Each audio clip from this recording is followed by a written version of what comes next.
There's a fly in here and I hate it. As soon as I hit live, it buzzes over my head, so I had to go and put some old cups away first. Ugh. You hear me scream in the middle of the stream? That's probably it. Anyway, hello chatters. The fly is gonna steal my face tracking, actually. It's going to hit a key on my computer that'll immediately dox me. It's gonna turn on my webcam and you're gonna see my adorable face. Anyway, hello chatters. My name is Sun, your local fox boy. I gotta think about what I'll say today when I say hi. I'm your local... I don't know. I'll think of something later, I guess. I'm just your local. Support your local. I'm tying my hair up, sorry.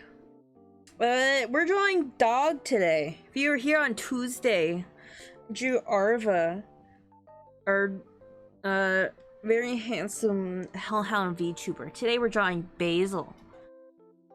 Werewolf. Basil Wolf. I think that's his name across all his socials. How are you holding up with this global heat wave? So I'm tying up my hair. I shouldn't. I am tying it up for the sake of my hair not getting in the way of my face tracking. My hair is wet.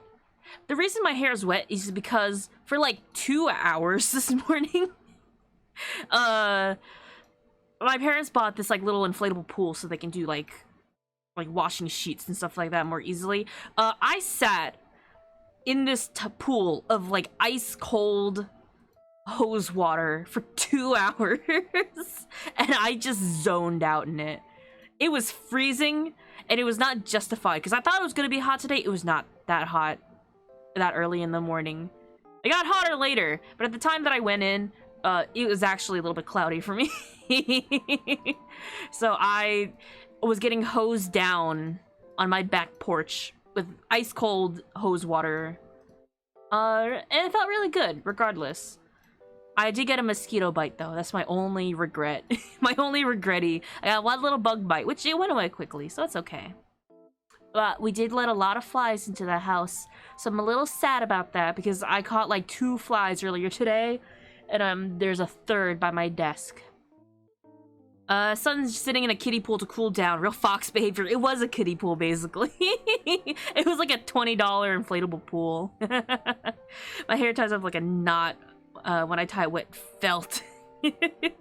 Luckily, my hair is straight enough that it's not an issue unless I, like don't comb it for days, which I take care of my hair pretty well. It's long enough that I can tie it pretty easily. But I do like, if I don't untie it for a while it's wet, it does take way longer to dry. Like, if I forget to untie my hair at some point after I've taken a shower, my hair is staying wet for the entire day. It retains water very well. A little too well. I now banish myself to a place called work. Have a good hot dog art stream. Bees, thank you so much for coming in. You have... I don't know if I can say have fun at work, but I hope work goes well for you. Take care of yourself, okay? It gets all wiggly after being tied up wet. I do like, braiding my hair before I get in the pool, like doing like weird little curls and braids, because then when I undo my hair and it dries up a little, it does get curly. My hair doesn't keep that though. It does like straighten itself out very quickly, which is a blessing and a curse. I can't do anything really fun with my hair because unless I like heat treat it or something, it does not stay.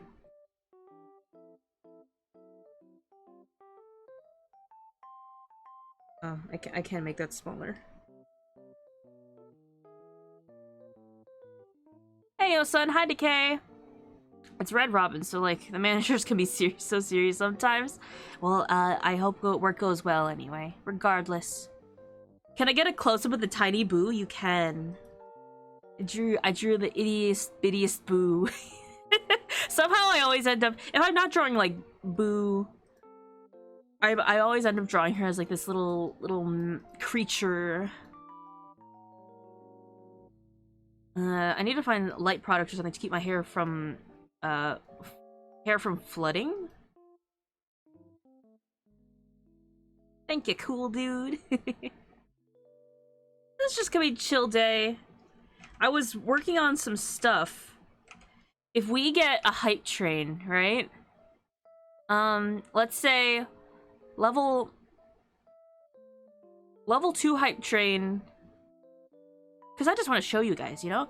Level 2 hype train, I pull out my work in progress model. No. Level 2 hype train, I show you my model again, just for the sake of it. Level 3, 4. Okay, if we get to level 5, we don't have to finish the 5. If we get to level 5, I'll pull out my work in progress model. Every level between that, I'll show off, like after a 1. Every level between that, I'll show off some designs of alternate outfits I've been sketching for absolutely no reason other than it was like 2 a.m. and I was updating Final Fantasy XIV from scratch, and I felt like making myself an alternate design. Floofing, phone autocorrect. Try like hair masks and like moisture things, you know, like leave-in conditioners, that type of stuff. Maybe moisture. It depends on the weather. Sun, that's me. Hi, Nor.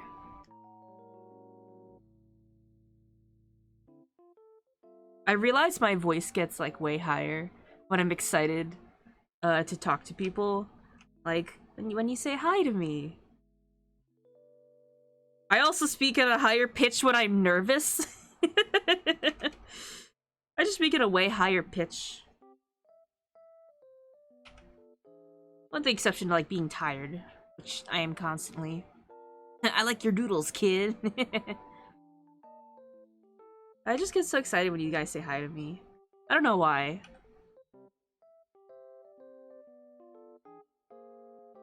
In real life, when someone says hi to me and it's not like in just a verbal context, like they're physically in front of me, I just throw up a peace sign. We're learning the sun behaviors. Yeah, write this down. It's gonna be on the quiz later. And more hot dogs. There's a lot of good hot dogs out there. There's not a short supply of them. I'm limiting myself to 2. But I wanted to do line art today. Chat's gonna be able to beat you in poker. But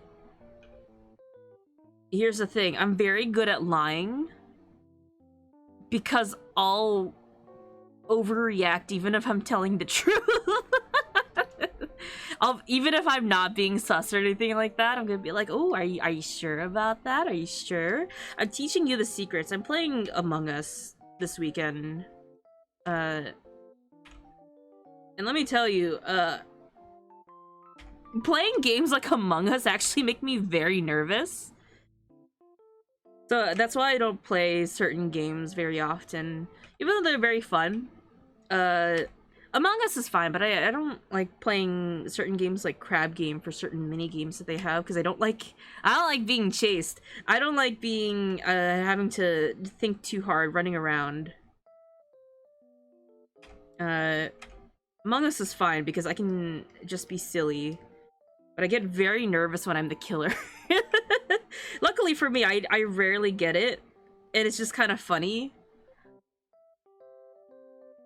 Gotta be just a little mischievous, a little sus.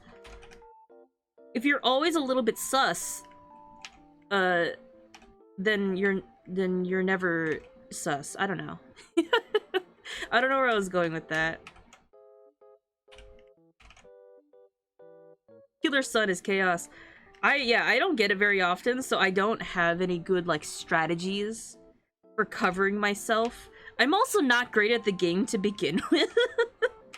So I can't be like, oh, well, like, I have an alibi for this because I was doing this and this. I just couldn't go, I was standing next to so-and-so, regardless of if I was innocent or not. I just go, that's my alibi. I saw so-and-so. But I also have a shitty memory. I will literally... So, I'll play random games sometimes just to, like, gather up points so I can unlock cosmetics, right? I will literally witness a murder in front of me, and I'll go, damn it, I don't remember who I just saw. I don't remember any of their accessories. I don't remember their their crewmate color. And so I'll just be like, I saw this in the hallway. And they'd be like, son, sus. Yeah, I killed him. I can't do that. I don't want to like third party, be sus, you know, intentionally lead them astray. There's something in the hallway. Also, if you guys have played Among Us with the new, or like the newer chat system, oh my god, is it so hard to navigate? People are so fast at, it's not typing, it's when the one where you pick out the words.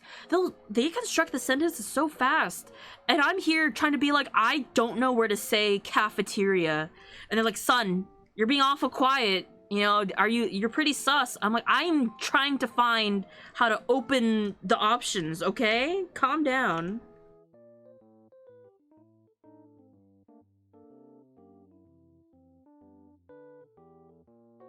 Kids are too good. They're also like probably on their phones and stuff. There's crossplay. It's like Quick Mysteries. I don't know what that is, unfortunately, so I can't picture that. Gotta learn that stuff like it's Motorola what? Motorola Crazer. Where, son? Blue with the wires. I didn't realize until way later that there was a way to say like I. Like the sentence format structure is like blank was at blank, and you would choose like character and then location, right? That's the options it would give you.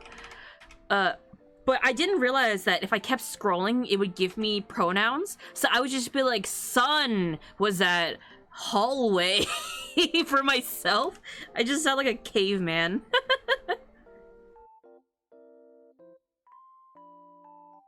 Are you too young to know flip phone tech? I mean, I had a flip phone.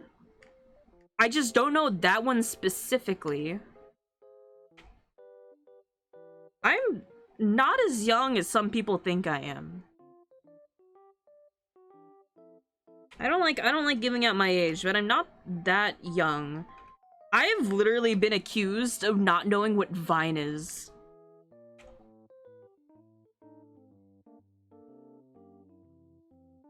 People who know that system extremely well are always the ones. It's true. Ah, fly! Where is it? Go away. Where the fuck did it go? T9 was the autocomplete system for the flip phone texting. There was autofill? There was autofill for flip phones? I just got really good at typing out full words. I had no idea.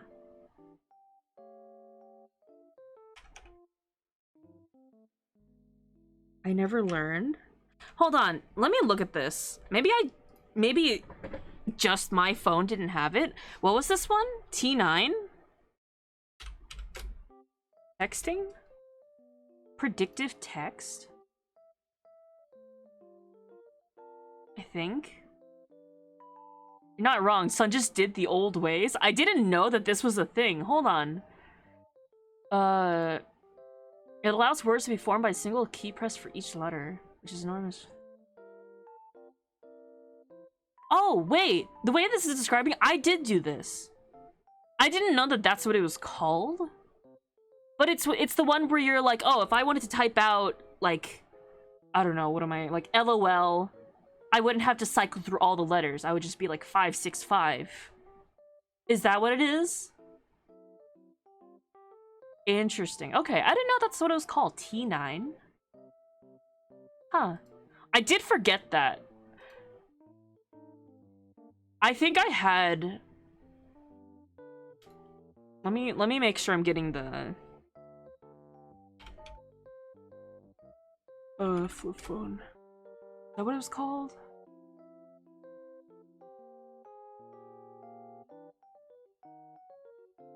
that what it was called? They don't have when they came out either. I want to know. Da, da, da.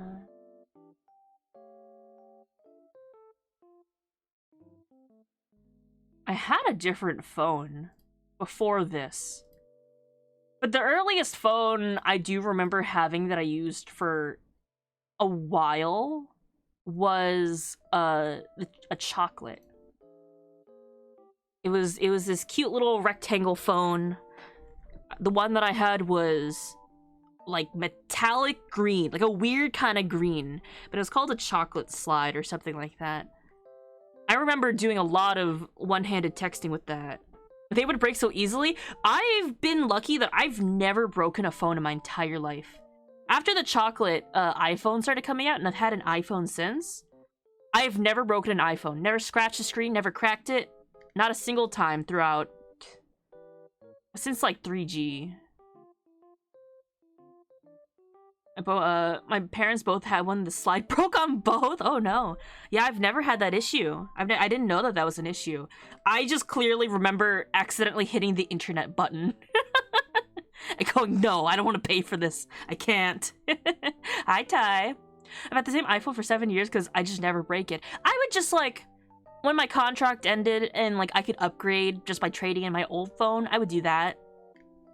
I'm, like, a bit overdue for a next upgrade, but, you know, it's still working, so no issues here. I think I have, like, an X currently. You had to close it real fast. Like as soon as he saw, like, there's the little dotted line to the globe. I'm like, no, no, no. Even though there was all these cool things you could do on the internet, you could play Neopets on your mobile phone or something like that.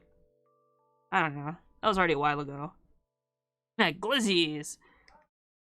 But yeah, I do clearly remember that.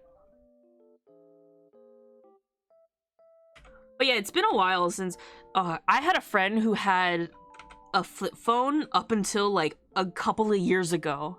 They were still using a flip phone, and anytime we would make like a group chat where like everyone else in the group had iPhones, it would just only send us text messages because of them. It was the funniest thing. And it was like on its last legs. I'm surprised because they had this phone since like,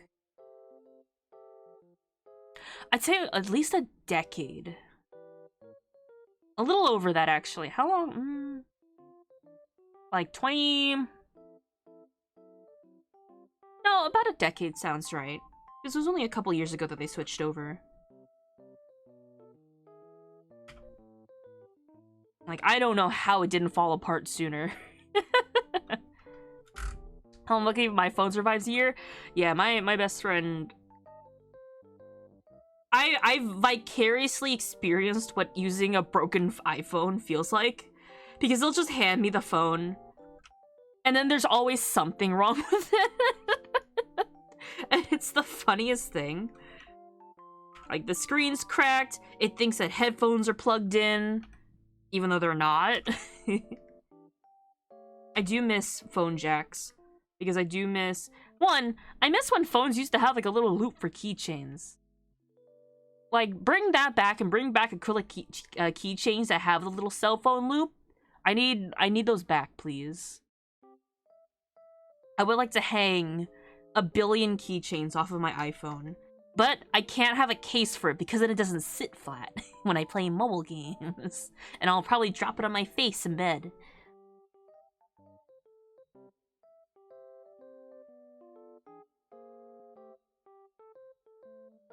I don't know what to do about it. I just want my charms and stuff back. Now they just kind of sit in my wall because I don't have anywhere to put it. Can cases with keychain loops be the meta now? Fancy cases. I used to have phone cases where it had like a loop in the back so you could hold it more easily. Boy, was it a pain because it would never sit flat if I put it down on a flat surface. Especially because I used to play a lot of rhythm games on like a flat table back then. But it did come in handy because I would... Let me explain this, right? Here's my phone. Exhibit A, iPhone. And here's like the loop that it had. You know, like one of those kind of things. It pops out. You can grab it with your hands. Bottom here is like the headphone jack, right? the phone knob, I guess. It was like one of these. It would like swing out. You can swivel it. Not a pop. Yes, a pop socket, but it was like a ring. Like if your phone was flat, it would stick out like this. So then your hand, your finger goes through it like that to grab it. I never had a pop socket. Those felt annoying to me. This felt convenient. Anyway, where was I going with this? Anyway, headphone. Different color. Headphone jack.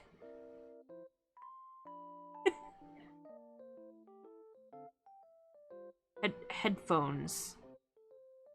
Because hear me out. I drop my phone. Normally, if you're wearing headphones and the phone drops like this, it's popping off of there. It's getting unplugged immediately. Like that. As opposed to headphones. This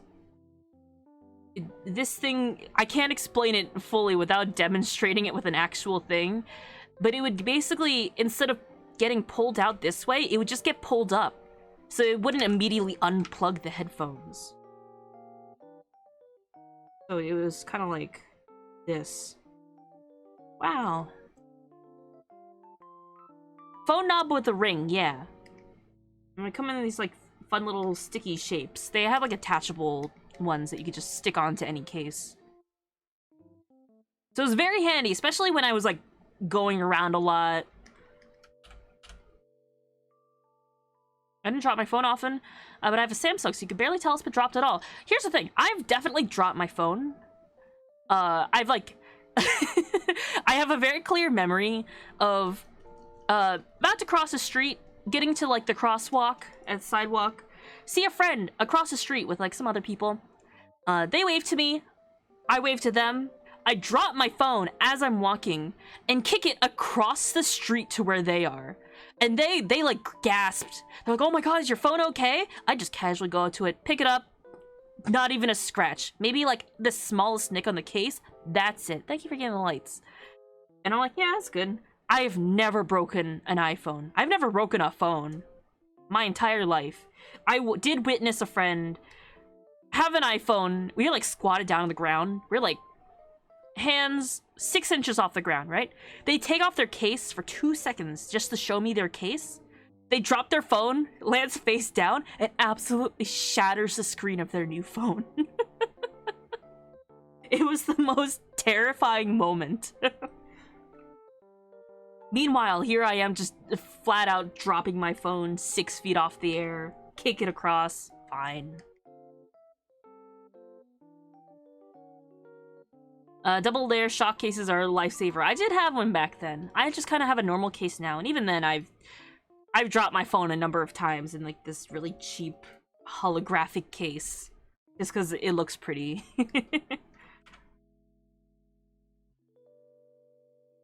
Still fine. No issues. I only have use cases with rubber in them. It's like plasticky, kind of. I'm rocking with no case. I like to live dangerously. I have a case because it's decorative. I have one of like the colored iPhones, and so obviously I'm going to go through the effort to get a colored iPhone. I'm not gonna give it a case where I can't see the color of the phone. So that's why I buy like clear, semi-clear cases that match the theme. It's like a blue phone. So my cases have been like an ocean wave, clouds, that kind of thing. Things that'll like blend in with the blue. Space. Aren't all of them colored? Yeah, but not like silver. There's like green and yellow and red and that kind of stuff. Like if I'm not gonna get like a silver or black iPhone, you know, might as well rock it. I just really don't want my phone to be even bigger in my pocket. I definitely have pants that have like the phone square marks. My wallet's definitely too big. I do have like a bag that I carry stuff in because I have other stuff to bring with me constantly, like a sketchbook and stuff, wallet, mints. stone. You know, change, a worry stone. You know, I gotta have all that in hand. I also have a bag because I hang out with friends who don't like to carry stuff, and they won't bring a bag to events, so I'm designated carrier. So I got the cargo pants filled with everything ever needed. I used to wear cargo pants. I used to go to the mall with my friends, and I would have cargo pants with big pockets. I would shove like 4 Starbucks drinks in my pockets and just walk around the mall like that. It was so handy. It got cold, but it was very fun to be like, look what I can do. Son got that bug out bag on a 24/7. I just like having things handy. Son used to be big pant design, yeah. If it wasn't... I used to wear, like, jeans constantly. And then I kind of fell out of it. I'm back to jeans currently, but, like, skinny leg jeans are kind of out of it now, so I'm just trying to find new fashion. Fly. Now Son is, big shirt, small pant. That is my VTuber design, you're correct. Normally, I dress like a default V-Roid model, which is hoodie and jeans. Bug jacket. Bug jacket. The problem is, though, in real life, I do get warm very easily, so I don't actually wear hoodies and jackets very often, because I don't like the inconvenience of being too warm and having to take off a jacket and then having to carry that jacket everywhere. So I often describe myself as dressing like a, what is it? A default male American Eagle, mannequin. Where you go into a mall and they're wearing like a t-shirt, like jeans or shorts, and then a jacket, a plaid jacket tied around their waist. That's what I dress like in real life. But I am trying to wear more stylish clothes. I'm getting those fancy overseas designer options for like $5 and $90 shipping. Hi, cute bean. Hi, cute chat. Chat is very cute. Hello, comedy. Yeah, tied around. Well, sometimes you can't. Hoodies, you sometimes can't. One, it will stretch out the arms. I did learn this genius TikTok hack, though, that I want to incorporate into my wardrobe. I just don't have the means for it currently, because I only have belts from, like 2012. I tried to look for a belt. I do have, like studded belts and stuff, so it's not really what I'm looking for. The only belt that I could find was this car seat belt from Hot Topic or something that says, like, you mad? But it did the job. It got me from both ends. Nowhere sells good belts now. I want like a good convenient stretchy belt, because I learned this genius hack off of TikTok, right? Where this guy was rocking an outfit and everyone's like, how do you do that? What's that thing around your waist? What he did was he took a jersey. He took like a sports jersey that had like this anime print on the back. He took a belt through the sleeves, through the back, you know, folded over the front of this to be like that, and then tied this around his waist. And then it was like a short sleeve shirt. It went around his back. It looks really cool because it's kind of like hugging the waist like that. Wow, so convenient. Isn't that really cool? D-ring belts. I used to have those, but I feel like if they're not like well made, they just kind of slip a lot, you know? I'm part of the cool guy club. Does this mean I'm a cool guy, or we rep you, the cool guy? It's like no girls allowed. It's you can only join this club if you're cool. So you're the cool guy now. Cool guys only. Turn the jersey to a butt cape. Allow. If you see me shake my head, I'm using my ponytail to whack a fly that's just here. But I do butt capes a lot. Yeah, I tie... I have a lot of, like, plaid jackety, like, thin plaid jackets that don't fit me anymore that I would like to recycle into now, like, waistcoat accessories. I don't know what to call it. I don't think it has a name. Like tying a plaid shirt around your waist. I wish it did, because that would make it a lot easier for me to look up people styling with this. Other than me just googling a plaid waist around a plaid jacket around waist, you know? I wish it had a name. Like how I can look up Dior ponytail and it comes up with my dumb separated ponytail thing.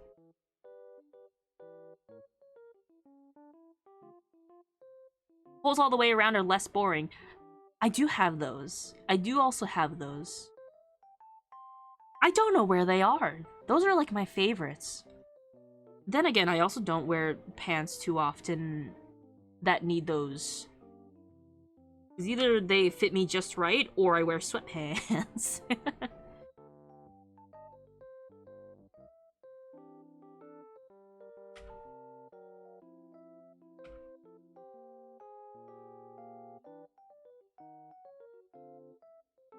Sounds very 90s grunge.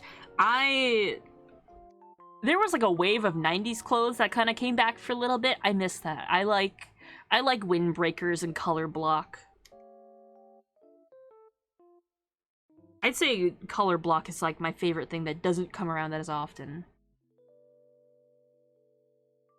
Did I say I don't wear pants very often? I don't. I don't wear like proper pants.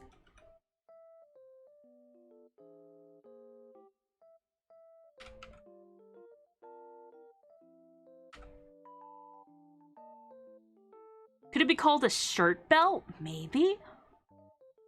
I can look that up. What comes up? I feel like shirt belt will come up with like a belt to cinch your shirt. Never mind. Shirt belt is those things that people use to tuck their shirt into their pants. Like a garter, I guess. Which makes sense. Shirt garter. Yeah. Or like a harness. Or just suspenders, which is, I guess, is just looking up the word shirt and belt together. No, don't be sorry. It is, looking up things that you don't know the actual terms of is trial and error. Pacific Northwest, the flannel is required. I can imagine that. Plaid is definitely more north in general, I feel. The closer you are to Canada.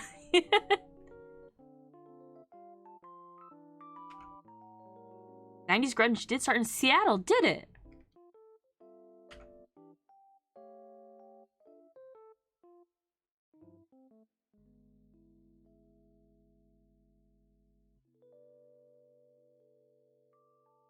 I just want to add more fun lines.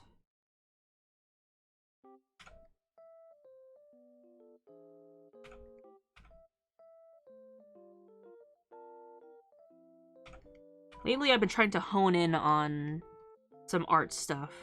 Just because I know how to do everything doesn't mean I should do everything.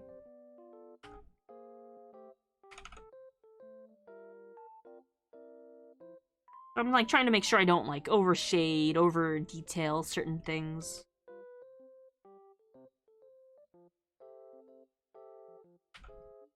Also being happier with like a messier art, quote unquote.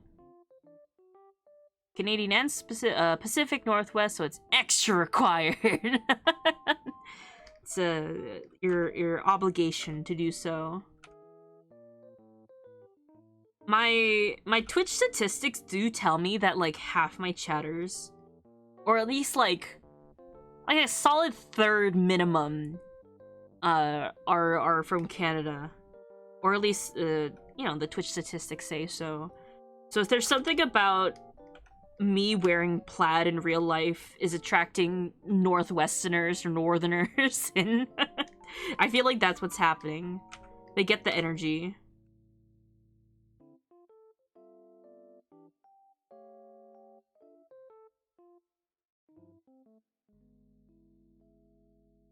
But I love your art.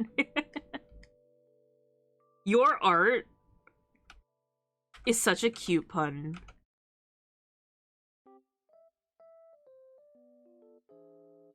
I feel like I have to use that for something.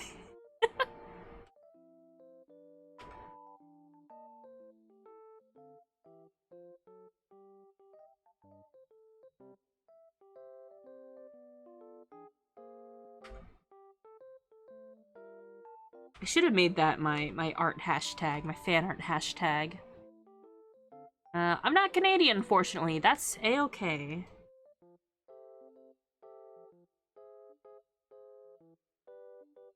You can have your maple syrup and eat it too.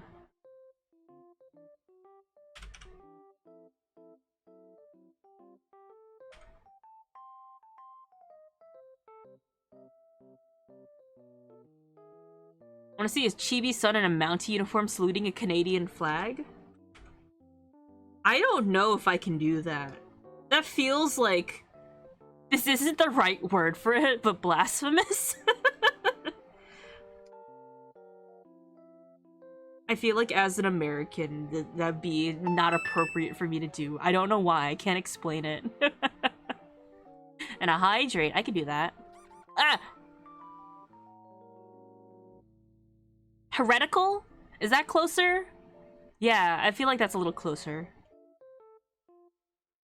That's, it's heretical to my American roots.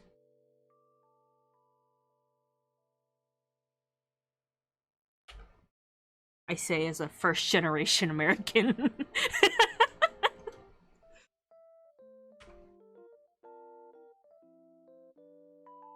Me, I'm the root.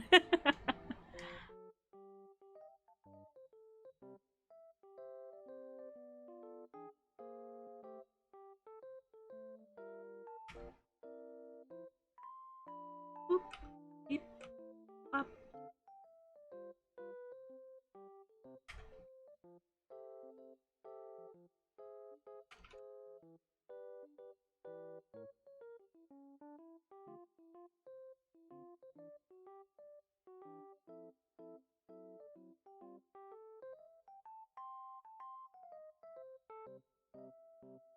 How are you guys doing today? Chilling out? Working? Lurking?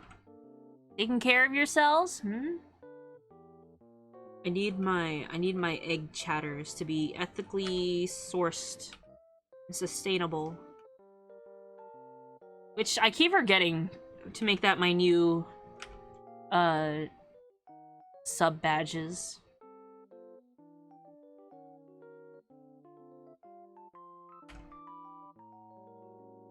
Chilling out. If you're in the middle of a heat wave, go find the nearest hose and dunk yourself.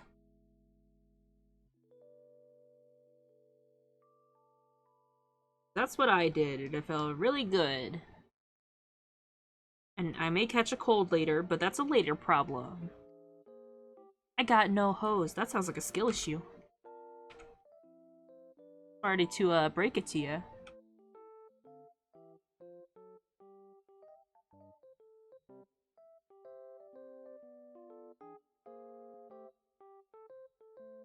Don't have to rub it in. Sun advice for the day. Drown yourself in hose.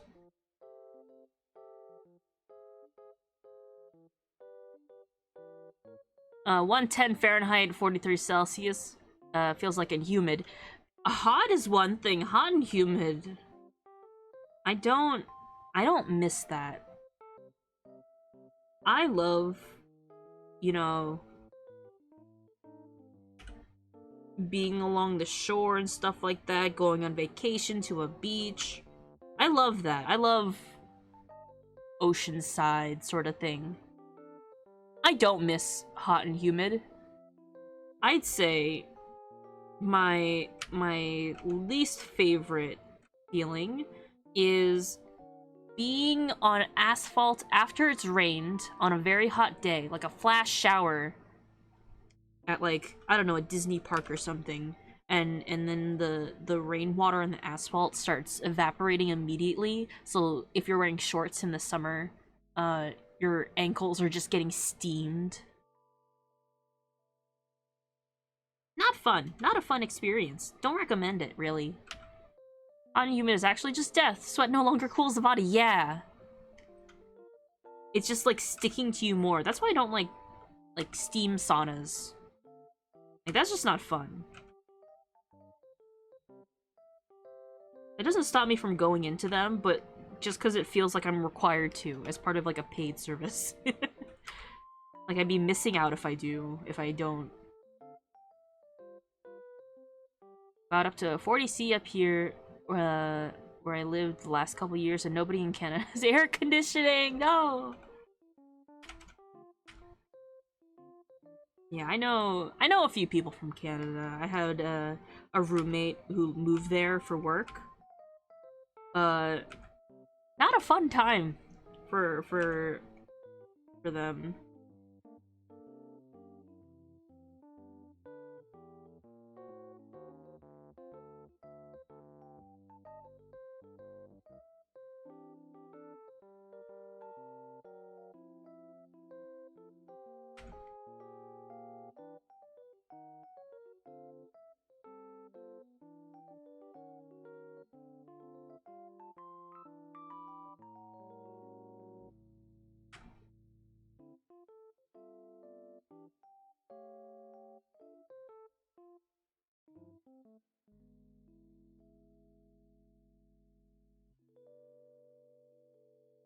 Didn't get the friendly Canadian hello.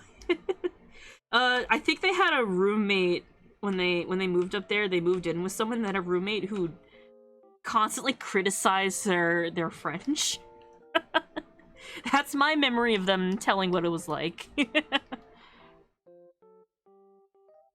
That, and, like, they had to go to, like, a library once for a reference, and they took a train to the nearest library, and turns out it was closed, so they had to take a train back. Ah, Quebec. You're correct. I thought I had... Oh, I had a thought, and I have no idea how much money I would spend to make it happen. Oh.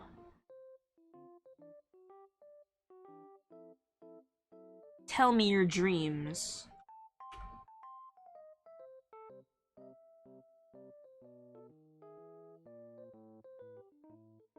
Francophone Canada has a big hate for Americans that show up.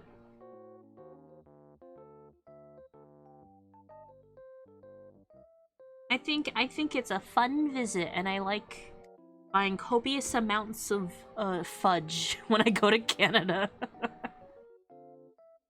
Even though I can clearly find fudge, like, anywhere in America at your average, like, chocolatier shop. But it feels specialer to get maple candy straight from Canada. I love maple candy. And the maple cookies that you get from the airport. Those are also very good.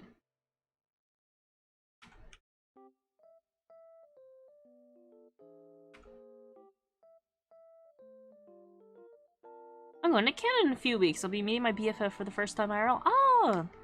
I hope it goes well. I hope you do take care of yourself. Depending on what airport you go to, I hope you get lots of little snacks from the airport. They call French croulières honey croulières there. Keep that in mind. That's very important. You tell the Tim Hortons guy, hey, I would like a French croulière. They go, you mean a honey croulière?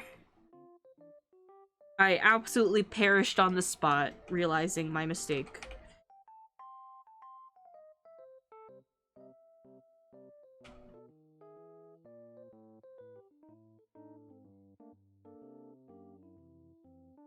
Having a bad mental day. Luckily for Sweet Foxboy streaming, and his voice is making me happy.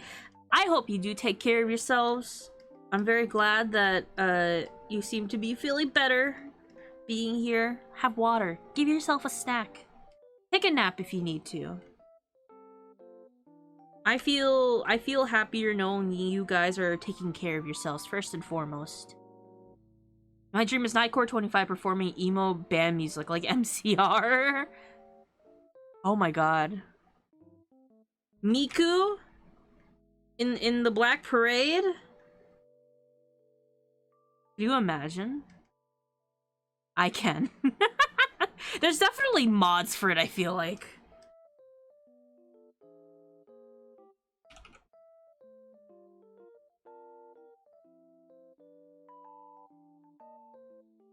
Here's the thing, I'm absolutely sure there's already a cover of Miku doing Black Parade. That's all you need. Just pop a map onto that, mod that in, you're done. That is def a YouTube video, I can guarantee it. Without a single doubt.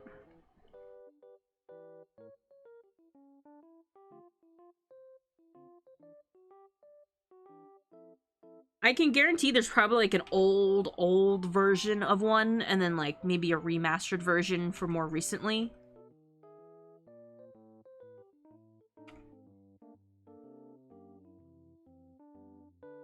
Because there was a point when Miku initially came out and she became a lot more freely available.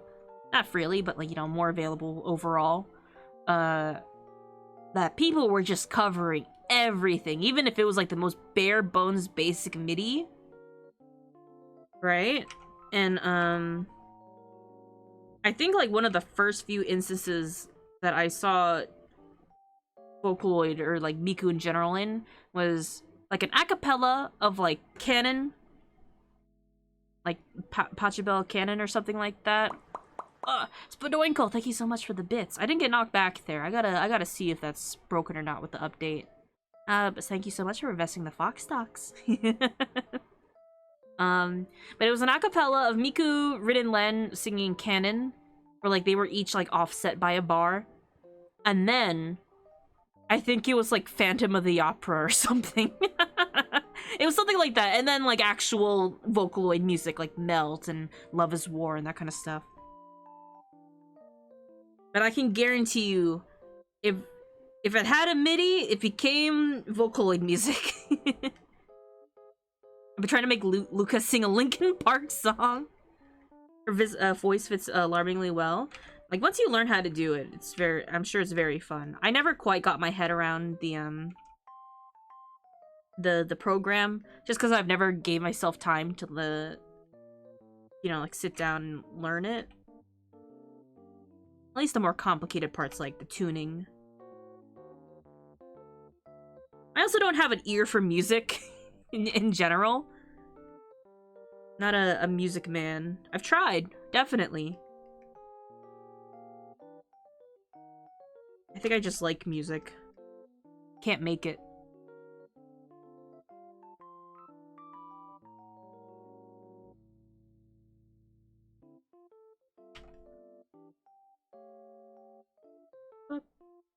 Beep.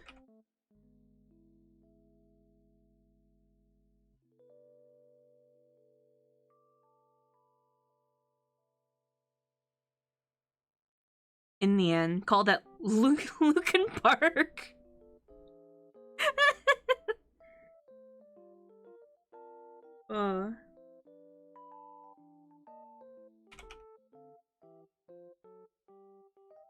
Damn, there was like a Luca cover that I used to listen to of like sort of like a edgy, sad song that I would like listen to a lot. I'm like, oh man, this is so cool and deep. I think it was like my first time hearing this song, not by the actual original band. Like, I knew it was a cover, but I only listened to like a Vocaloid cover of it. What was it though? I don't remember the lyrics. Gosh, this was probably like early Long before 2010.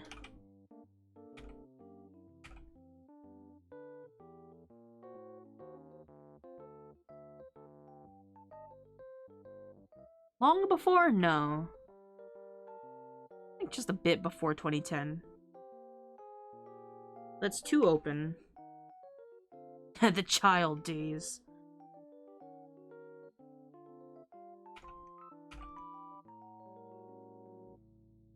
Mental preparation is done. We only have hot water for the shower right now, so there's gonna be suffering. Listen, you sit in the hot shower, right? Let your body temperature rise up, but as soon as you step out of the shower, everything is gonna feel cold in comparison. That's how it works. I'll be back later, of course, of course. I'm specifically trying to make her sing New Divide if y'all know that one. I probably don't know the title. I'm very bad with titles and songs and names. I'll probably know it if I heard it. But, good luck with that.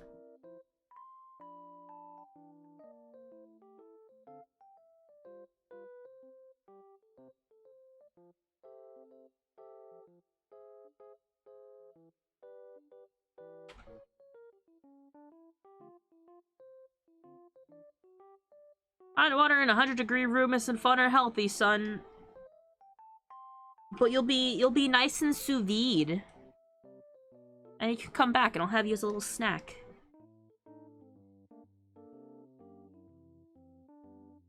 So it's fun for me, less for you. I do hope that you don't, you know, overheat yourself, but think of it as like a trip to the spa, like a sauna and a hot bath.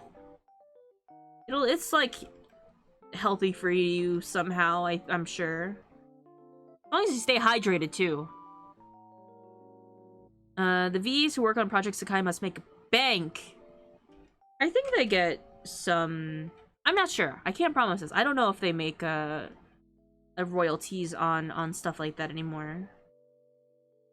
I'll tell you what, Kaido's voice actor absolutely loves Kaido. I think it's the cutest thing whenever he comes up on my social media feed of like, oh, it's my son's birthday, and he sings like happy birthday to Kaido every year. It's the cutest thing. He has so much Kaido merch. Like the fact that he just loves the Vocaloid based on his voice so much, and he's so happy that people also like him so much.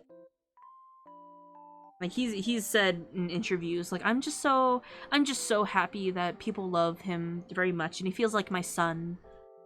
Oh my god, that's so sweet.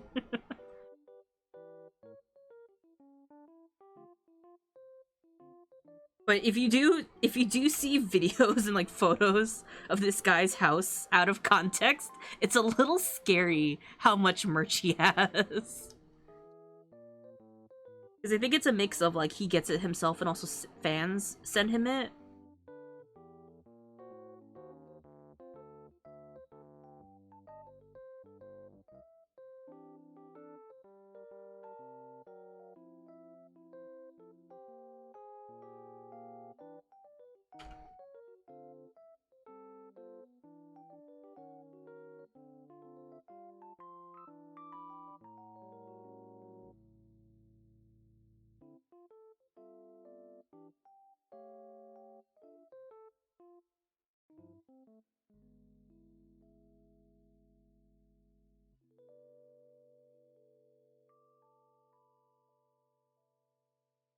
Mm.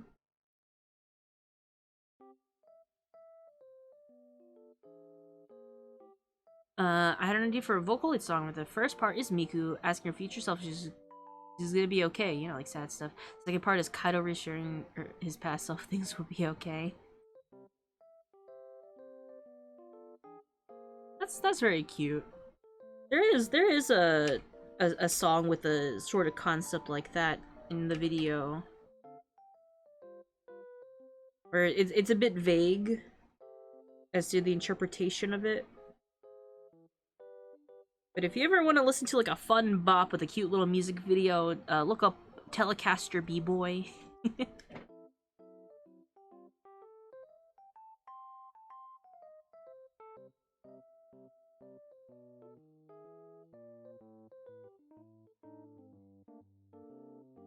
You know, like when you watch it a few times, it's fun, and then you notice things like, oh, the color of the background during these songs. The first one, B dash boy, Telecaster B boy.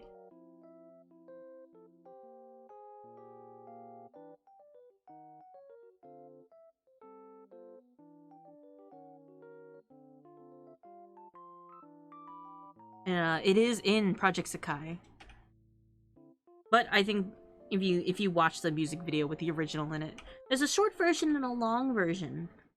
I haven't really paid attention to the difference, but you know, either or.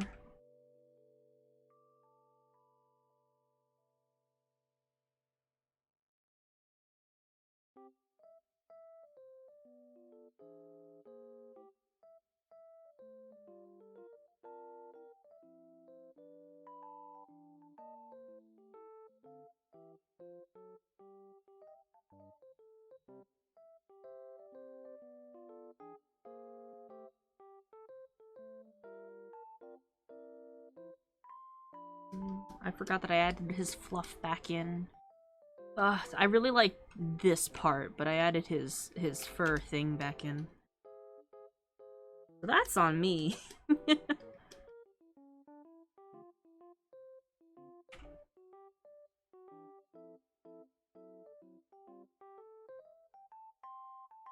Boop, boop.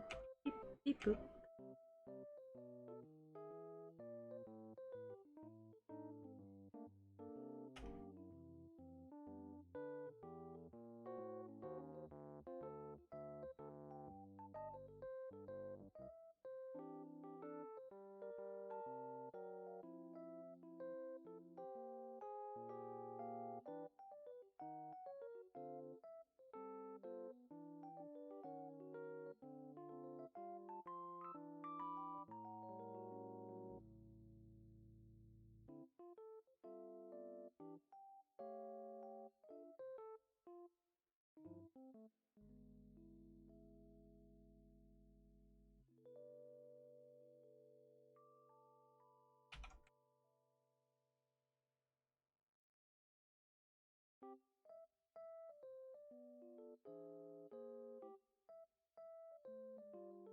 What is this from? Kirby.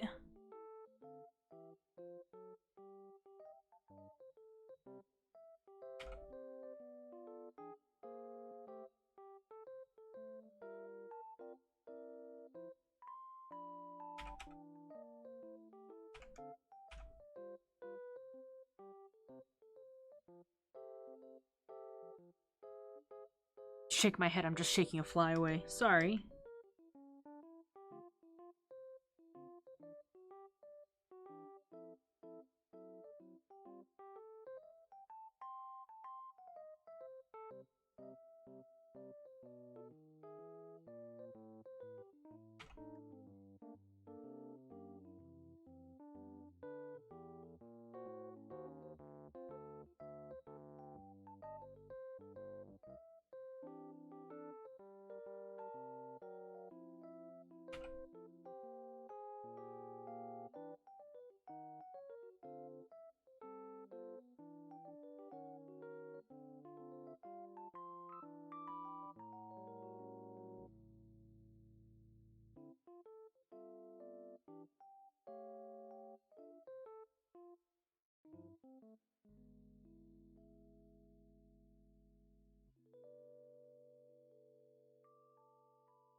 Okay, I just went to watch it. How was it?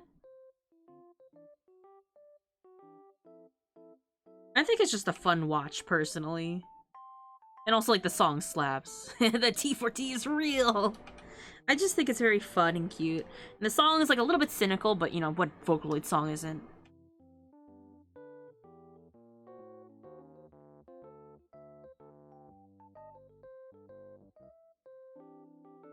And then there's a very fun, cute cover by Wonderland Showtime.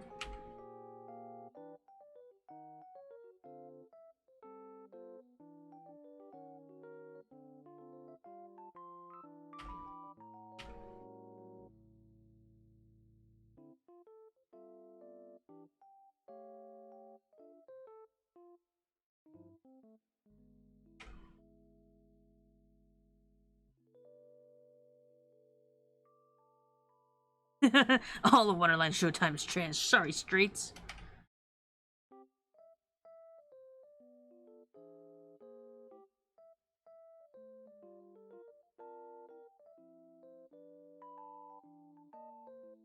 And I don't think necessarily the music itself is strictly to that message, but like the music video is at least.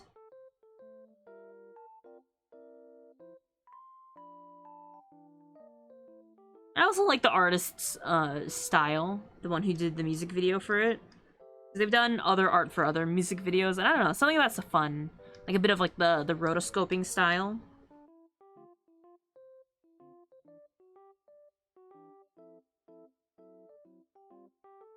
Oops. That's the wrong layer.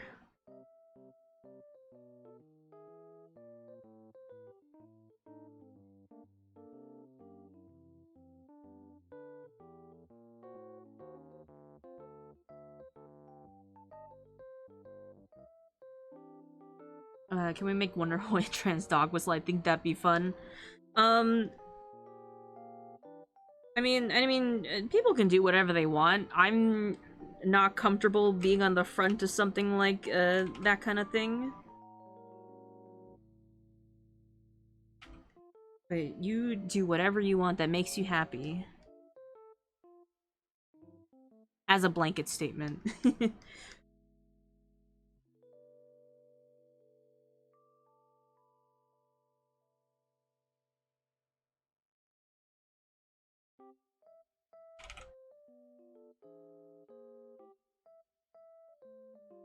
Are the hot dogs coming? I think it's coming along well. I realized that I like doing line art. This is something that I know I like to do, but I was like, I don't want to paint the second one. I wanna do the line art for it. Because I like drawing little bits and lines for fur and hair.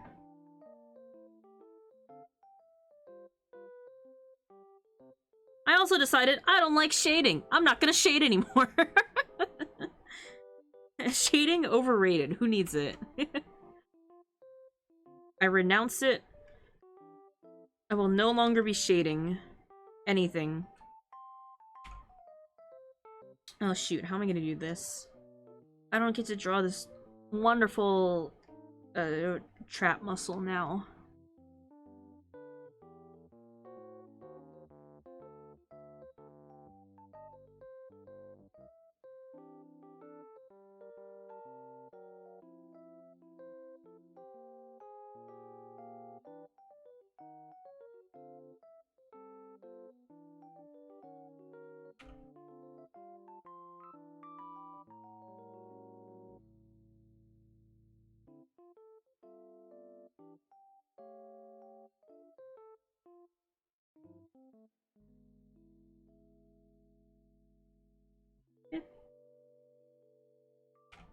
We don't like shade. We're not gonna do it. Quote from Warner Brothers executives.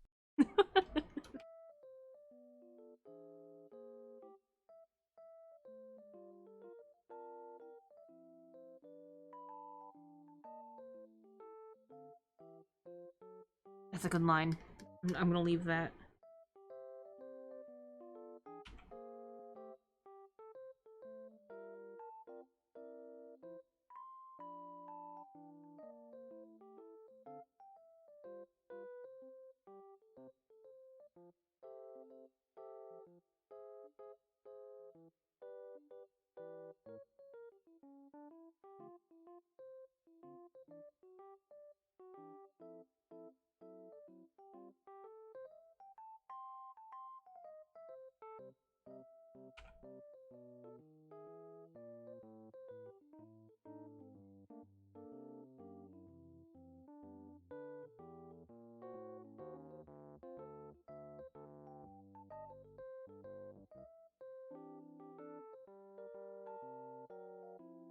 Let's just get rid of this line.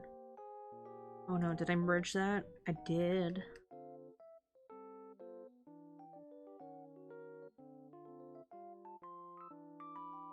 I'll just make that go all the way across.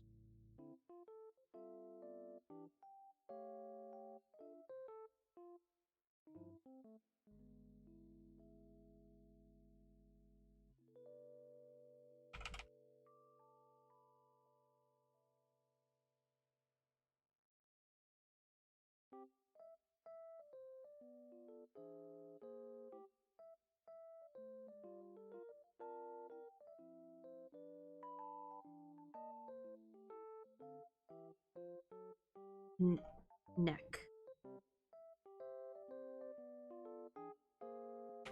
Whatever it is you actually call that muscle. I don't know. I haven't taken anatomy in...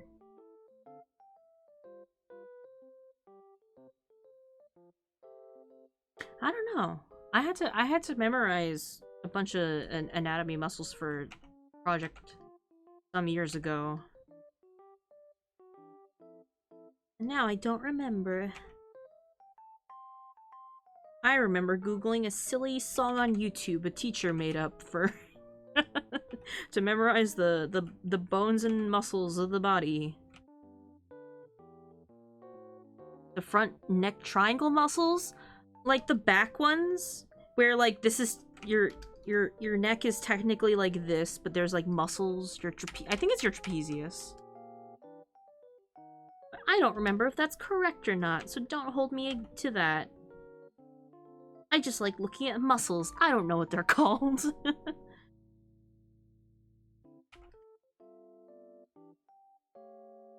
It is trapezius? Okay. Sometimes I don't know if I'm just misremembering what it's read as. I've been calling that, like, fashion shopping website Shein for, like, the longest time, and just the other day I found out that it's spelled S-H-E-I-N and not I-E-N. So I don't know how to pronounce that at all.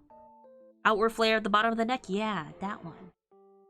The one where if you drew a man from the back, they look like a little manta ray, you know? Like that. I got these little, like, butt dimple things.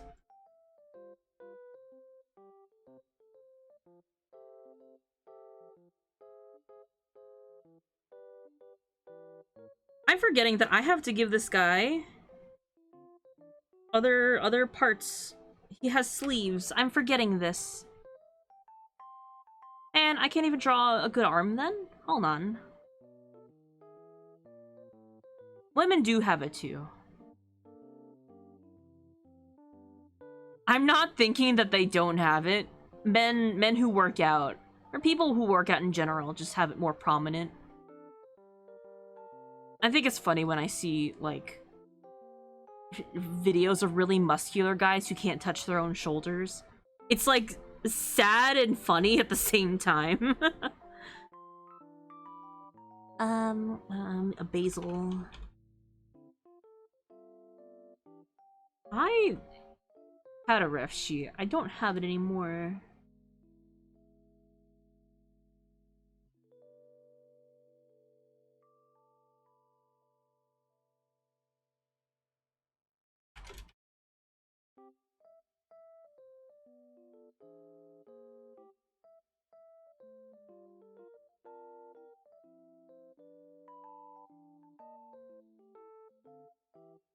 You have a ref sheet? I had one up when I sketched this initially.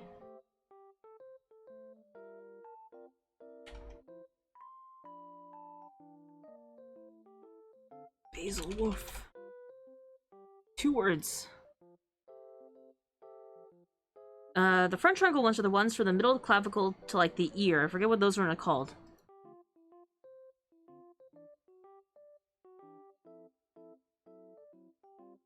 You know? I don't know what they're called either. This thing that I like to draw a lot, this line that I drew, I like drawing that. It's very fun.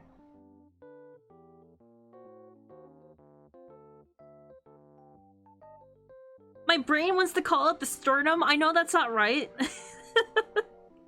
Does it begin with an S? I don't know. Oh no, what is it called? I feel like I've known it. It's definitely not the sternum. But I don't know why my brain's going, yeah. And then, like, the solar plexus and the blah, blah, blah. It's all the chest. What is...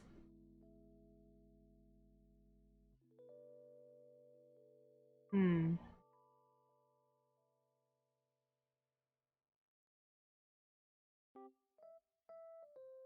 Anyway, I need to look up a reference of how Basil's sleeves work, so I'm just gonna be looking at art of him for a little bit.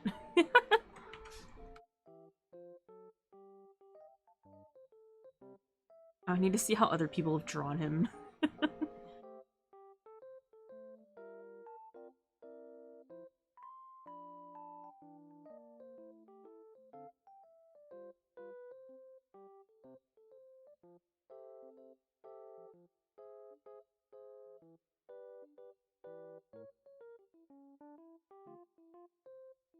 Oh, but kinda none of these make sense, so maybe it's okay if I cheese a little bit.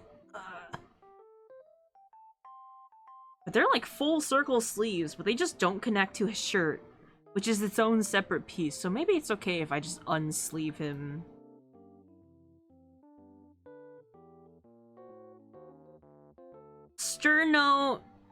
Sternocleidomastoid muscle.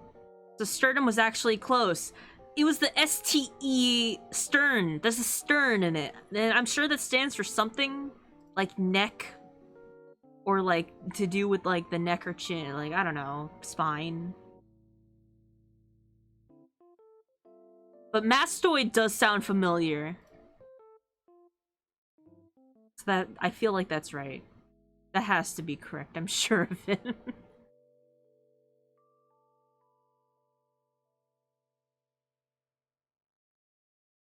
I don't understand how these sleeves work.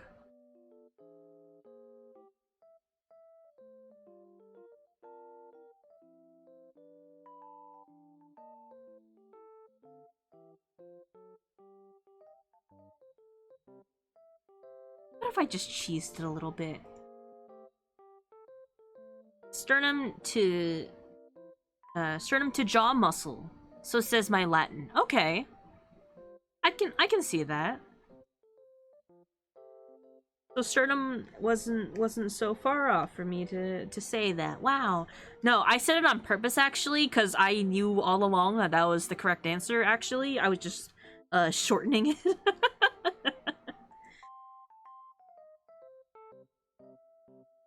Obviously, I knew that was the right answer all along. I was just seeing if you knew the answer. Truly a secret genius. That was like, that was really an idiot savant moment.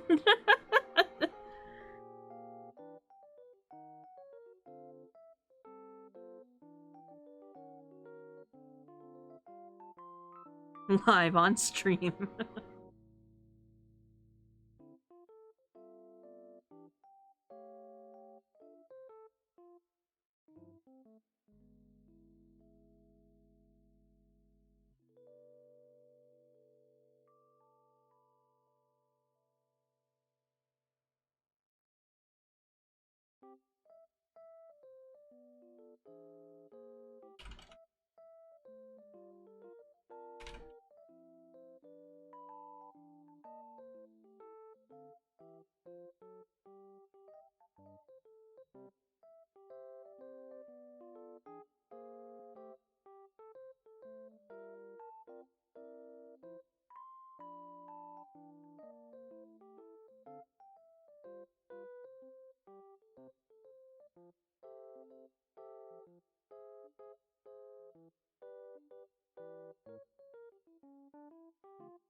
I'm hoping I'm not the only one who was just scared by the music just then. What is happening here?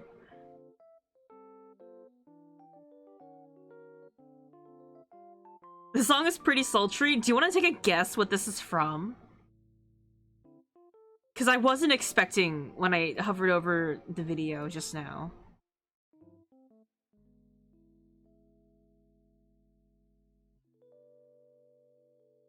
Is it Kurbo? Well, it's actually just a generic video game music playlist. This is from Parappa the Rapper, too.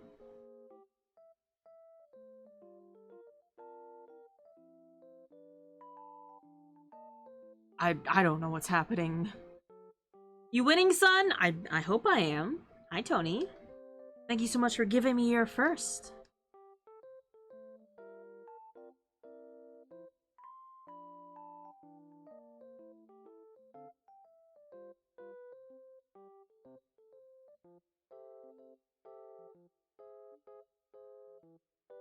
It is very sultry music. I'll give it that.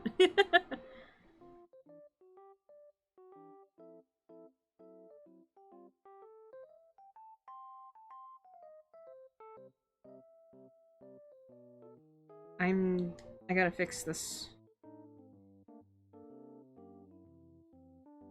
It's not the correct layer. Ugh.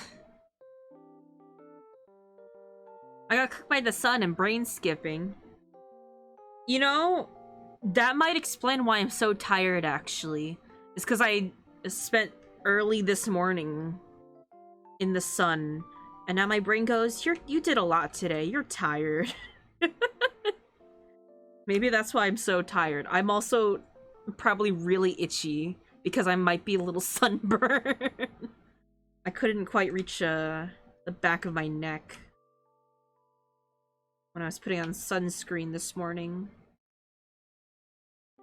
Before I got hosed down by water. I use the sun to defeat the sun. That's my secret. I'm actually named ironically after my weakness. Anyway, isn't all your time spent in the sun? I guess technically my time is spent as the sun and not in the sun. I wore those helpful masks. I had like a visor on. The top of my head was a little hot though. So my brain did get sous vide in my head a little bit. Poor brain. The sun gives me the rash. I got eczema. I get a little bit of sun sensitivity when I'm out for too long.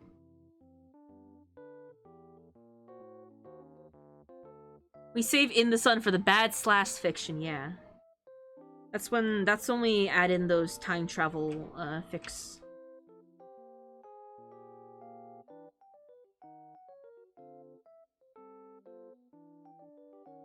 I think the sun messed with my eye. Is there anyone in chat who is like the type to sneeze as soon as they see the light? Hot dog? More like, what if I just ban you immediately? Me, really?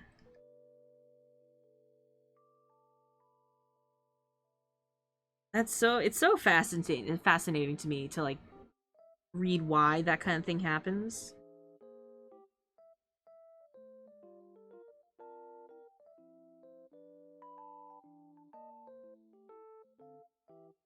I have to make myself sneeze by trying to get to the window sometimes. What a interesting oh, what's this?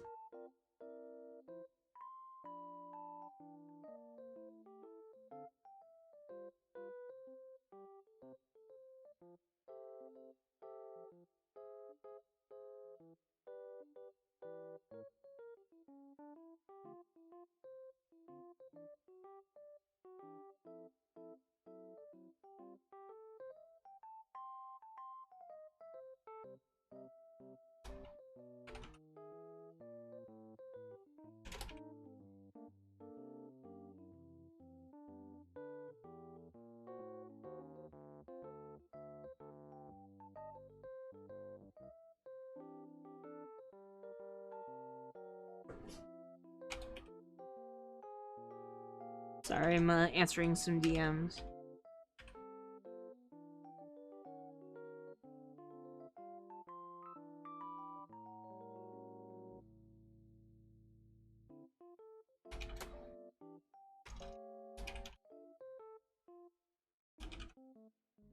Through the divine might granted unto me by the very Son, and also this Glock, I smite thee.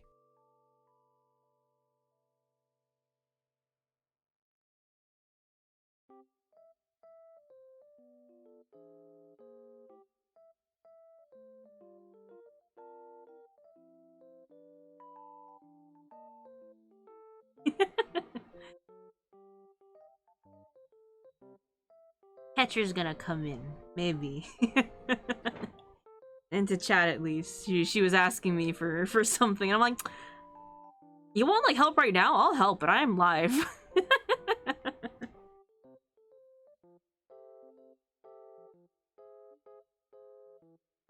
It's okay.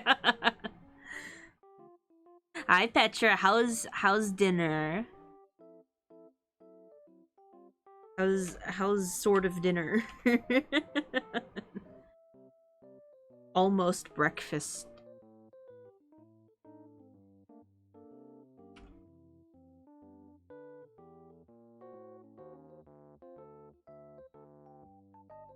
I gotta do a little tutorial right now for Petra, so don't mind me, okay?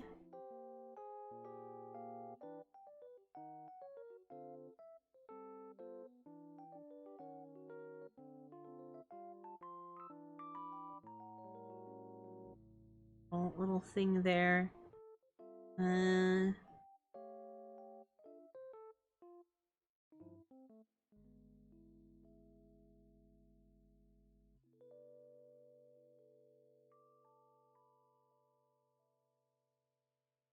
Let me know if everything sounds okay.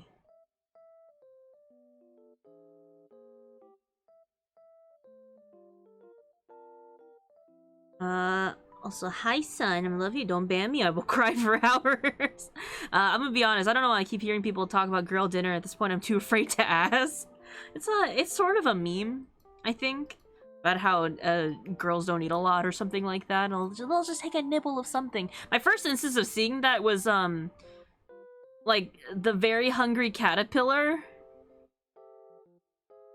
It was really funny. Hi, Petua. Hi. Sorry. You're live. Oh, I'm also still squiggles. Hold on, let me change. That's okay. All right, so I'm coming up with like a few screenshots so I can show you what I mean. Rip my arms off. Yeah, it's easy. You can do it yourself now. Wow. So do it responsibly, and it's things like once you set it as an expression, you can kind of turn it on and off at will. Okay. But you know how there's like a setting to change color? Oh wait, hold on. Also, let me know if she's a little quiet or not. A fly.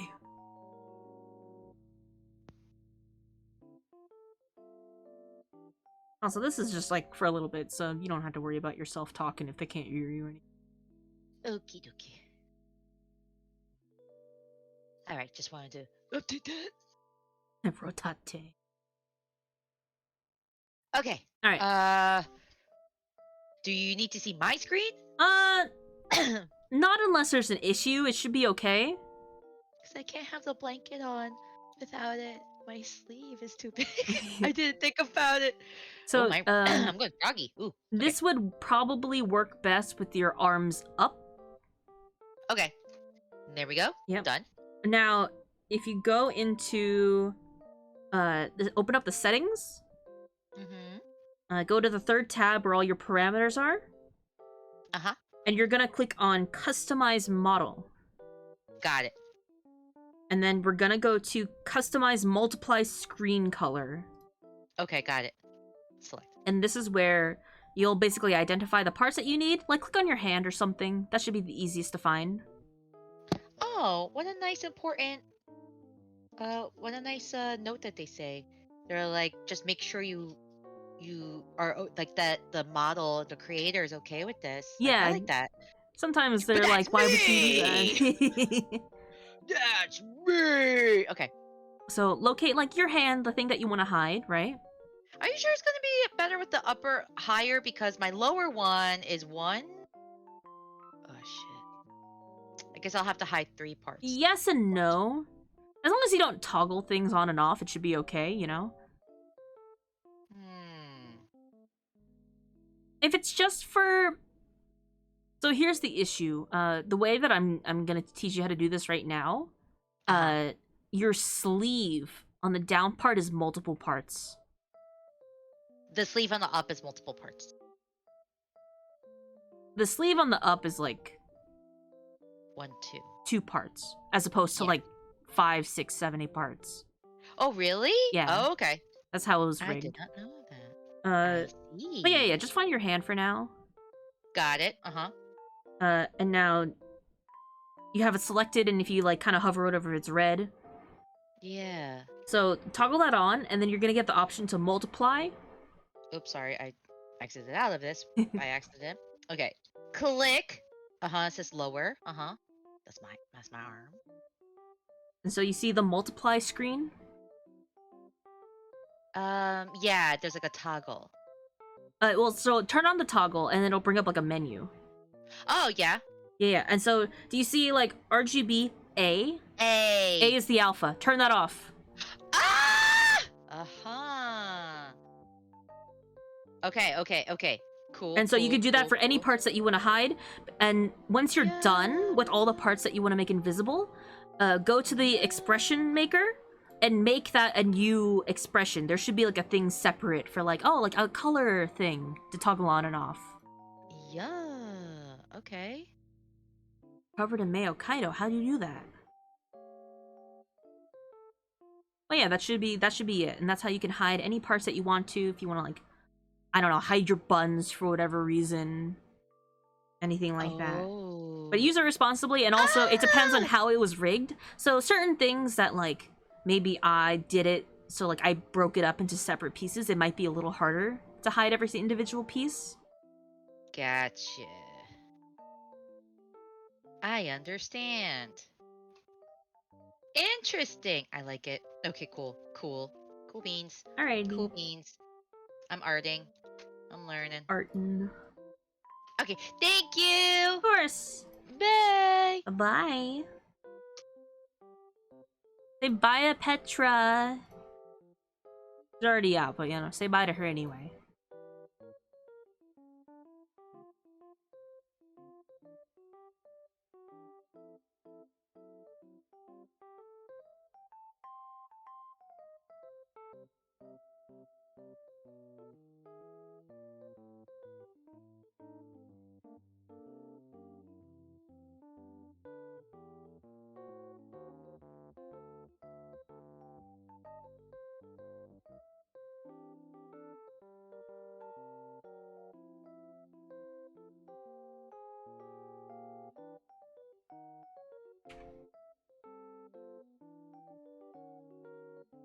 The boober are all in one layer. Okay, sleeves on a different layer. Let's work as I go home. I'm still in the city. Went to a friend's after work. Well, I hope you have fun. I hope work went well, and I hope you get home safe.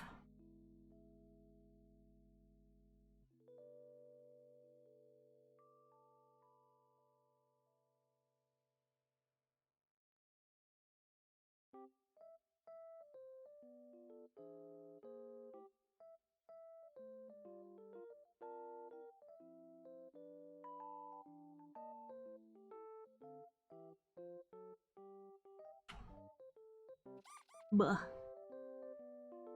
Thank you for the oatmeal.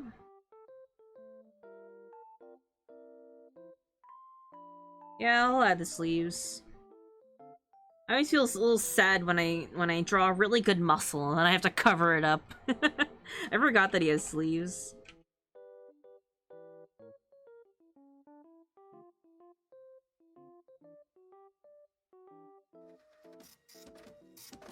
Scan. Ah!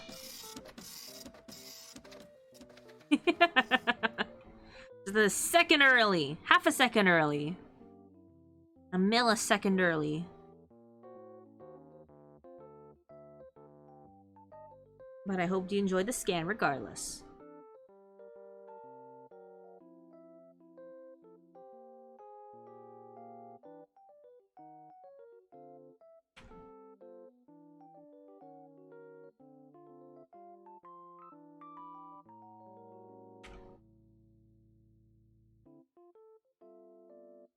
I saw good timing. It's a little tough.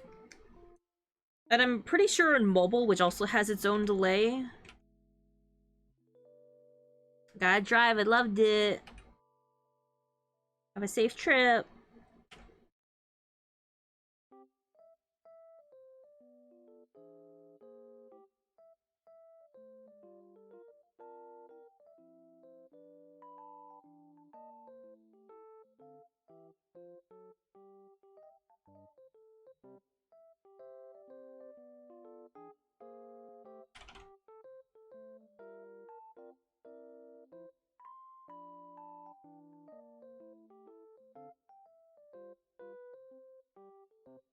Goodbye, shoulders. Oh, that can stay. There. Whatever this cool little thing I did here was. This also goes. Not the fur.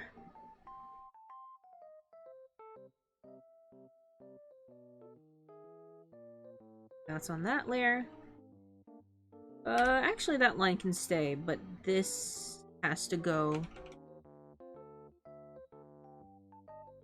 And that's probably okay. Greetings, hello, hello. This is why I based it on the redeemed shows in chat. Yeah. How goes the art? It's going. And I'm liking how this is coming out, just because I like doing line art. And oh my god, has it already been almost 2 hours? Jesus.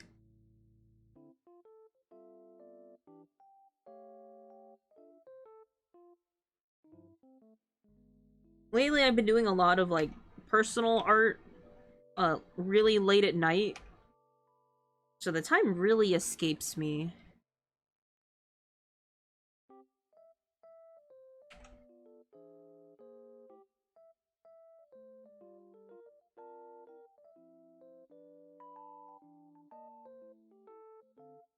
I will probably reward myself with a little bit of Final Fantasy XIV tonight.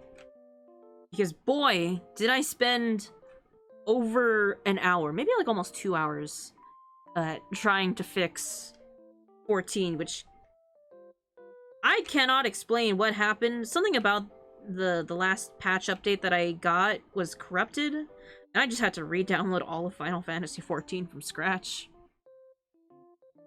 Which wasn't bad. It was not terrible. But I didn't get to play last night like I thought I would as a little treat, just to be like, yeah, I'll take a break from art. Nah. No, never. Of course not. So maybe tonight. Maybe a little bit of maybe a tiny bit of content and then variant dungeon. I need to get my eye level up. I'm gonna get destroyed. Glad it works then. I gotta like slowly add in the stuff that I had, because just in case I was like, oh, like what if my mods are what broke something, what if something, so I just offloaded everything. It was none of it. The game itself was just broken, so I had to just uninstall and reinstall it. But I'm glad to know it wasn't any of my little mods. And so I would like to get it back because I'm kind of already pissed off at looking at my crunchy graphics. I'm already so spoiled. Have you unlocked the first variant dungeon? I do have it. I never finished it, but I've like entered it. And then immediately got killed because I tried to solo it. But I had that. And I just got the quest. Remember how like I couldn't get the cutscene? From old Charlene, you saw me in there last night. I finally got the quest, so I did begin the quest line. And I'm pretty sure it doesn't take that long to actually unlock it. I was just sitting there and it just wouldn't play it. And then when I tried to fix it, all like the suggestions I found online were like, oh, just switch from DirectX 11 to DirectX 9. I tried that. Oh boy, did it make it worse. Sun time, fun time, or rather hot dog time. Some of the bosses in that dungeon are rough solo. Hopefully, with our combined DPS, maybe we can do it. Cause you're also a little low eye level, right? You think like we could both tank it? Can we just like gunbreaker each other and like, I don't know, Aurora shirk each other off, you know?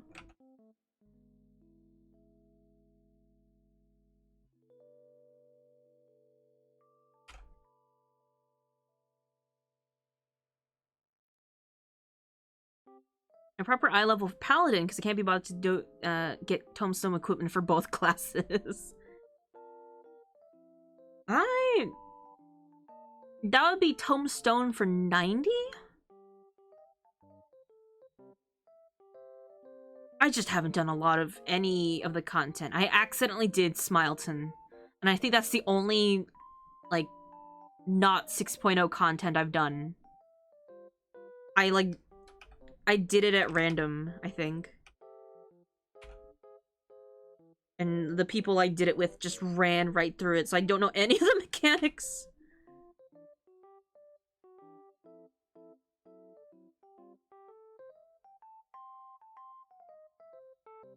Comedy and something else. Yeah, they just retired their other tombstones. I don't know what the current one is called. Is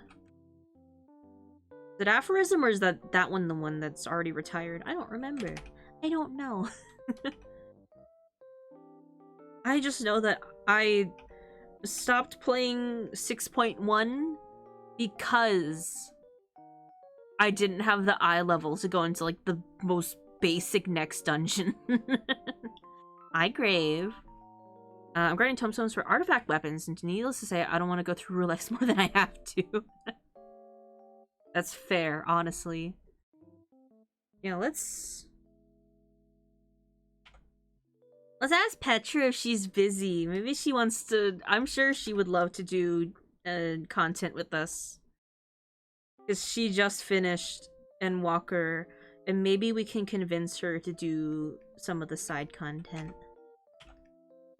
Because I don't think there's anything prerequisite to the current variant dungeon, right? It's just finish Endwalker. So we could just have her claim it right away.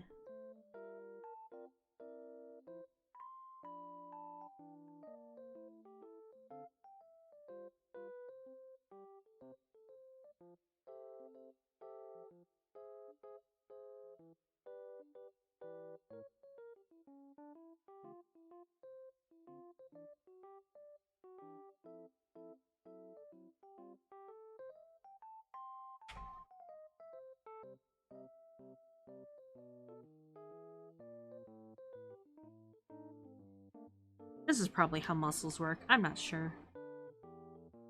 I believe to use the party matcher you need a certain eye level, but I don't know about parties. We should be able to go in. I actually don't know. I think maybe we do need it, because maybe I'm thinking the first variant dungeon is the reason. I think I had to get the eye level to do the first variant dungeon. So I have the eye level for that one. I don't know if I have the eye level for the new one to begin with. I didn't try it yet. So we'll see. You can carry me, right? You can carry me through... Do you want to carry me through, like, the datascape or something? I don't know. I don't know what there is. I don't know what the your content's called. Want to do, like, Smileton 10 times? We can grind Silda... Sild? Is that how it is? You get the Man in Black outfit. Ooh. I need to take a good look. I haven't really looked at any of the, like, post 6.0 gear, you know? So I don't have anything for, like, I need to grind this. There's Datascape, Pandemonium, and Alliance Raid. Okay, I need to do Datascape, and I haven't done any of the raids. Wait, is I thought Pandemonium was the Alliance raid.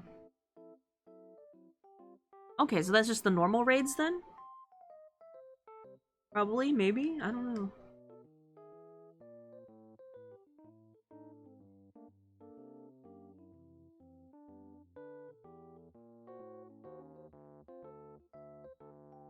Basil.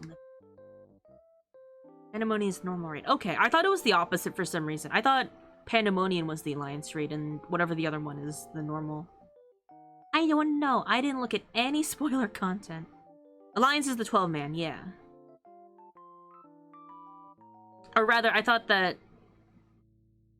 I thought the other was the 24.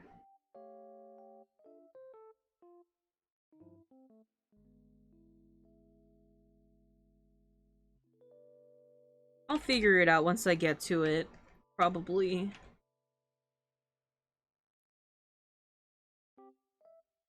Is Petra streaming tonight?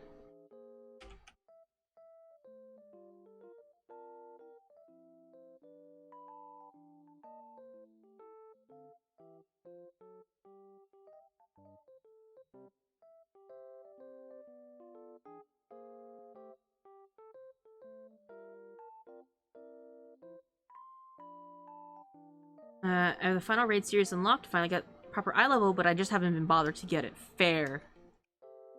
I don't think I have most. I don't think I have most of the raids. I think I have them like unlocked to an extent. I don't think I've done most of them, normal or alliance, because they're all optional. The only ones that were required were the Realm Reborn ones for story.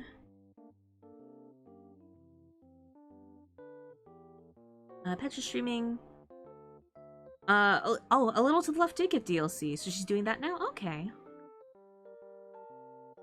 Is she, like, live right now?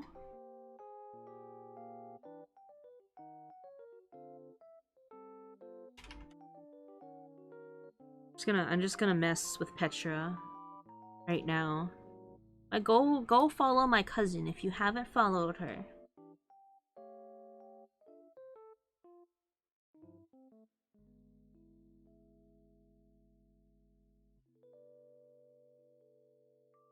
Unless she has to delay. That's my shout out. Going live at 8. Okay. That does explain why she asked me to help her just a few minutes ago. We were just in voice call. I was helping her adjust her model. A scan?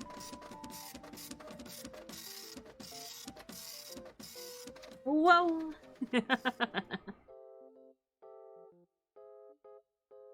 TTS is doing a little wink. Look at him.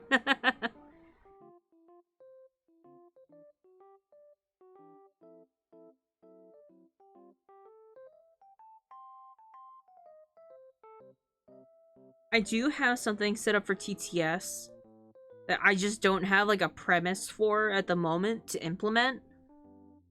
And I don't know how it works out. I'm not quite sure how it works. But maybe you expect something with the TTS in the future. Almost done with the raids except for Shadowbringers, which the name escapes my mind. Shadowbringer raids. Wait, what are the Shadowbringer raids? One with Reen? Yeah, I don't know what they're called. That is probably the only one I haven't really touched at all. Because the other ones I'm at least like... Yeah, it's like the Sky Pirates. This one's like... I don't know, Alexander or something. This one's that. Pandemonium, I've heard a lot. I just don't remember what the Shadowbringer one is called. The normal ones with Omega. Okay, yeah. Because that's the only one. Is that the one that has, Gaia in it? It takes place at the Empty. The Northern Empty. Or whatever it's called. Because I believe, like... I don't know anything about Gaia. I just see a lot of content with her and Reen as girlfriends.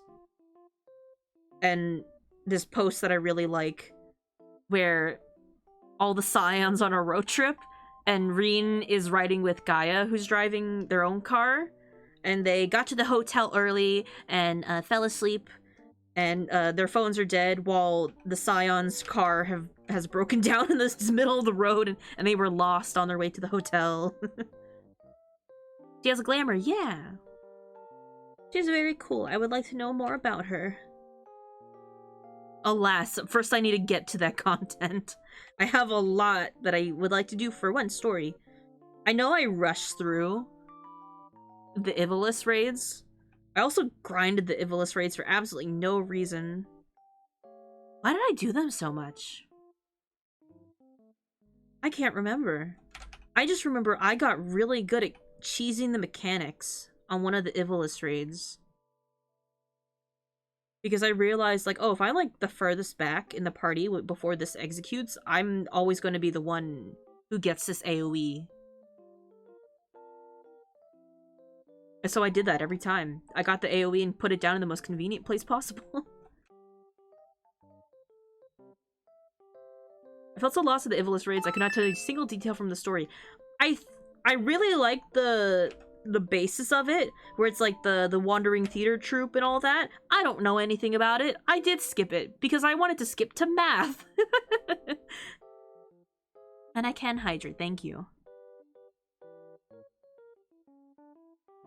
I wanted to do the math, and I wanted to do the I think that's the one where you walk across that tightrope that you can get rescued across and fall.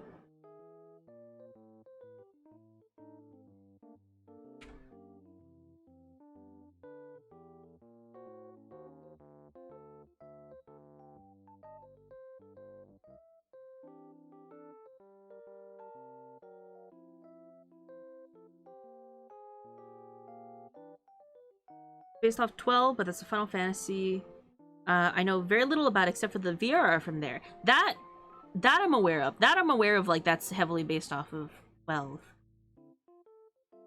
Hi, I had to come to your stream and say hi because I'm currently painting 2 hot dogs. What do you know? Thank you so much for coming in. Please, please enjoy your stay. I'm just drawing just one hot dog. We had another hot dog over here that I drew last stream. No, it was weird, but I loved it. Tempted to buy the re-release.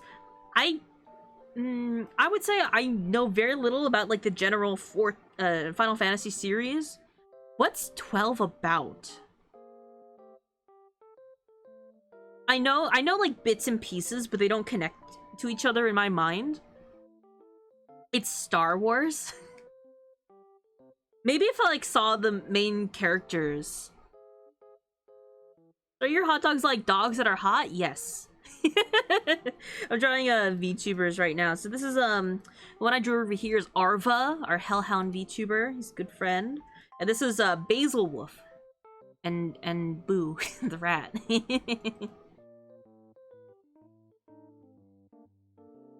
Why do I not know what 12's about? That's not that long ago. We are drawing very different things. But alas, they are all still hot dogs.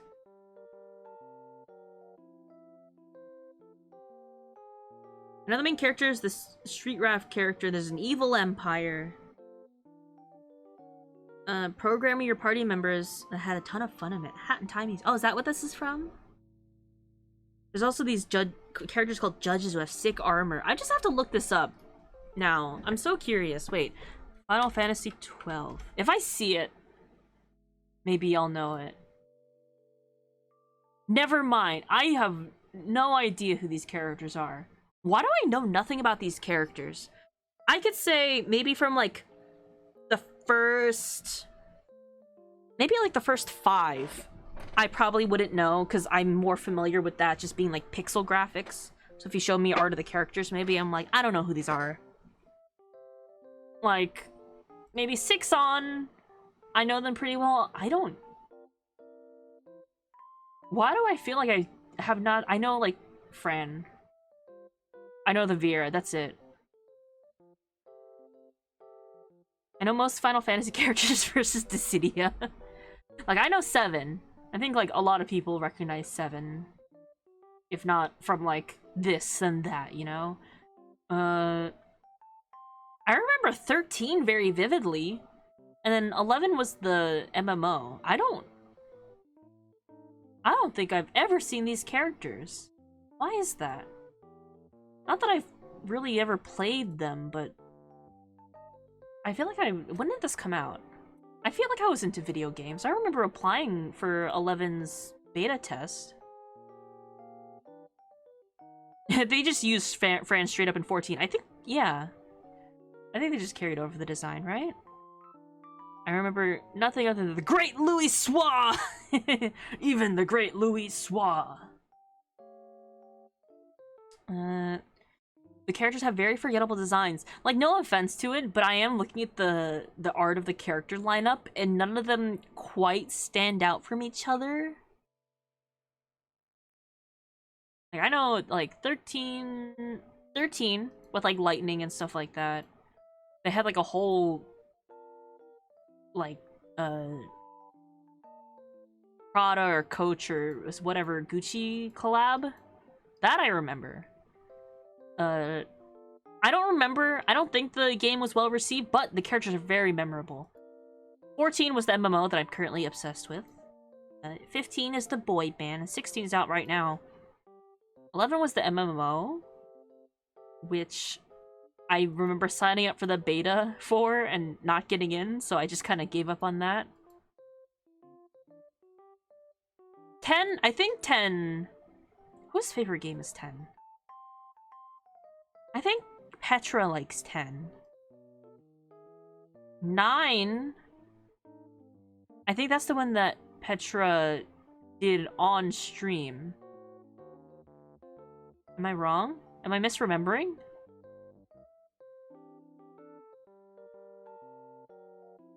Which one is the Blitzball from? Wait, which game is that? So Petra did play 9 on stream. Blitzball is 10. Oh, so that's 10. Okay, I pushed them down by a number. I'm like, wait, isn't that one 9? No. So, yeah, okay, Gabi likes 10. And then 10-2 is the same as 10, but with gun. I played Black Mage. Ooh, Black Mage is fun. Comedy! Oh, thank you so much for gifting a sub to Vortigan. Now Vortigan can do a little tap and oatmeal. A little fox jam if he wants. I am range DPS. I can tell you that. As much as I would love my character in lore to be more of other classes, alas, my own gameplay skills are my one weakness, which is I like to dodge AoEs, and I'm very bad at keeping track of other stats. I just like jumping puzzles and dodging AoEs. Son prefers to shoot mans. My two other main classes, besides like Bard, which I don't really play as often, which I like playing, I just don't play it as often anymore. Are Machinist and Gunbreaker, which is just gun and gun blade, which I think they're very fitting for my character's lore.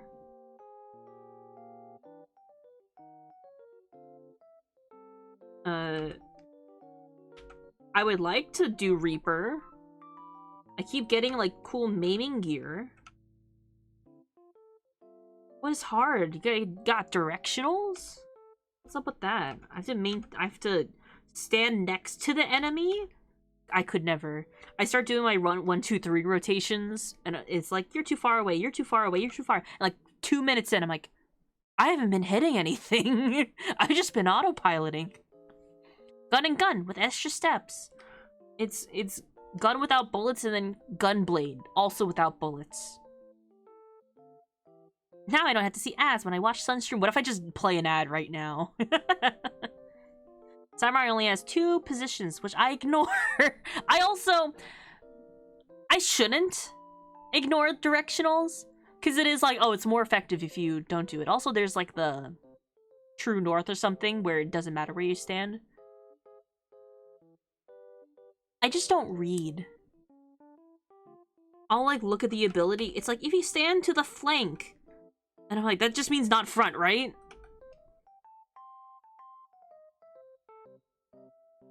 So there's that.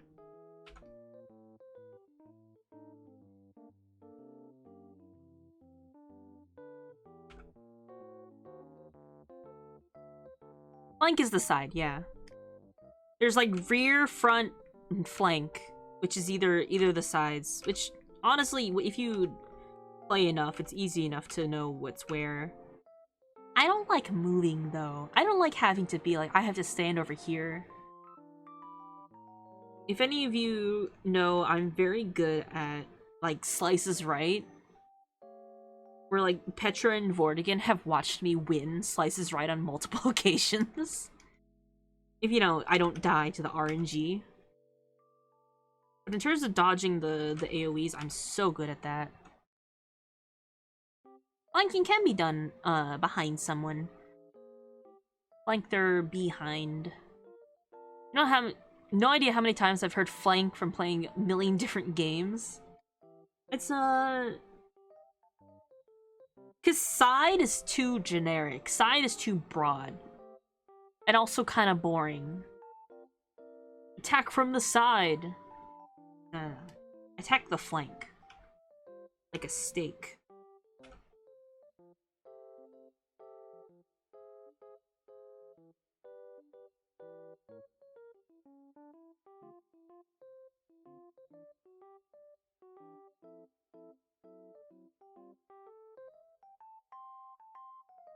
I also made this line way too straight.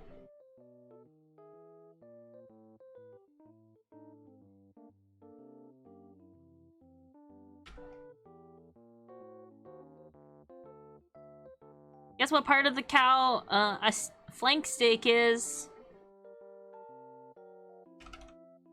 Depends. Which way is the directional facing? Flank sounds much more formal. Yeah, it's for the people who speak in cursive. One great game refers to it as pinch. I.e. you and a teammate in front and behind someone, which is a good name for it. Like a flank. Yeah, I guess that is a flank attack, huh? Pincer? Pincer attack? Pincer? Pinch? Pincer? Pincer. Like the Pokemon. What are you poking me for? What are you poking? I'll bite you. Flank is a military term, which is why it gets used for combat stuff. Yeah. That makes sense.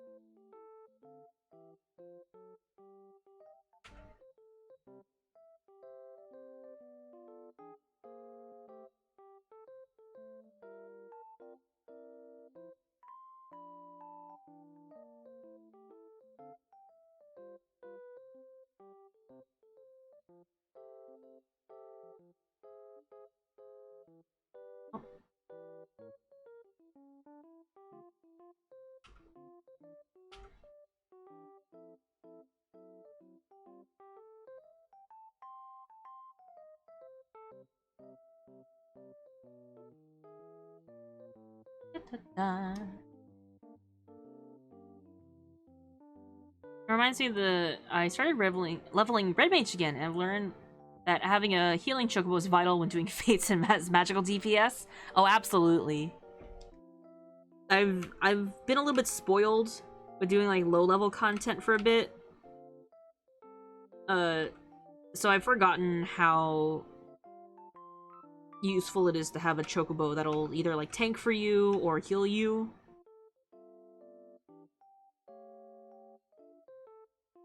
I'm doing fates, yeah. Well, doing fates as Reaper is pretty good because I'll do like AoE attacks, so I do need it as a healer instead of a tank.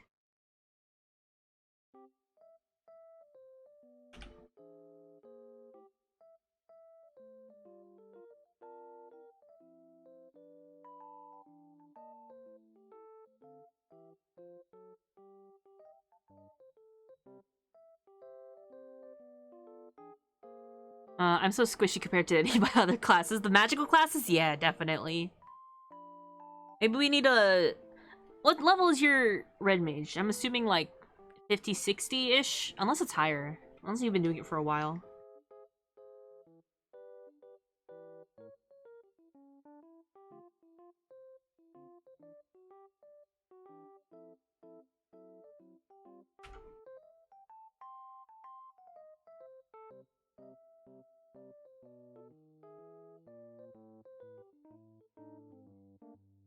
252, 53. I probably have like a 50 class. We can probably team up. Because there's a couple of classes that do start roughly there. So we could,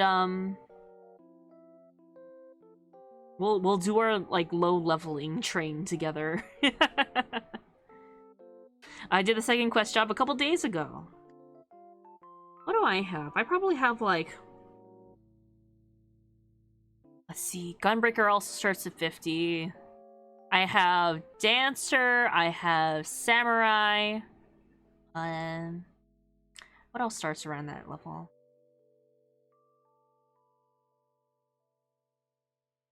I just been in Camp Falcon, Falcon Head, doing as many fates and quests and fates as possible. I do want to do. I'm trying to do Shadowbringer fates because I want to unlock the gem store for no reason. I just am kind of tired of going. By the way, what is this gemstone seller sell? And they're like, nope, you haven't contributed enough to this land. And I'm like, fuck you. I'm gonna go punch some spiders now. I'll get more gemstones. The bicolor gemstones are pretty easy. Maybe if you like look around, you could find a fate train going around. But yeah, there's like some fun little stuff. I'd love to be able to unlock it. There's an amount you can get for way too many. I have like a decent number. I just don't have anything to spend them on. At least nothing that I want right now. So I've just been like, yeah, I'll save them up for the cooler stuff. I don't mind doing them. It's just kind of a pain. Because there's some fates that are specifically made for more people. Especially higher level stuff. So it's like, nope, you couldn't do it because you didn't get enough in time. Because this is for like 12 people. And I'm like, god damn. Or like, oh, you thought this was a normal fate? No, this is one where you need 100 people for it. And they all get a little minion. Today I learned Vocaloid idol concerts are the same as rock metal concerts in terms of crowd, because Vocaloid idol concerts usually have 6 seats, unlike metal concerts where everyone can go feral. That's more of like a cultural thing in general, not just like because of the genre.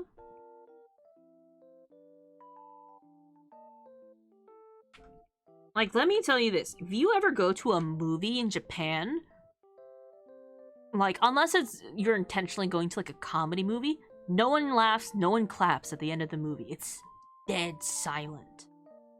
Everyone sits down quiet for the entire movie, even if there's a joke in it. They also, like, give you a survey sometimes. If it's, like, a newer movie, they'll give you a survey of what you thought about it. And I could not fill out the survey because I can't read a lick of Japanese. Mount costs 500,000 gemstones. I got, like, 1,000. I'm starting somewhere.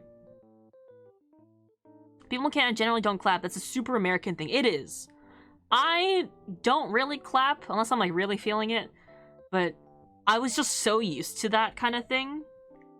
Where at the end of the movie, my friends and I were just sitting there like, do we go now? It was like, we didn't feel like we could laugh at the jokes because no one else in the theater was laughing. It was very bizarre.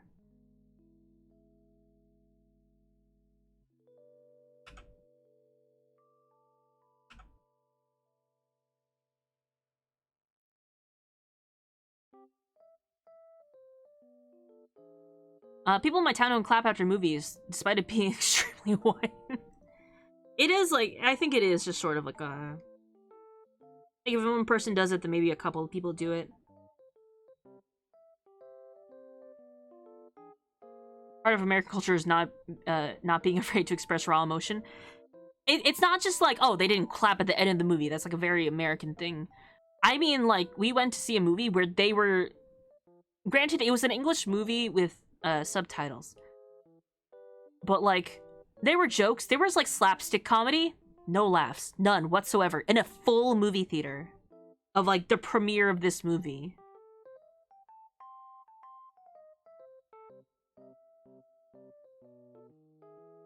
So that's just sort of like, you know, part of their culture. There are concerts that you stand up on, where there's like a mosh pit and everything.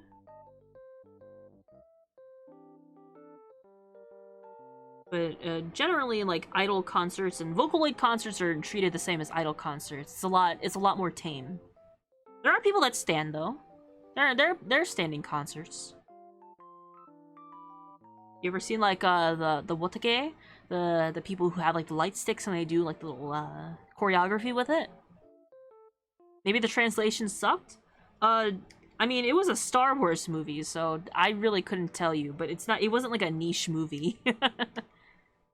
This is like a movie that's had a lot put into it.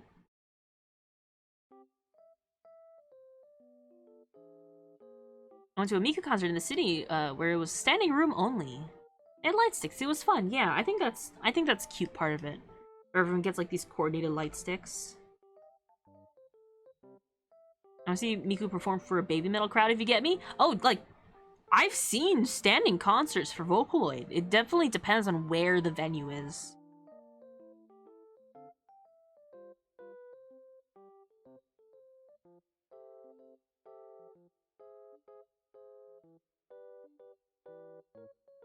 Like, I've been to pop concerts that only had seats. But, like, everyone had light sticks and everything like that. In various countries.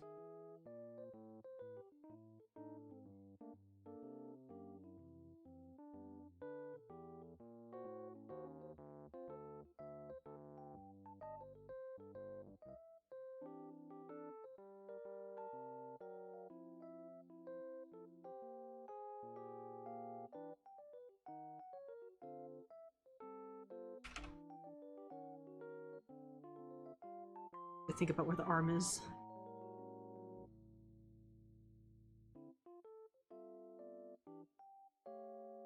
The ones I've seen have been majorly seated, so I'm just looking at the wrong spots. It's possible that any of the ones that are standing don't have recording.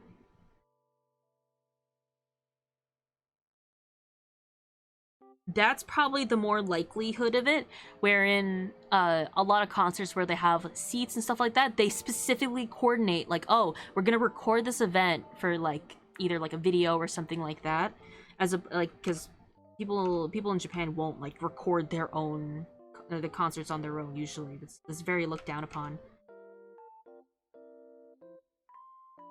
Wherein it's, like, much harder to record the events if everyone's standing up and you're just gonna see hands and heads everywhere depending on their heights.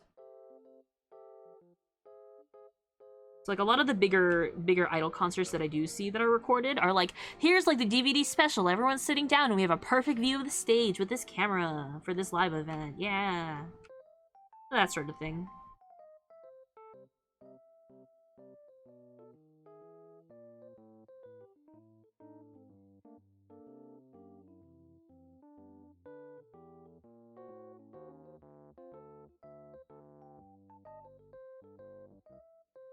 I'd say it's been a hot minute since I've been to like a pop concert. I've been to concerts. It's concert season. It's unavoidable. The hands and heads are part of the hype. Not if you're trying to sell the promotional video. Like, for idol concerts and stuff, they literally sell, like, DVDs of the concert for people who couldn't be there. Or maybe people who just want to rewatch it. But if you got, like, a hand in the way of, like, a material that you're trying to sell as merchandise, that's a no-go.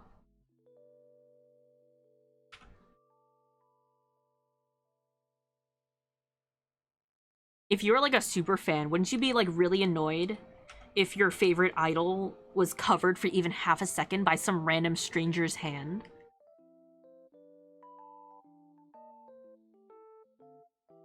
And you paid money for this DVD? Nah. No way. I like a band to go to a concert. So many people. Let's see.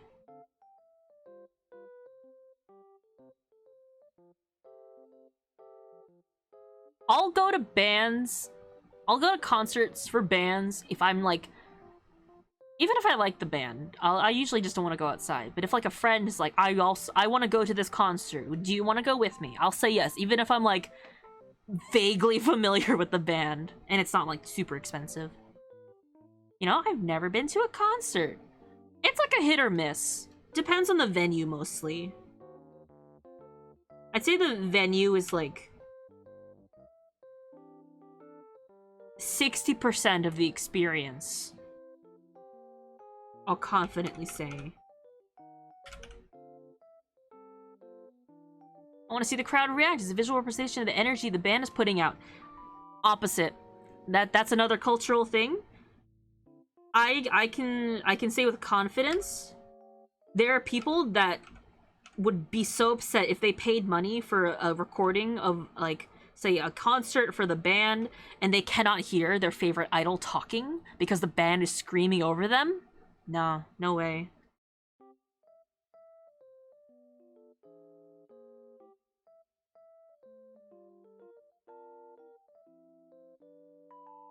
That's like if you paid for an album to put on your phone, but every single album track is just a live version where you can hear a crowd in the background. You'd be like, no, where's the actual studio recording? Yeah, I paid money to hear the band, not the crowd. They're here for the idols, not the hype of it, yeah. A lot of times I would even say idol fans, they want to be the only fan of this idol.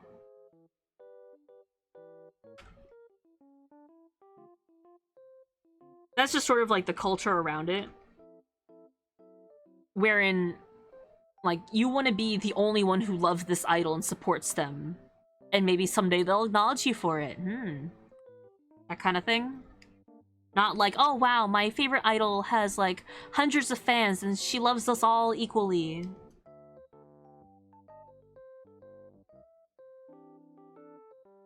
That's the most accurate depiction of idol fans I've heard.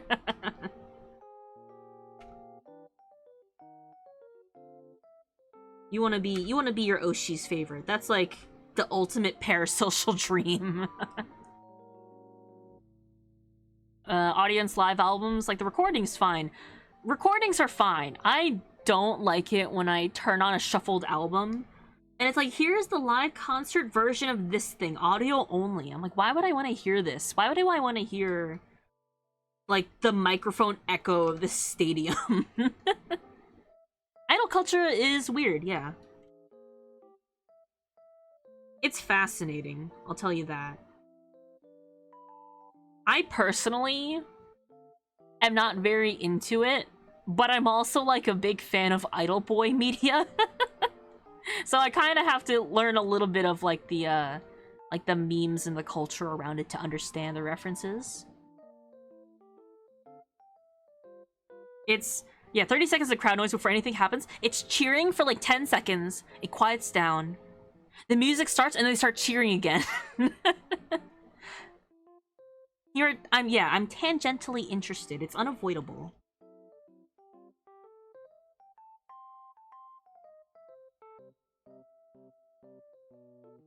So like the arm has to be like here.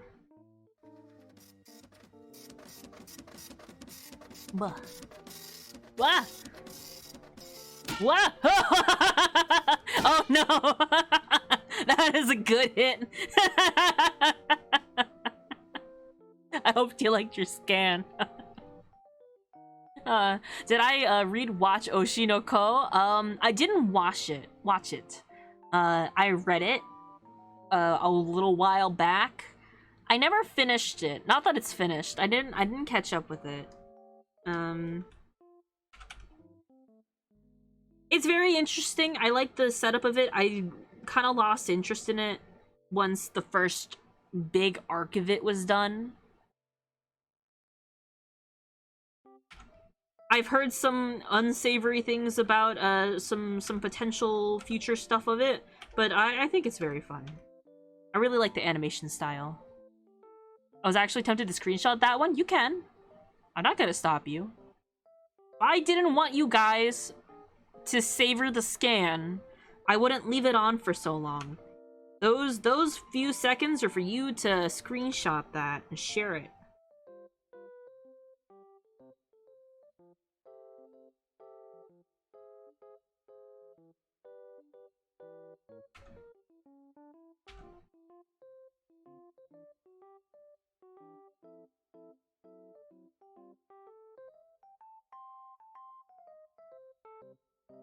How's my new model gonna look in the scan? I haven't thought about that.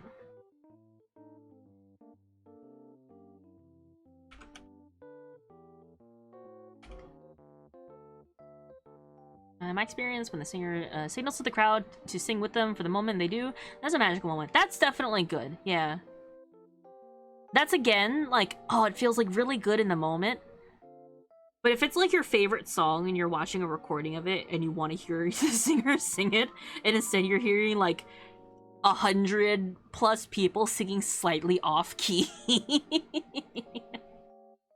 It's the Mario. One of my favorite moments of the concert was the vocalist of the stand organized the audience into sections to do an impromptu a cappella version.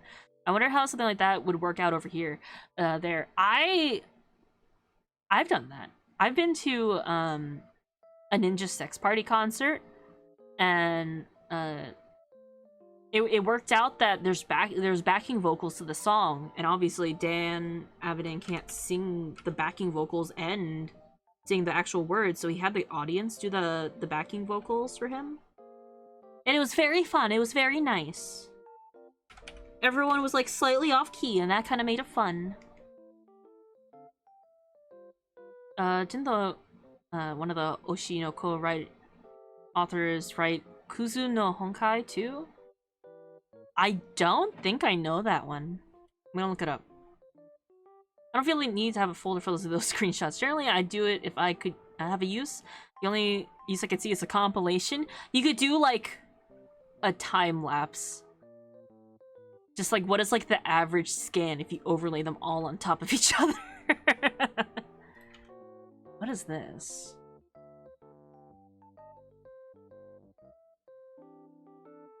Uzu no Honkai. I don't think I've seen this. I don't think I know what this is. It's not familiar to me.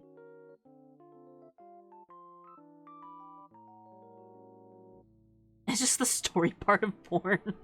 Oh, it's the plot part. I get it. I get it.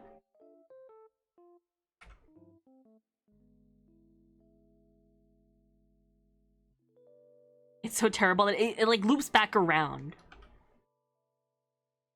No, I get that. There are some stories that I've read because they were like a bit cliche. I say as the person who reads like 1 billion of the same villainous reincarnation manga like 20 times in a week.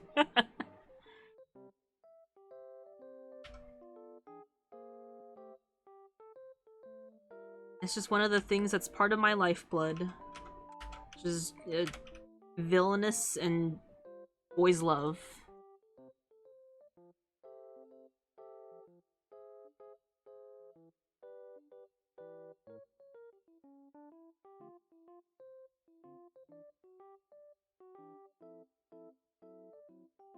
As a person who watches Sentai Ultraman series, I get you.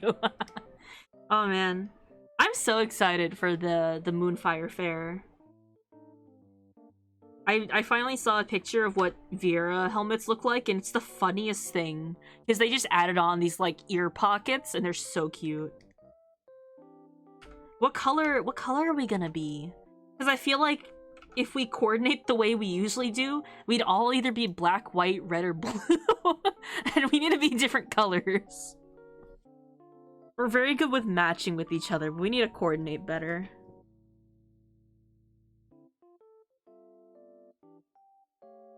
Or we could be like that one, like, Power Rangers movie. It wasn't Power Rangers, it was like Super Sentai, where they were like, why are there like 3 blues and 2 purples and 1 silver?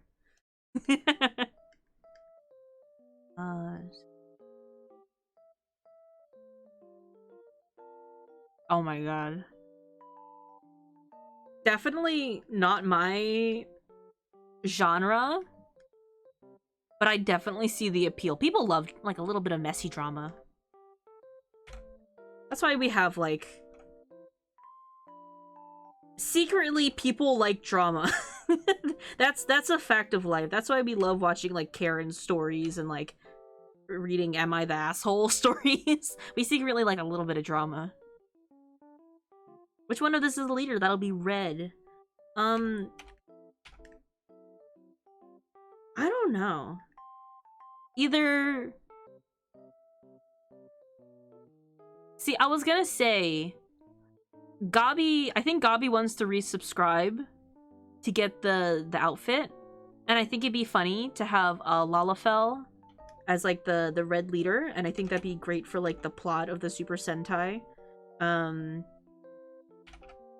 But also, I think Cleo being the leader would also be pretty fun.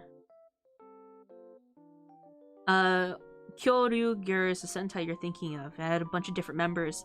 Is that the one? Is that the one where they kidnapped the Power Rangers and then they were like, why are there like 5 of the same color? Like violet and purple are basically the same. Or there was like a light blue and a dark blue one. Or something like that. They're like, we found another one, he's silver. Cyan, gray, violet, and silver. Yeah, that was it. Secretly, people like drama. Secretly, he says, people love drama unless you're personally burned. Yeah, people love drama that they're not a part of. Let me admit that I was watching people read out, like, Reddit, yeah, like, Reddit drama stories, like, people posting, like, am I the asshole and stuff like that. I've been watching, I've been watching those for some reason. Just cause, like, I don't have to pay attention to it necessarily, but when I do pay attention to it, it's like, oh, something interesting just happened. Blah. Blah. Thank you so much for the 16 months of being a good egg. Hi.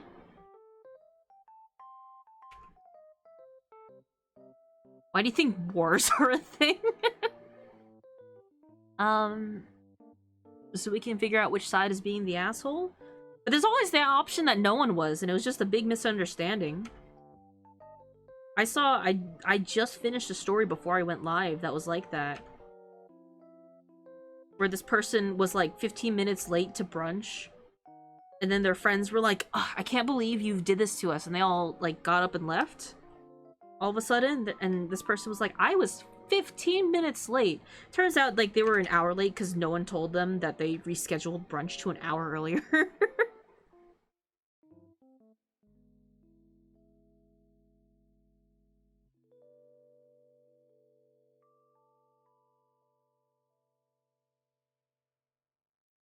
I need to, like, redo this. It's bothering me. I fucked this up. The sketch isn't doing me justice.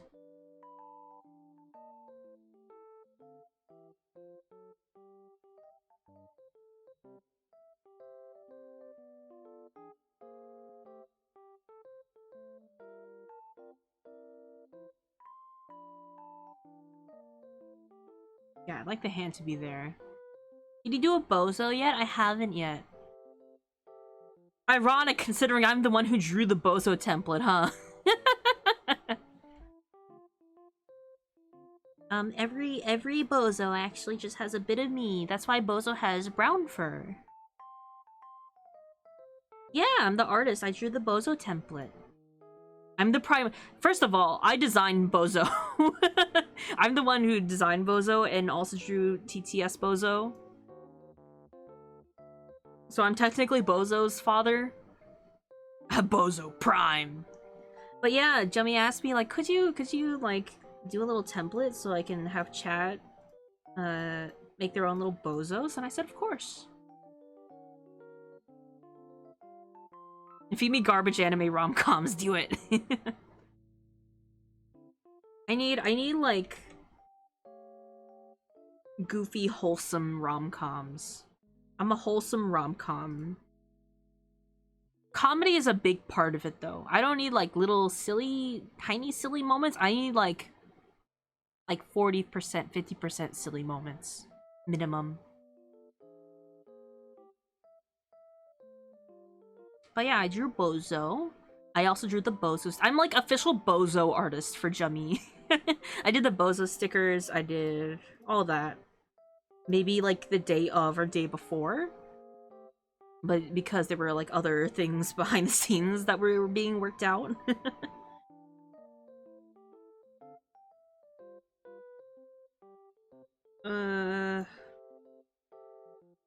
Just gotta move this all over, really.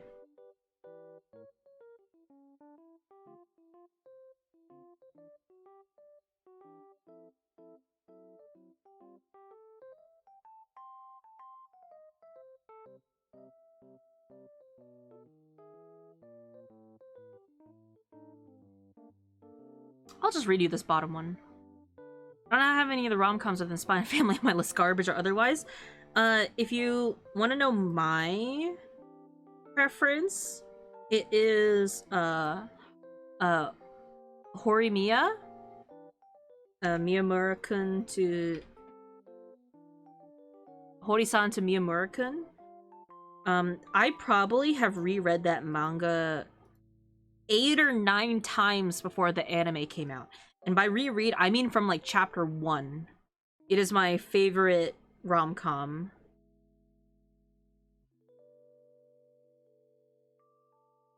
Kaguya Love is War? I love Kaguya. That is absolutely a rom-com. And I haven't caught up with it in a while. Any comedy manga that wants to last it has to go through like a stage of like a little bit of serious plot to keep interest and keep the story going. And you start season 2? Yeah, I don't know where the anime goes. I have rom-dramas, no rom-coms. It needs to be like a little silly. Like Horimiya has like some very cute... Oh man, the new season of Horimiya came out, or it's coming out, and it's all like the chapters that they had to cut out from the original season of the anime. There were like a lot of little slice of life things that didn't contribute to the plot. Like little intimate scenes, the little comedy bits that they had to cut out for compressing time. Aw, it's so cute. I wanna watch. I'm kind of tired of high school rom-coms now. That's absolutely fair.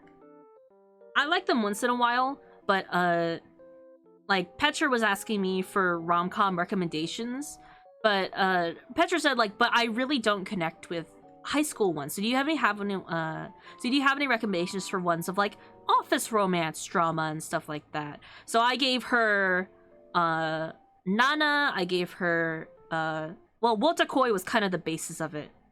So I gave her like a couple others based on that. Wotakoi, also a rom-com on like working adult age.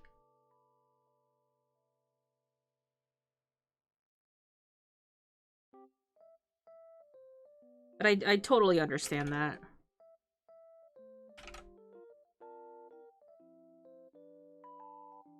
I do also like salaryman office romance.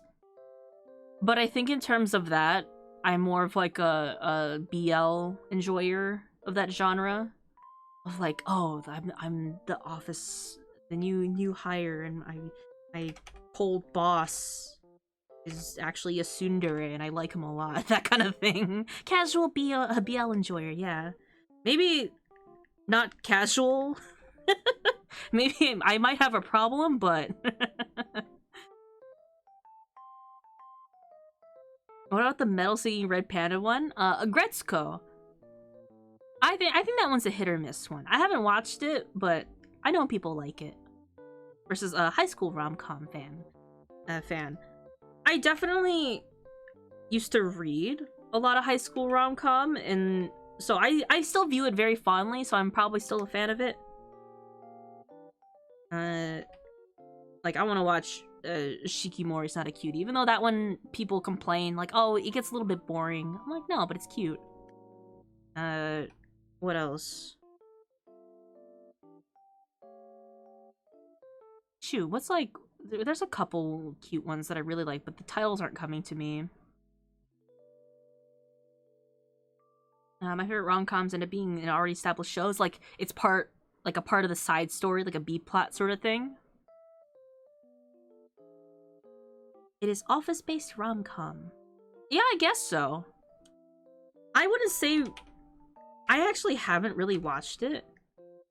Is romance that prominent in the story, or is it just like it happens to have romance in it? Because there is a difference in like a slice of life that has romance in it versus a romance-centric story. I'm also realizing I don't like this arm anymore that I've drawn this second fur. Fur's tough. Yeah, I think I've drawn this too. At least these bottom ones I'll fix.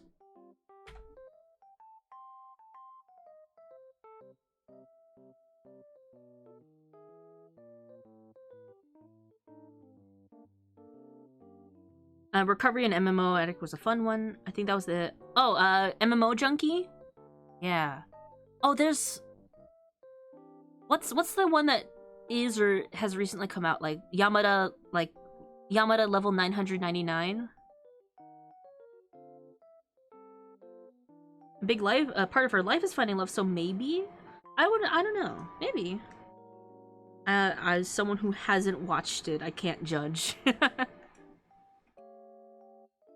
But level 999, yeah. That I like. There's a little, a similar BL that I've read that I would love for it to get an, anime.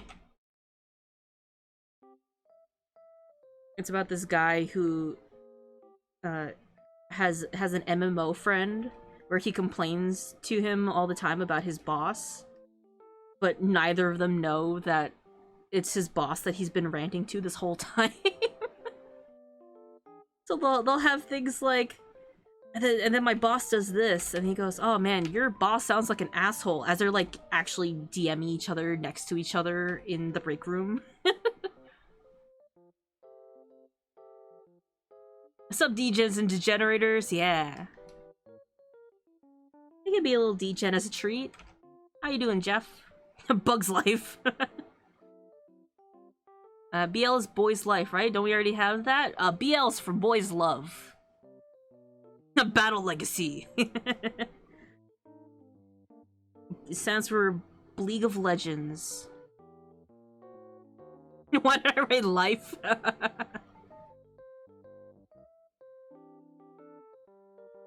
I'm dumb. It might have been a typo. Maybe it was a little autocorrect there.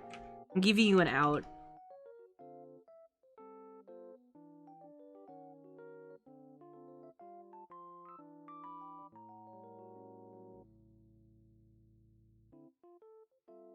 I'm on PC! I'm giving you an out! I'm giving you an out!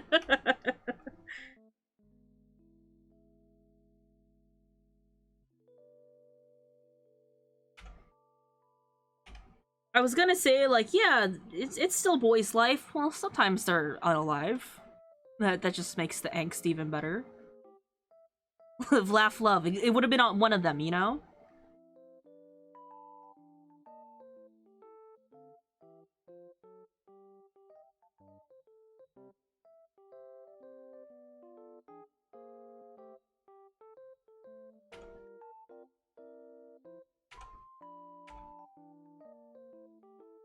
This is a household.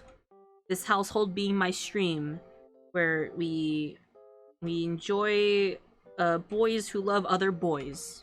Me, I'm boys. I'm enjoying it when the boys are just guys being dudes.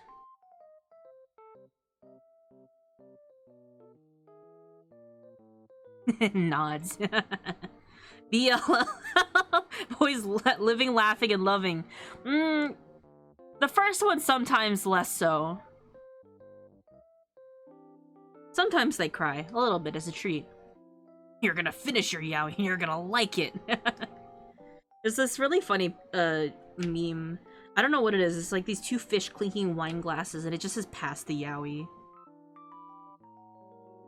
And I want to draw myself over that, but I don't know who's gonna be the other fish. Boys being lads. Son enjoying boy's death then? No? Maybe? I don't know. Sometimes they're like a ghost. Or a zombie. There's like a whole compilation of zombie ones. Vampires are undead, also. Guy, son enjoying that vampire BL. Listen, it's a big genre out there.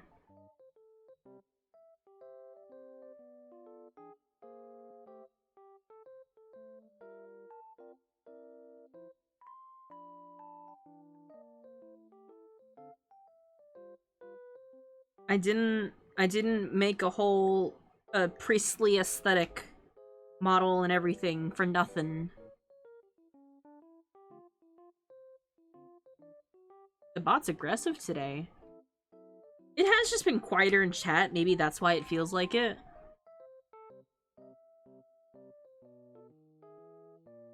New Adventure Time will have Vampire BL? Wait, what? I've only seen one trailer. First of all, I wanna draw Jummy in that bunny outfit because I think it's very Jummy coded. I don't know. Priestly outfits, so you could have a vampire corrupt you.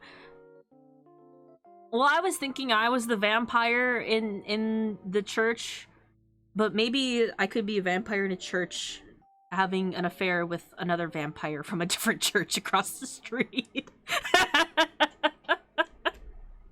maybe that's the melodrama that we need.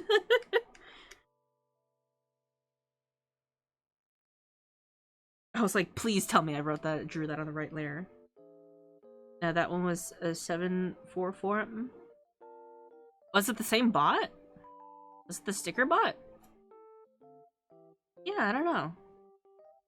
But the other vampire's Catholic. Is that how it works? Is it that the vampire who takes over the church to hide in to secretly bite people is also of that faith? Is that what's happens?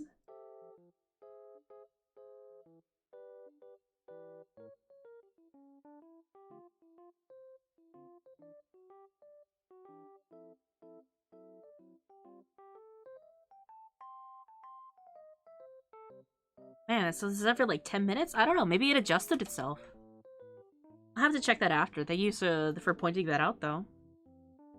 It'd be a pretty good grift. So is it that... Does that mean they're, like, actively and genuinely trying to convert people to that religion? I think that's what people do. But also, like, as a bonus, you could be his snack. Convincing people that vampires are afraid of crucifix while being a Catholic vampire. That sounds like the premise of a kink thing. Am I wrong? Being like, oh no, I'm so afraid of crosses, don't point one at me. Or something like that? I don't know. Oh no, I failed the exorcism, the victim was sucked dry of their blood by demons.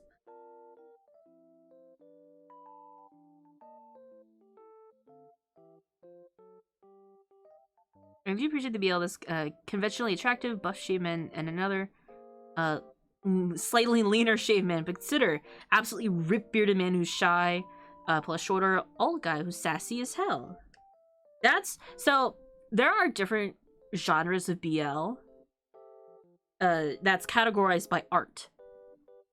And typically you'll find a lot of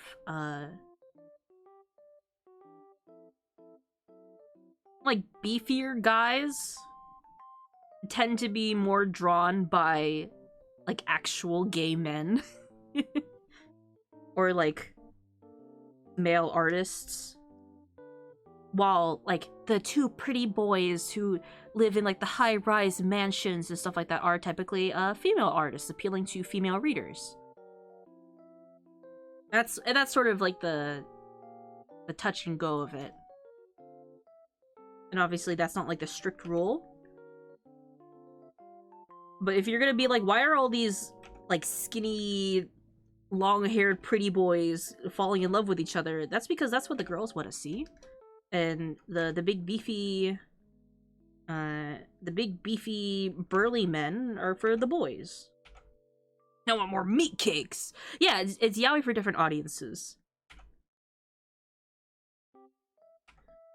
Me personally, I do lean towards more of like the female-leaning yaoi because I don't like overly muscly characters. I do appreciate a good buff character, but sometimes it just goes like a little bit too hard. And it's not as fun for me to look at. Ladies don't like bears, confirmed. There's definitely girls that like bears, but I think that's sort of like the reason why like girls will fawn over like the Tumblr sexy man type. And usually the Tumblr sexy man type is like tall, skinny, yeah, made of skeletons, literally. Sans Undertale, Tumblr sexy man.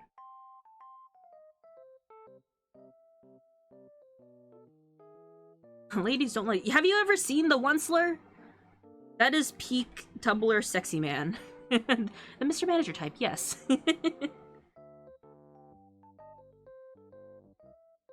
Which isn't to say there's female artists out there that will draw beefier men, hairier men, that kind of stuff. But that's just sort of like the typical of it. So if you do want to actively seek out like, oh, like beefier manga with beefier men in it, then looking up male artists.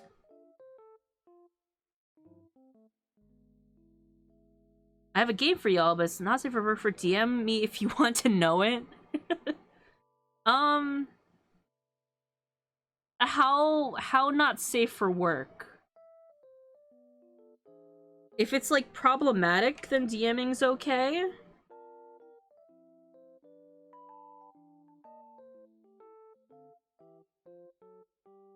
You know, like just to be safe. I should read Fist of the North Star. Not sure. You can DM it to me. I shouldn't.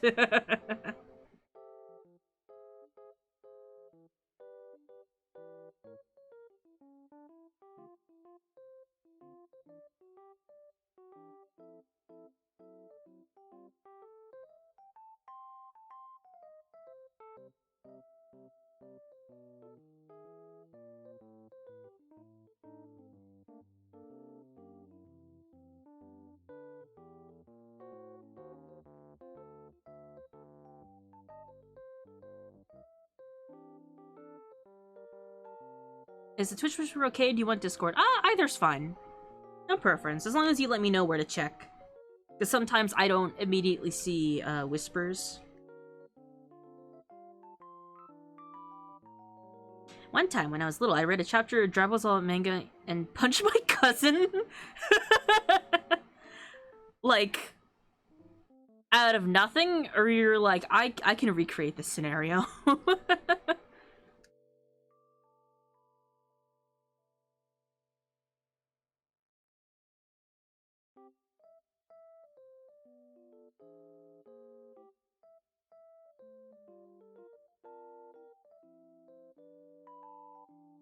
Did they deserve it? Kind of.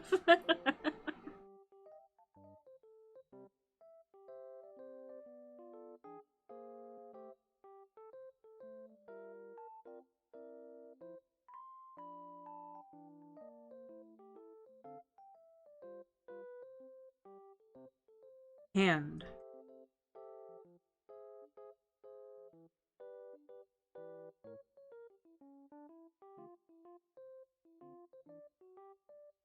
Two, three, four. I'm just gonna draw like.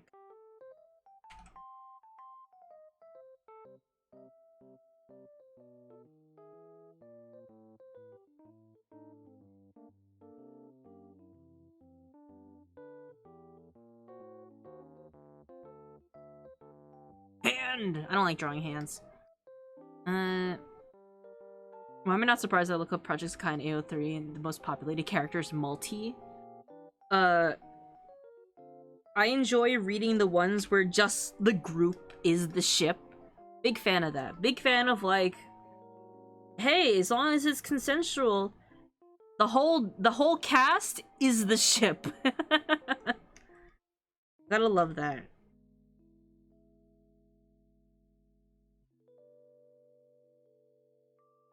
Really, it just supersedes all, like, love triangles? Not a problem.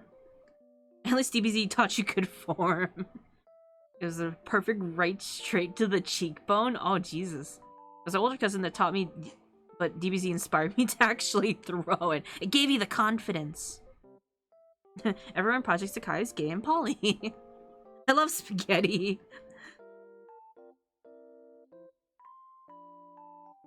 Gotta love a good love spaghetti. Especially, like, if it feels like it. If it feels like all the problems would be fixed in this show if everyone was just dating each other.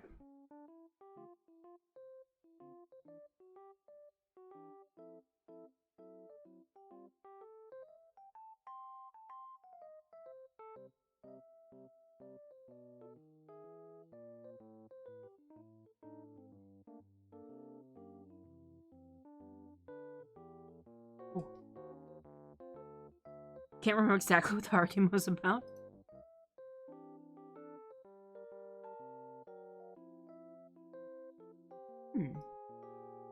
I'm like looking this up because I'm curious. Game.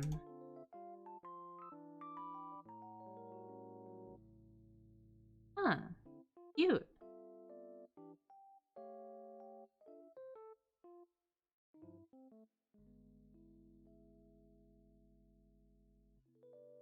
Yeah.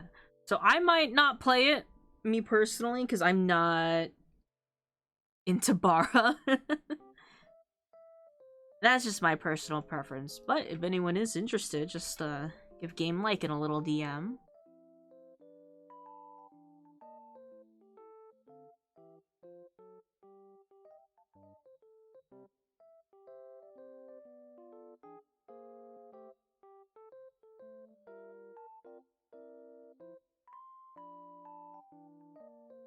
Oh yeah, I was looking at the game Game Like was talking about. I'm not much of a Bara fan. If I really think about my types, it's just like the most gaunt looking skinny man possible. He's gotta be tall. That's the prerequisite. And then my brain goes to Estinian.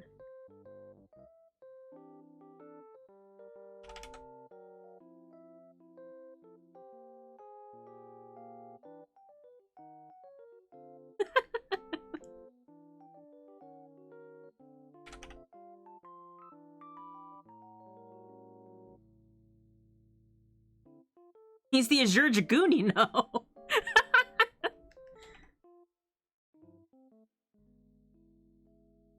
I need to like play the Dragoon quest just to be like 1.0, like 2.0? 1.0 Estinian. I remember when you were broody. You see the Dragoon that shows up in the Blue Mage quest everyone was freaking out about? I haven't. Wait, what? I don't know about this. Also a scan. Ah! Oatmeal. That's a lot of stuff right there. I thought that was a good scan for you guys. Also, Astrofel, thank you so much for giving me your first. Sound like some long, as in body type. Oh no. I mean...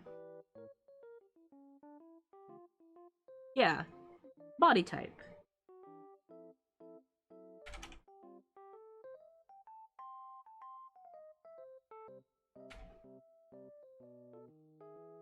That's like the, like, I could take him in a fight, right? In a fight, right? It's like that. He's from a fate. His name is something of the spiked butt. As in, butt of a spear, I assume, and he shows up with this without his helmet in that quest? Oh. I gotta look this up. I'm curious now. The name sounds familiar, actually. But I guess I just haven't seen the without the helmet picture, at least not in context. I've made a discovery recently about my type. Which is two things. One, I was talking to Petra about our anime character types. And how Petra was going, yeah, I like unkempt boys with rolled up sleeves.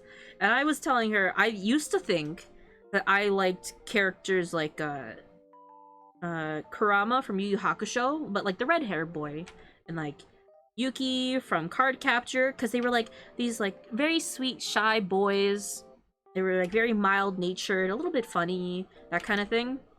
No, the other thing that they have in common is they both shapeshift into these white-haired, animal-featured deities that are very smug and arrogant. That was a later discovery. I don't know if it has any correlation to what my preferences are today, but that may have been a catalyst. It's also the smug. It's got to be it's a bit of the personality. The appearance ties into the personality, not the other way around. Because I also like characters like Zhongli from Genshin, who falls into a different category that I like, which is older man who's very good in his field, is possibly dragon themed, and doesn't know how to print out this email or send a text message. And his boyfriend has to help him pay for things because he forgot his wallet at home. There's a character in Arknights that I'm pulling for tomorrow that may fall into this category.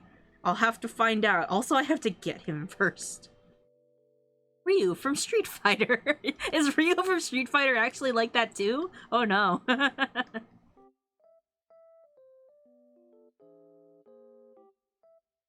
I need to like come up with a list because sometimes I think of examples that I go like, oh no, that also fits into here, but I forget. Because it's not like a character I think about often.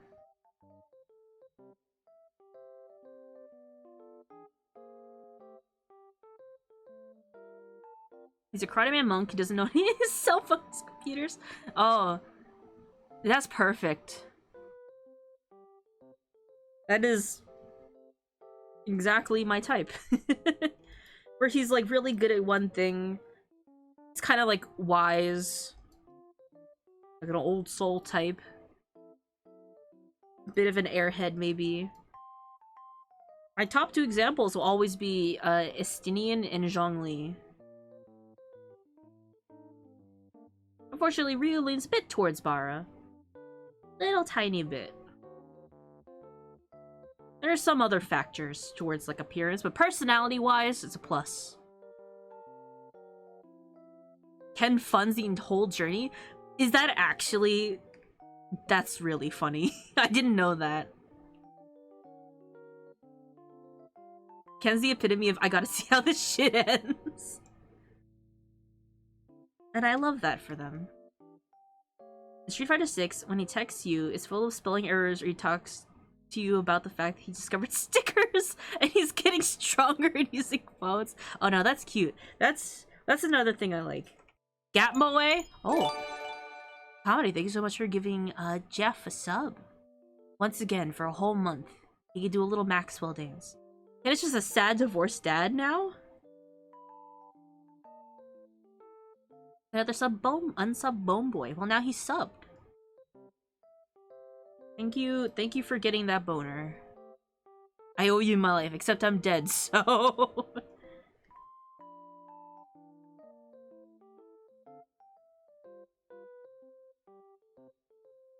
I guess I don't have to do these lines, because I'm actually gonna add, like, the rapping lines. It's okay, I'll take a femur. Don't mind this. Don't mind this, actually, really quick. I gotta draw in...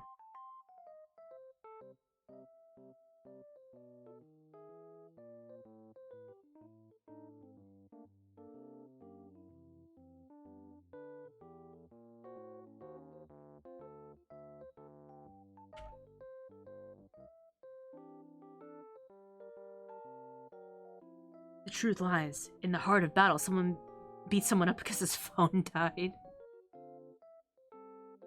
Smug is a top tier trait. He's, yeah, just a little bit of like the overconfidence, the arrogance.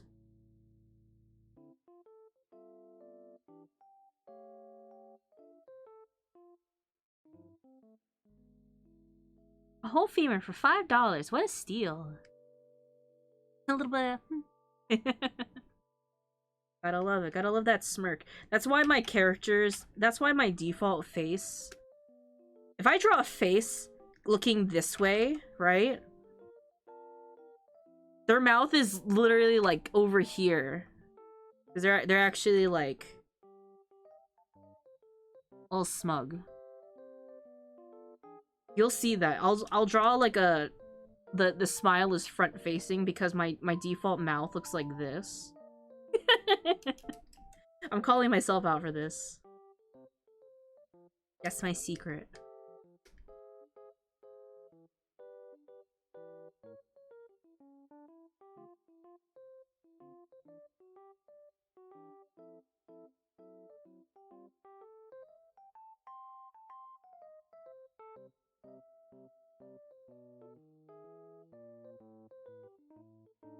Actually, this should be here.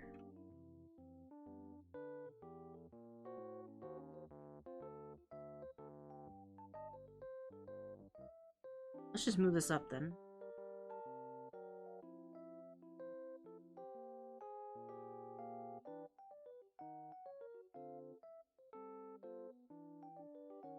I thought a rainbow was really heavy. Turns out it's pretty light.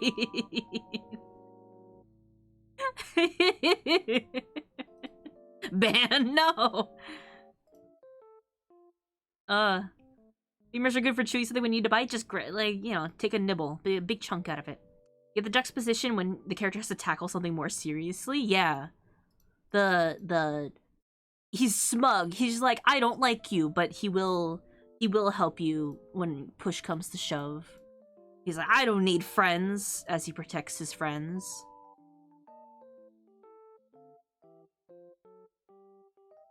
If you make the smug blush, it's gold. Just a little flush cheeks. I love Gatmoe of any forms. Whether it is like character with their hair always slicked back and you see them with their hair down because like they got wet from the rain or something, and they do the thing where they push it up, or character who doesn't wear glasses wears glasses, character who usually wears glasses takes them off. Love that kind of thing.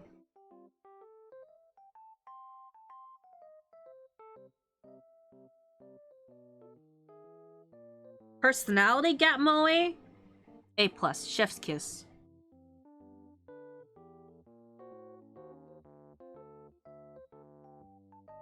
We gotta love the delinquent who saves the kitten from the rain.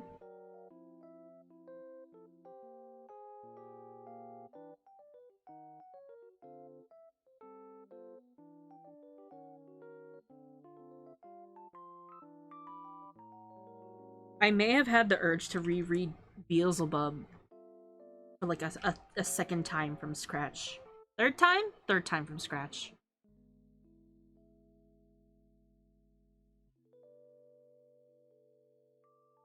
Prince is banned for the grand total of 1 Half-Life development cycle. I would know a person who would marry Gatmo if they could. This person. Me and Faye have very similar tastes. I'd say, like, a lot of the time it's a hit for both of us. Very, very similar tastes.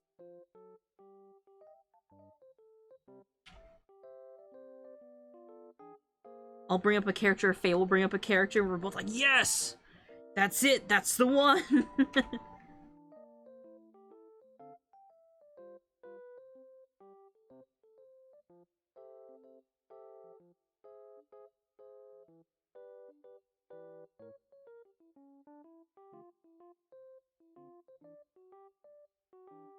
Yeah, I'll start merging these. Maybe, yeah.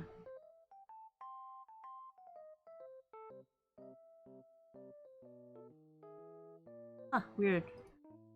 My little, stream dock, like, shifted up half an inch. No, I can't see, like, half my stats.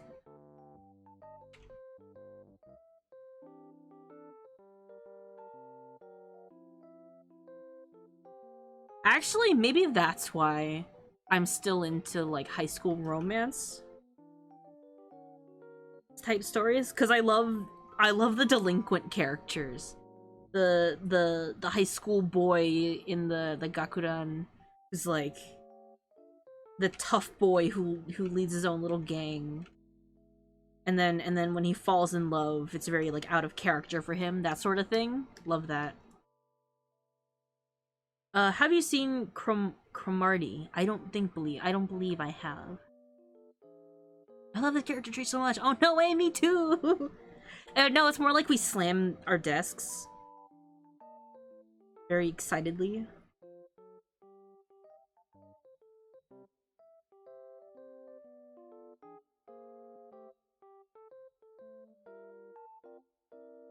Cromarty High School?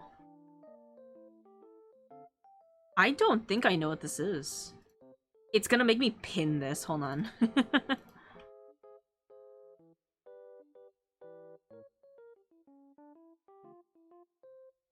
I have seen this. Never mind. I have seen this, yes. I haven't seen it in full, but I remember seeing like a lot of clips of it. It's really funny. Maybe I should sit down and watch this. If that's like the entire series, I didn't know if it was just like those clips or not. But I love series that are parodies on a genre.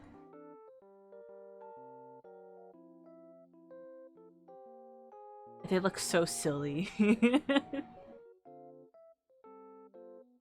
I'll have to remember that. I'll give that a look. I actually, we gotta plan it someday where I made a My Anime list specifically to make like a list of what should be on my queue or not. Even if I never get to it, just so I have like an actual filled out list that you guys can also publicly see what I have seen or not. And then call me out for watching or not watching something. A whole show full of ultra himbos. Gotta enjoy a himbo now and again. Like a balanced meal. Gotta have like a handful of each character trope, you know?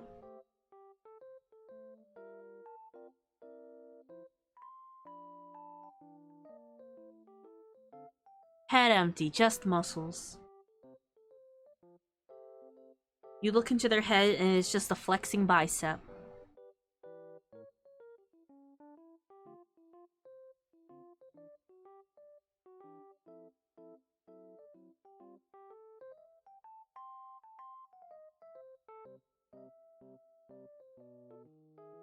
What's that one not safe for work BL gotcha game? New Carnival? Yes. The game that I have to re-download onto my phone every week because I have to sideload it, which now that if I mentioned that, I need to do it for this week. It expired the other day. Son would know. I have been playing it since like week 1. And it's been out for like a year and a half now. And I have reinstalled it onto my phone every week since then. I have not taken a break for like a single banner or event. And I've only spent like a little bit of money. So it's on that Sigma male grind. I just like the character designs a lot. I go absolutely feral for the designs because they're so pretty.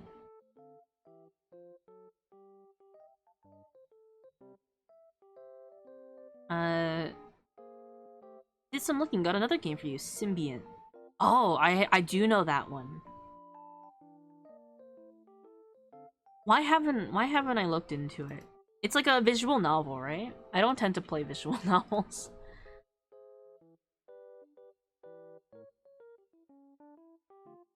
Game. Yeah, that one. I did like the art of this one.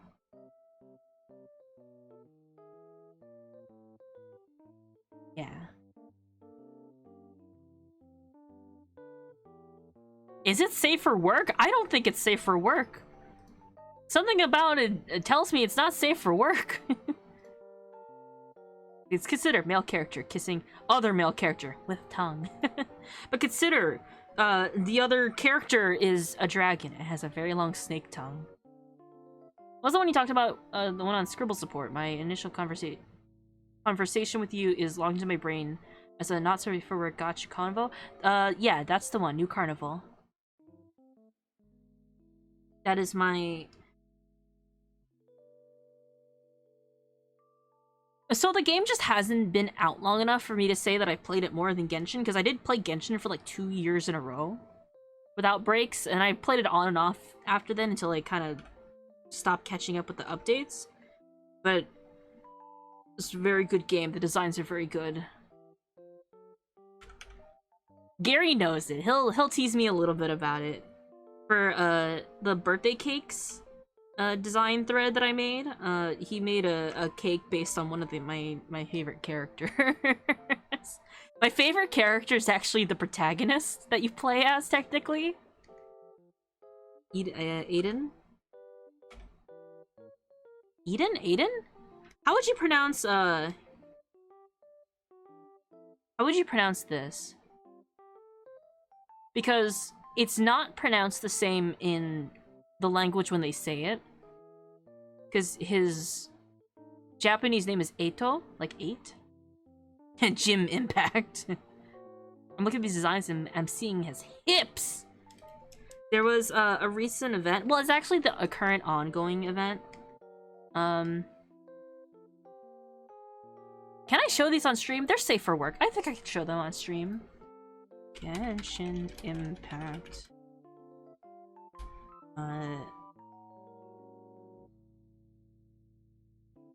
I wrote Genshin Impact. No, New Carnival.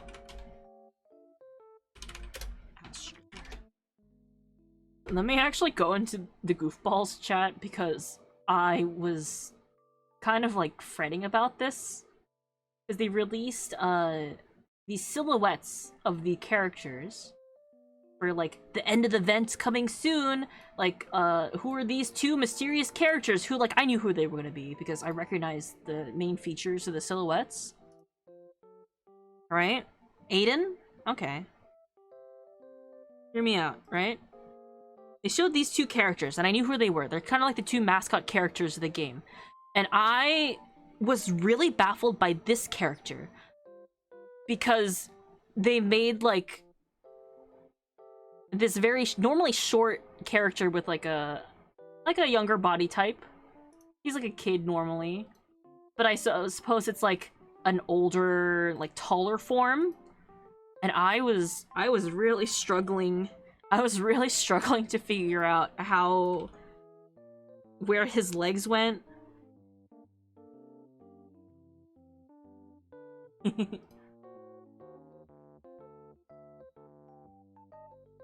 Here's another one. I'm like, maybe he's laying down. No, like his feet were on the ground.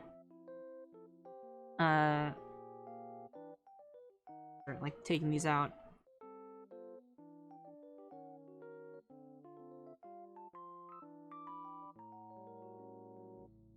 He skipped leg day. Cause hear me out, right? I saw this silhouette and I was really confused because this is what he normally looks like compared to this silhouette. So I was really like, how are they doing this? What are they doing for this character?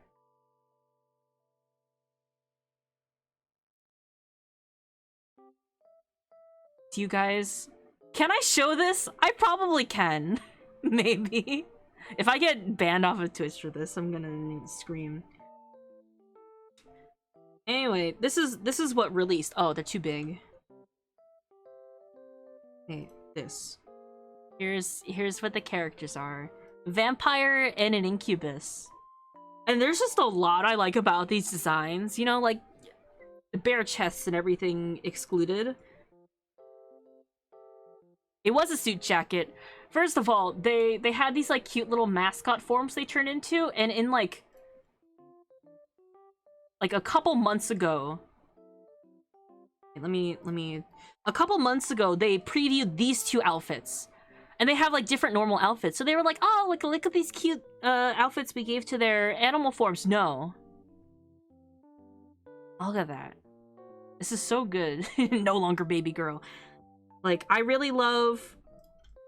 like, first of all, like, this rose pattern on the inside. These, like, all these, like, fleur-de-lis sort of things. They took away his hat. I wish they gave him, like, a little hat. He has, like, these red heels, high heels, too. And I really like this thing, which is his weapon. And there's Morve. I don't think I can zoom in on him. But, like, I really like his side, his cut sides, the chains and everything, the camellias. We're gonna ignore the womb tattoo. But I really like the handprints on the pants.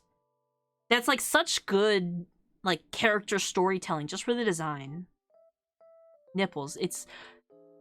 I've always said that you could tell if an artist is not safe for work or not by how they shade the nipples. It's very telling. I'm asking for scientific reasons. It's New Carnival. It's a mobile gacha game that's not in the App Store because it's too hardcore and uncensored.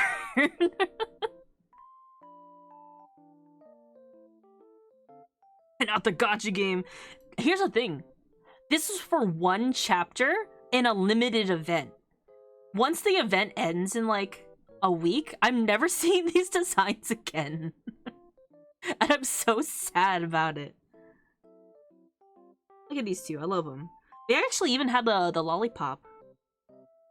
That's them.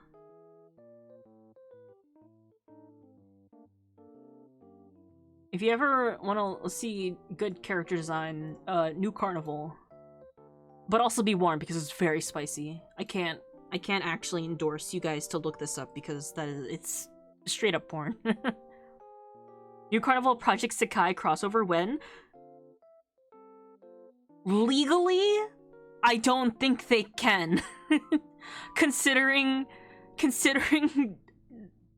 I'm pretty sure all of the Project Sakai characters are minors.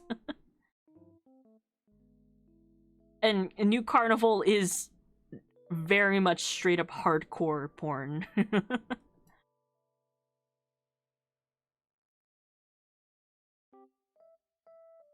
No, I don't think they can have a crossover. You know, for like various reasons, I think. I need an Android? Can't get it in an Android store. I have to sideload this game every week because the developer access key only lasts for a week.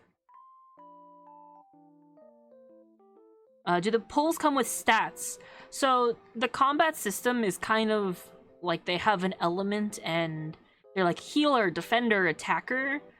You have 5 on a team and you kind of cycle through what order you want them to attack or defend in. It's a very simple combat system. It has an auto combat system. It is definitely more story-centric than combat-centric. There are, like, challenge modes to the combat.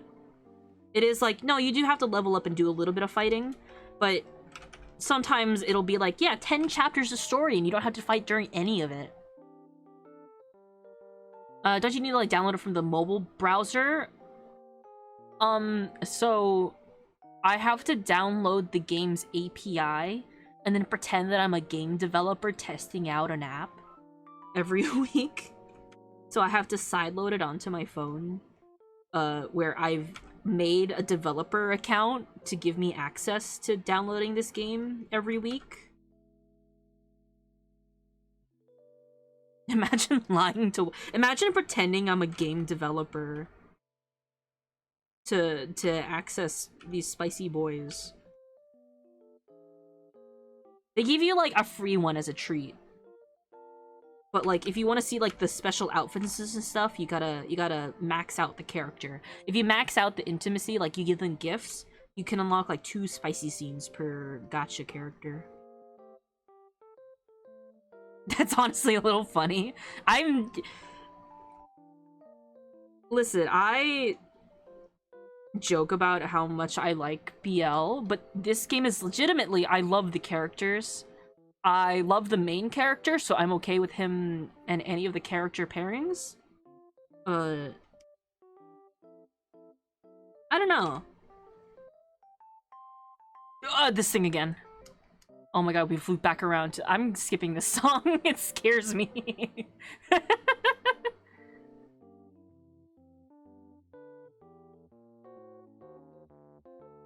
We're getting sultry again. It just was we were talking about New Carnival, huh? What was that moan? It's from Parappa the Rapper. I don't know. Don't ask me.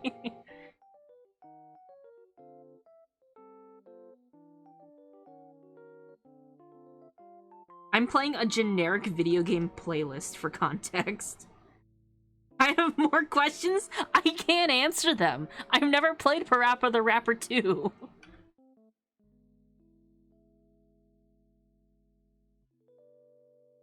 I'm looking for a BL game for like this for ages because 99% of them don't feel like they're targeted to actual queer men. This one's definitely targeted to females more, but it's very fun. They do rerun events every year. Like, they're still adding in new events, but like, oh, the next event is going to be last year's summer event, and if you've already gotten all the rewards, you can get bonus stuff. So it's very fun. Each one's like a little bit new, Very fun story. You get to know the characters. There's a lot of chapters out now. It's a very compelling plot. The events kind of progress. So it's like, oh, like the beginning chapters, like so-and-so didn't have a good relationship with this character, but now they're getting along. They're great now. Most of them feel way more woman-targeted than that one. Yeah? Sun is actually just the Fujoshi. I guess I would call myself a Fudanshi, technically. There's none for like non-binary.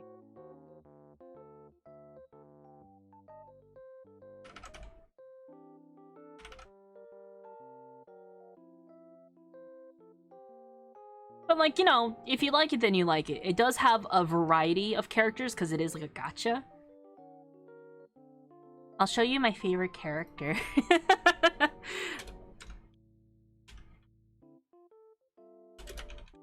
I'm gonna show you Quincy. I drew him once. In a...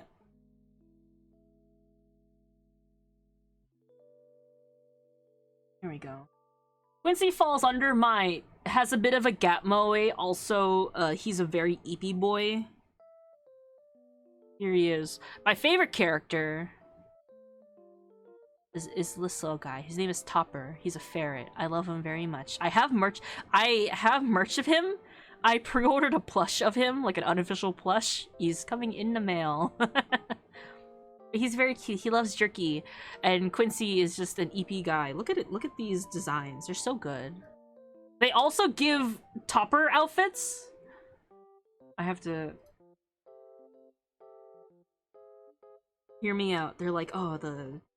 Ignore the spicy thing in the back. When they take damage, their outfit maybe rips a little bit. Can relate. I'm a very... are his plush boobs big? I ordered a plush of the ferret.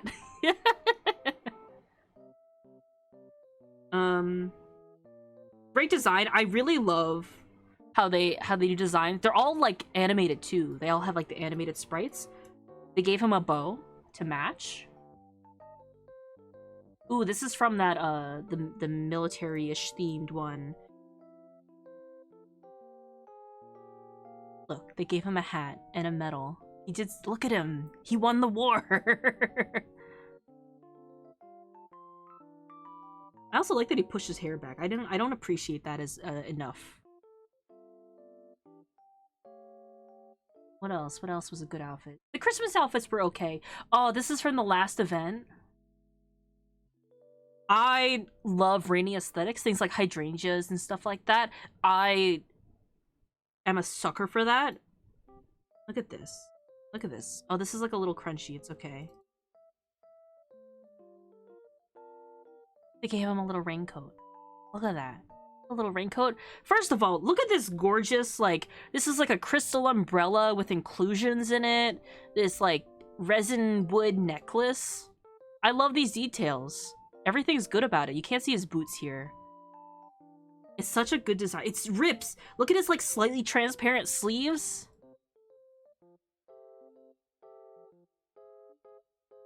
Weasel is the real boy. His name is Topper. He's like... I can't remember his full name. It's like Topper Mac Showstopper the Third or something like that. The slightly transparent sleeves? Ooh, who had... I'm trying to think. Edmund. He had like this gorgeous outfit for one of the events that had like these slightly transparent white pants. Yeah. What was this one for? Damn it. Spring Chaos. Spring Chaos event. I wish there were like, there's not like clearer PNGs of this character, of the characters.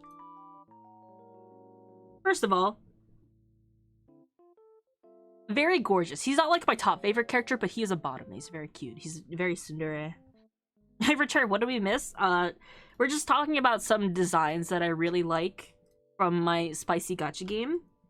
But first of all, this game does very good to contrast blacks and whites. So like, you know, like the gold belts, I love the braid they put in his hair and everything.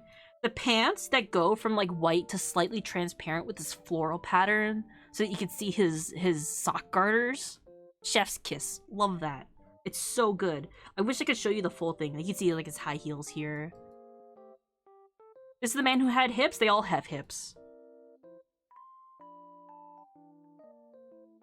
If you're talking about the outfit where he's wearing the monocle, yes, he does have hips.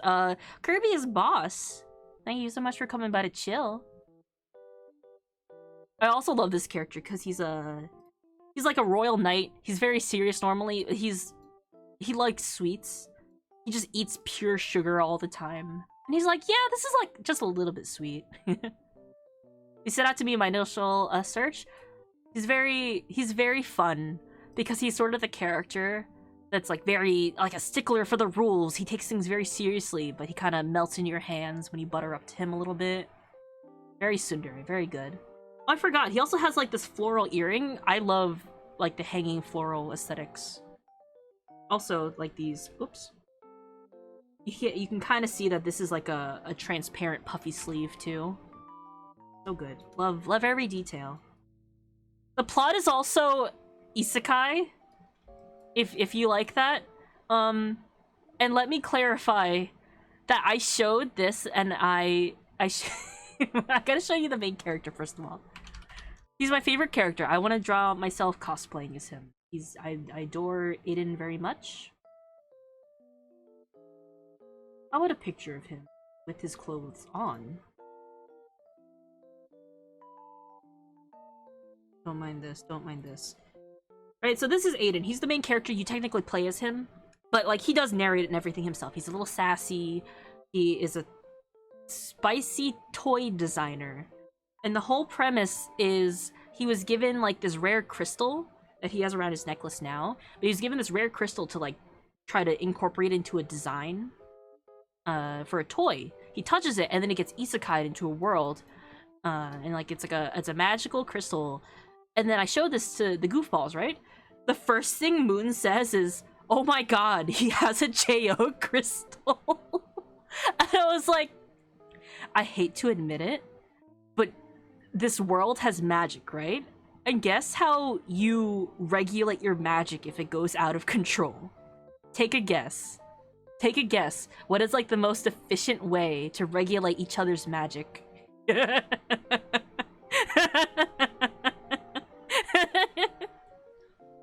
It's a literal JO crystal, yeah! I'm not lying. Is your magic going out of whack? Are you low on magic? You know, just get together with your bro and, you know, just, you know, recharge your crystal. Because I don't know if you noticed, how do I go back? How do I go back?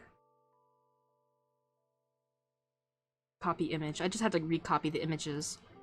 Every character, I think this one's on this hand. Every character, every major character has a jewel that's on them. That is the way that he could tell that these characters are like descendants from like the clan or something. It's a big plot. But they're part of like this jeweled clan. It's the premise is like a little goofy. It is funny. I love Aiden. He's a switch, so you can kind of pick out which your favorite characters are based on who's the top or bottom. It's a good balance of each. It's fun. It's good. If you're a little lucky, you can unlock. If you get like a super rare or higher character and you max out like the gifting intimacy, it's a little bit of a work, but it's definitely doable to get like the super spicy scenes out of it. You get like one per chapter, more or less, like every other chapter at least. One per character. You get one special scene as a sample for free.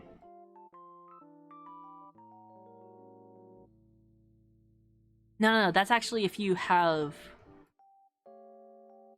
the standard super. I don't know. The game is fairly generous with the characters they give you. It's a JO-based economy. I would like to cosplay as Aiden. I just think, first of all, I like his design. It's very fun. I just like this game overall. It does feel like it's actually building up to a proper ending, though, so I'm so curious. It's like the ultimate goal is like he wants to go home, but he's very worried. Like, if I go home, then like what is like, how is everything else gonna work out? Is everyone gonna be okay? Because I love everyone, and like, I would be so sad if they were no longer in my life.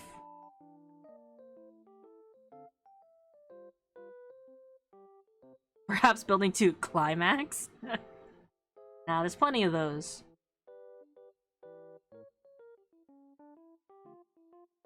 Guy. Is he like proper character? Is he like more of a blank slate player sees themselves kind of guy? He is like very sassy. He loves cracking jokes. He's a bit of like a like Tsukomi type, but he's also like a bit of a... I can't explain it. I just really like him. He's a little sassy. He kind of knows what he wants. He's also like, are we gonna get in trouble for this? And like all the other characters kind of react to him differently. Quincy calls him a little devil. Edmund, the blue-haired one, is like, really? Right now? Right here? Insert I just think he's neat. I love him. He's so sassy. There are mini-comics. I can't show the mini-comic that I was thinking of. I definitely can't show the mini-comic I was thinking of on the new Carnival mini comic. It's like these little 4-panel web comics, and it kind of gives you an idea of their personalities.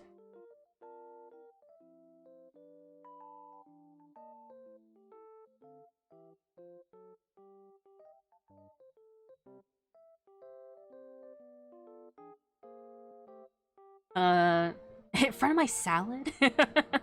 when you haven't fucking everyone at the music festival? That's funny you say that. Because guess what the upcoming summer event is? When it's a not safe for work gacha game, I have to make at least one joke. No, stop. It might be, oh, like the local church needs more support for this summer. So why don't we get you know, our friends, these two, and our local priest, our beloved priest who's loved by everyone, he's very good, Father Olivine, to help out. We're not gonna pay attention to these chains going underneath his shirt. We're not gonna look closer at the chains that are pointing somewhere at Father Olivine's shirt, right? Respectfully. But this is like last year's summer event. It's coming back this year. I love... First of all, look at Blade. He's very fun. I love that he has these sharp teeth and they like incorporate into like all his design. He's like jagged teeth sort of thing. Also here. Yakumo. Cutie. My hair looks like Yakumo's right now in real life. I have like this like orangish red like undercolor. He's very shy. He's like good male wife material. He's also the top. He's a very shy top. There's just a lot to like about him. You got a big variety. Oh, to be surrounded by men like Aiden. He loves it too. He's like, what is literally better than this?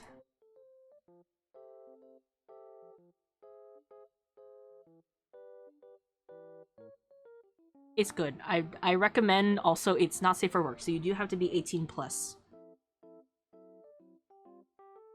We had Vampire Man in high heels and I held back. It has plenty of comedy and a lot of dialogue. So if you do like reading event stories and dialogue, and if you're like, I've definitely had times where I hadn't had time to actually properly sit down and read through the event. So like I kind of quickly played through and skipped all the dialogue, and it does get archived for you. If you play through a story, it does get archives and you can replay it whenever you want. At least you can replay the story. Oh hey, I'm not drunk. Why do you ask? We're just looking at some abs. No big deal. Hi, Star. You were up pretty late last night, weren't you?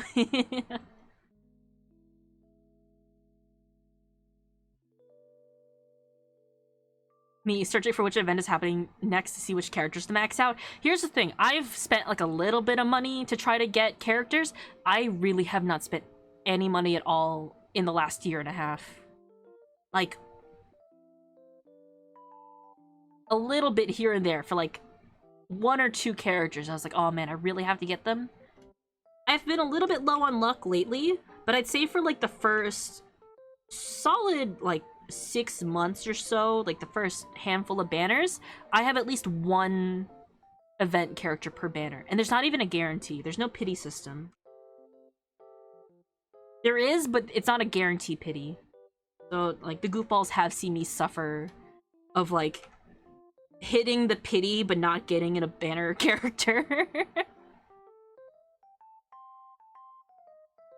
But I'd say as, like, a casual play of just, like, collecting fun characters, reading fun event stories, getting to know the characters, it's very good. I think I like it better when all the hands are curled in. I just like boys. Is that so much to ask? I just like pretty boys.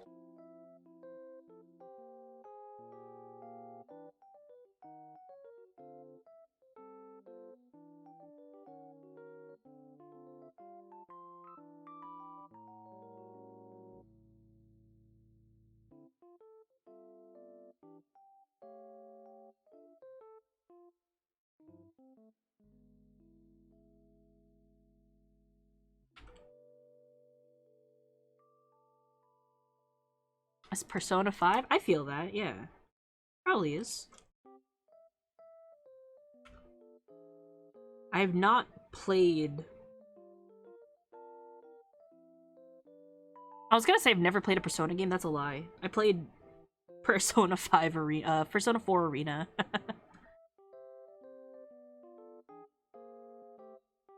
Haven't been able to play Royal. That's the, like, the remaster of 5, or like the not remaster. It makes it sound like it was, like, graphics up. No, that's, like, Persona 5 new game plus, sorta. I'd like to play 4. It's a big commitment, though. I would like to play Persona Q. Like a re-release add-on, yeah. Persona 5, this could have been DLC. It kind of reminds me of when Pokemon would do, like, Ruby, Sapphire, a year later, Emerald kind of thing.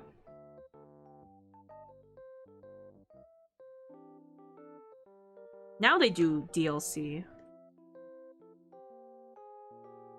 How do I do the other hand? A little smaller. I also would like to play the Persona rhythm games, but those are on a console I do not have.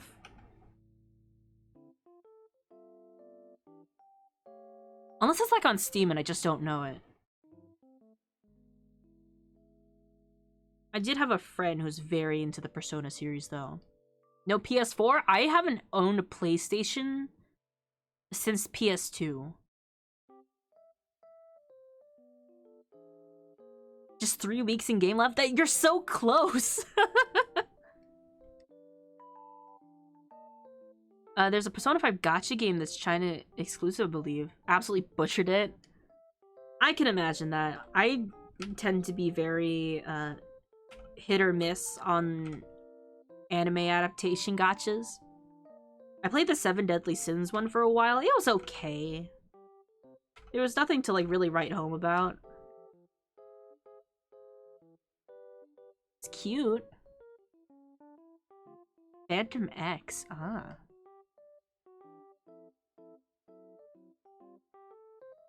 I'm not very big on mobile game centric around a series. I'm very big on games that do collabs with big series. Shoot, what was like the puzzle game? I used to have this on my phone. But it was like some kind of like bubble poppin' game. It was kind of like that Pokemon Cafe game, but like a bit more generic.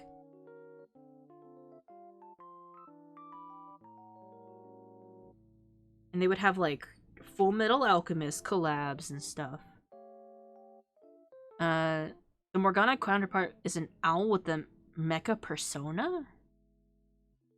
Like, was it Persona 5 with OCs, kinda?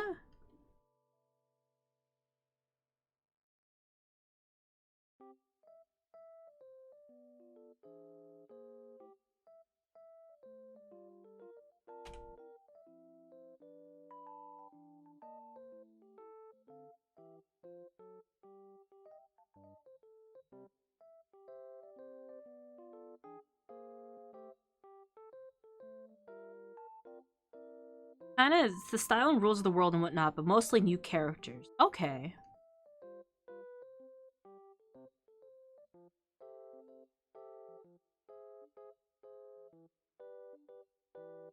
The Doctor shows up, and so does Igor. He's in every mainline Persona game. He's a staple.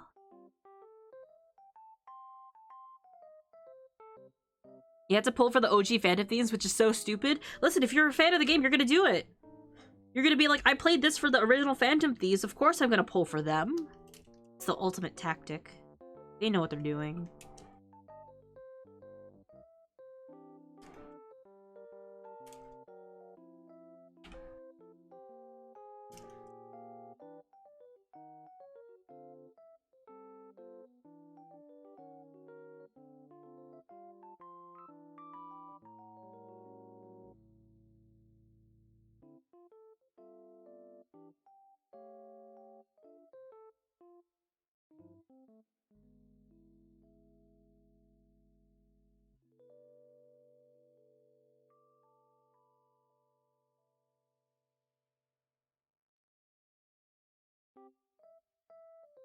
I haven't played it. The whole game's whole situation makes me go. I feel like having the OGs as super rare cool characters and these gachi guys as the basic units kind of makes sense, right?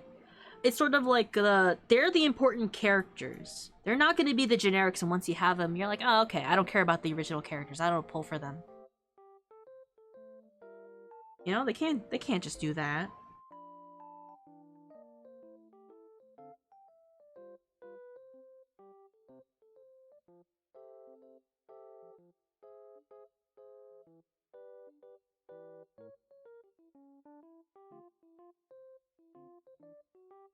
I don't like how Arc Knights. Oh, Star, thank you so much for giving me your first. Thank you for giving me your ball.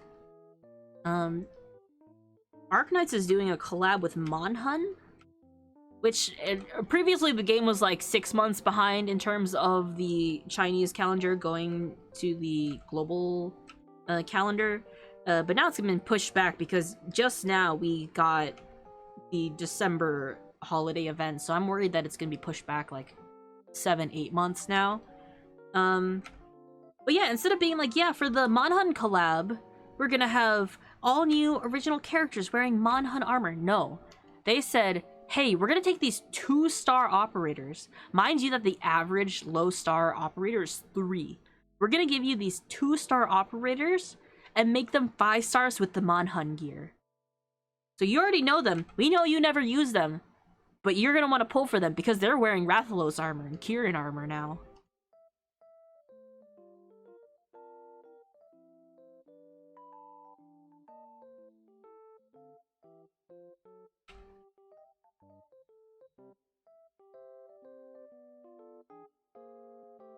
Which I'm very excited for because I really like the designs. And I do love Yato and Nor.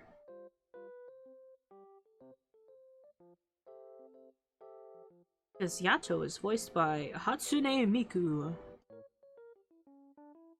Still disappointed that Norcorn isn't a Lance user, but I get it. They don't care about these characters, boss. What do I do with them? They will now. Like, I don't think they're even used in, like, the tutorials. So I'm not exactly clear on what they are utility-wise. Because, like, for all the tutorials, they use the 3-star characters. Hi, hello.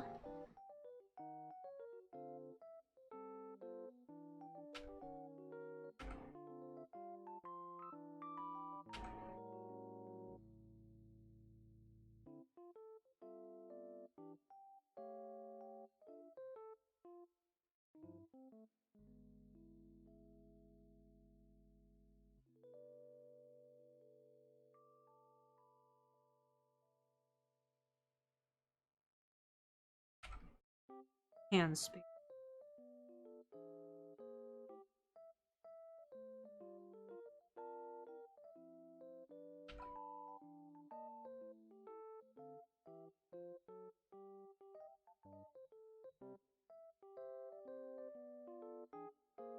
I learned that lowercase h hello brings in Miku. I become unstoppable. How are you doing? I'm doing okay. Thank you so much for the little bit into the Fox Stocks.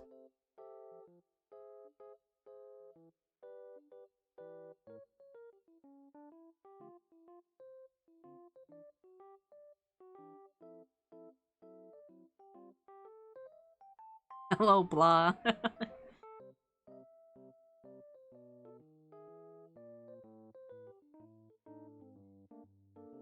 Get this two in Lizard Grandpa Ranger. You got, I think his name is 12.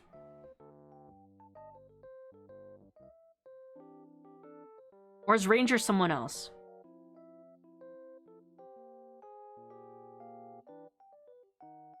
Well, I know Ranger is somewhere else. I don't know if that's who you're thinking of. Are there the only 2 stars? Noryato and 12?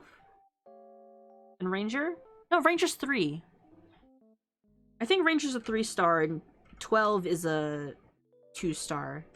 He's the lizard, but he's flatter-faced. I'm actually not sure what he is, if I'll be honest.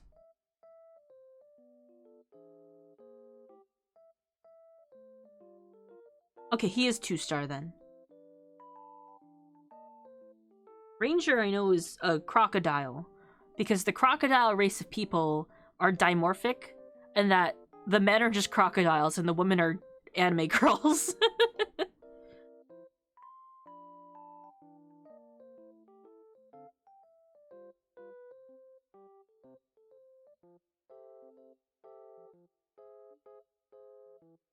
Of course. Jeff, would you like to see?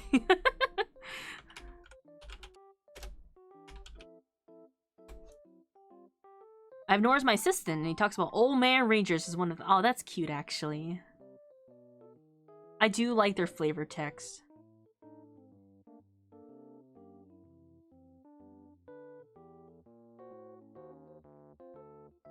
Let's see. Oh, wait.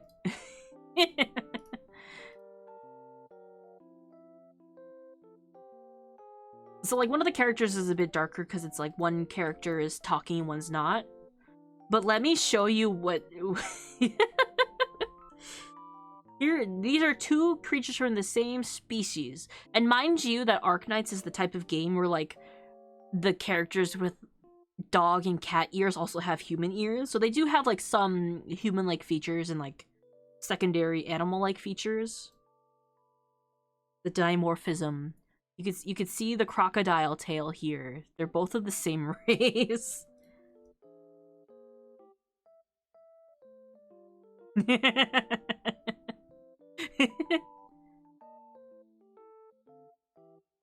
That's how it goes mostly. There are she does have scales. Look, they're there.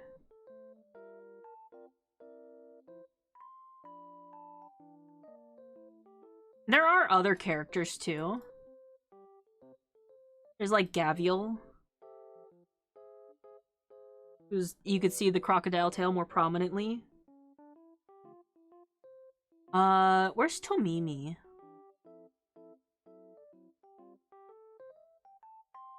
Tomimi also doesn't have scales. Where is Gavial the Invincible? I can't spell. Am I supposed to have brought my own fucking microscope? Here we go. Here's a picture of a different form that she has. Where, here's like her tail. She has this disease called oropathy, which in the Arknights world is like you've been... the equivalent of like radiation disease, but you start growing crystals on your body, and as you can see here, she started doodling a crocodile over her oropathy growth. Also, Red Trash Panda, hello, thank you for coming in. Hello. I think this is the funniest goddamn thing. It's a little cute, right? When you're slowly dying of radiation, you go, I want to turn this into a crocodile.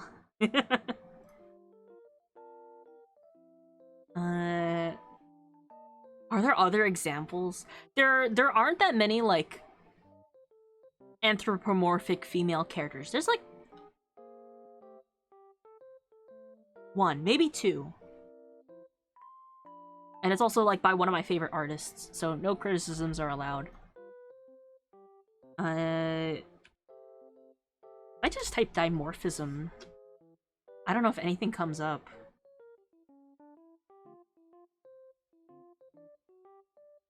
I was hoping Orpathy turns into human, but no. It is, you will die. You turn into a rock. And you actually play as a doctor from part of a pharmaceutical branch. And so people come to work for you in exchange for treatment. Yeah, you get more magic powers, but you turn into a statue. It helps, like, magic is called, like, arts.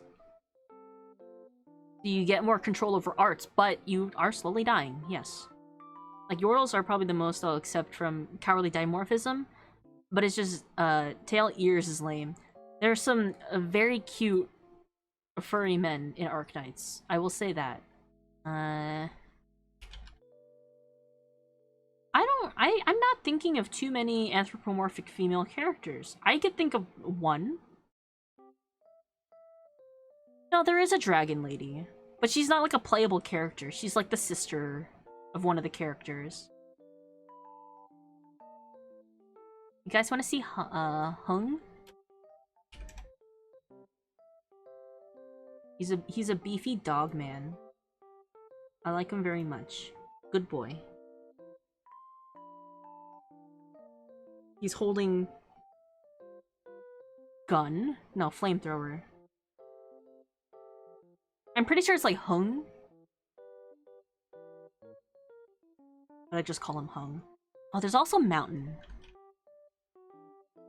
I don't care for him too much, but he's also like a pretty stacked character, so you know I wouldn't mind having him if he was on my team.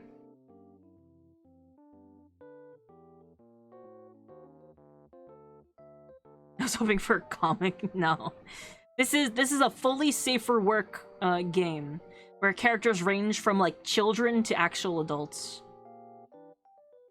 Huang? No, it's H-U-N-G. It is spelled H-U-N-G. But it is like a Chinese name.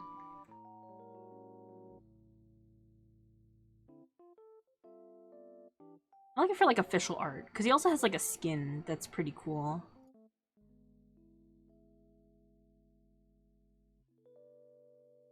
And they give these like really cute character sprites. You guys want to see the character that I'm gonna be pulling for tomorrow? Because I have not been pulling for the past... Actually, since like the start of summer, I've been grinding.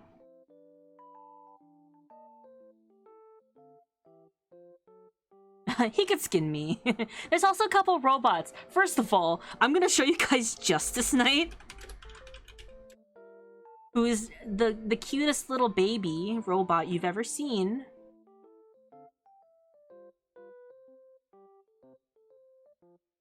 Who's this cute little robot that got dressed up as a horse because she was scrapped, and so this knight girl found her and dressed her up like a little horse because the girl was evidently also a horse.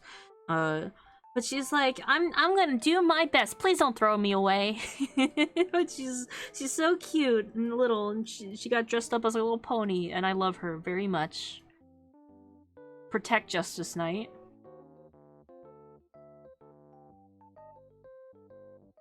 Anyway, I'm about to show you guys the character I'm pulling for tomorrow. I need to find a better picture of him. I've shown him before on stream, but he's very cool. I like him. He's coming out as a limited banner next, actually tomorrow it drops. So if I don't get him tomorrow, he goes away forever.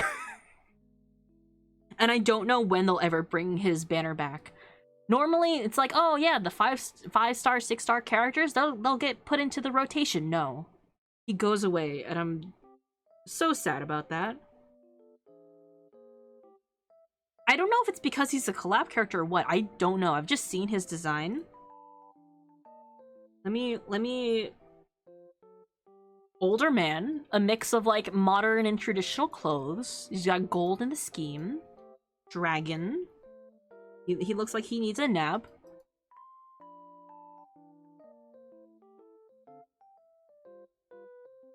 Sneaker. There's something about him just wearing these normal ass sneakers that absolutely takes me out. Whoops. I drew on the page. What are those? Just like Gandalf. But he's a very well-received character in the fandom, and I'm so excited for him to finally drop into the global banner for the limited time, and I will cry if I don't get him. Maybe I wail as a treat. If I don't get him tomorrow, you'll know, because the next time I stream, I'm converting this goofball fun bar into a Chongyue come home bar. He also has like an animated thing, but I can't show it. This thing's gonna be animated. Look at his arms. It's sticking out of his jacket. They're all these marks. I don't know what they are from this image, but they're very good. Also, like, that's the tip of his tail. Look at that. Depression, that's the start of my villain arc. Tattoos? I believe that's just his hands. Either that or, like, they're prosthetics, but I believe it is just part of his hands. Everything about him is very good. Yeah, that's his tail. Good tail. I am suddenly interested. Where's, like, his little sprite? When they show you like how their powers work. Copy image.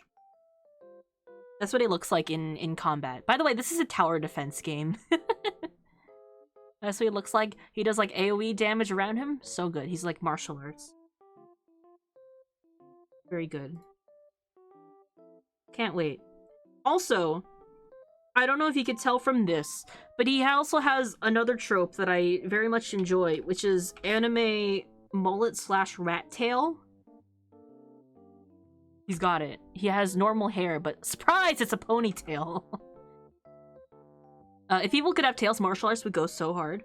I love martial arts that uses like kicks or other like wings, like additional limbs, appendages, tails, that kind of thing. When it's done well, it hits so hard. It's so good.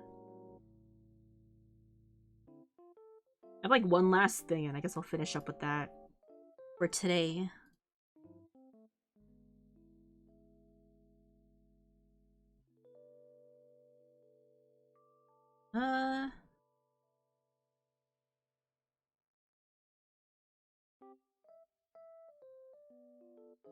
Some anime scrungle. That's two of my weaknesses for animation combat, which is kicks. If a person does like spin moves, kicks, almost akin to like breakdancing in combat, you have my heart immediately. Next is polearm scythe abilities. Techniques. They do a little spinny thing.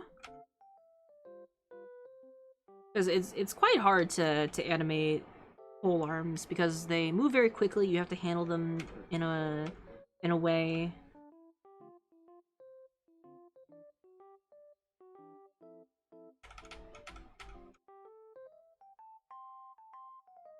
Let me like re-sketch this because this no longer fits the kind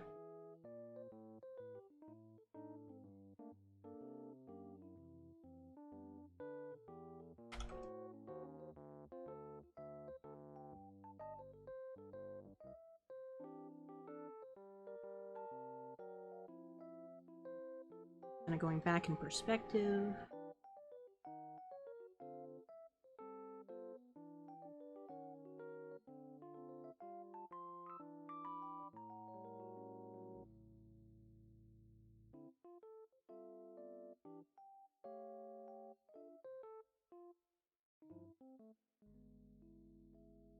Move that up a little. Capoeira is an underrated and underutilized trope. Like, I understand it. Body animation is hard to do, especially without, like, proper reference.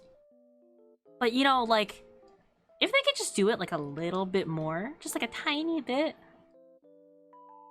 I wouldn't say no.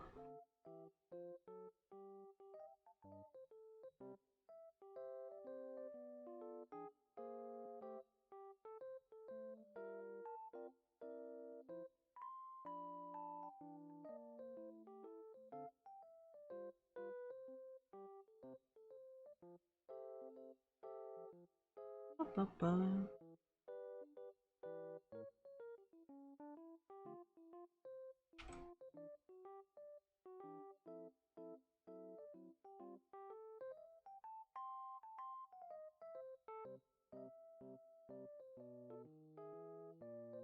Tangent. It was literally made as a fighting dancing style, so it's no wonder I see it more often in fighting games or something of that sort. Yeah. There's something about momentum that I'm really interested in when I see it in combat. I just thought of that just now as a realization. It's like when they animate for scythe users, it's like you could definitely feel the weight of the blade as they're like swinging around and using that momentum to hit harder. And the same with like when people do kicks, where they miss the kick, but they use that momentum to like swing themselves back to their feet. Ah, it's so good. I get it. That's hard to animate, but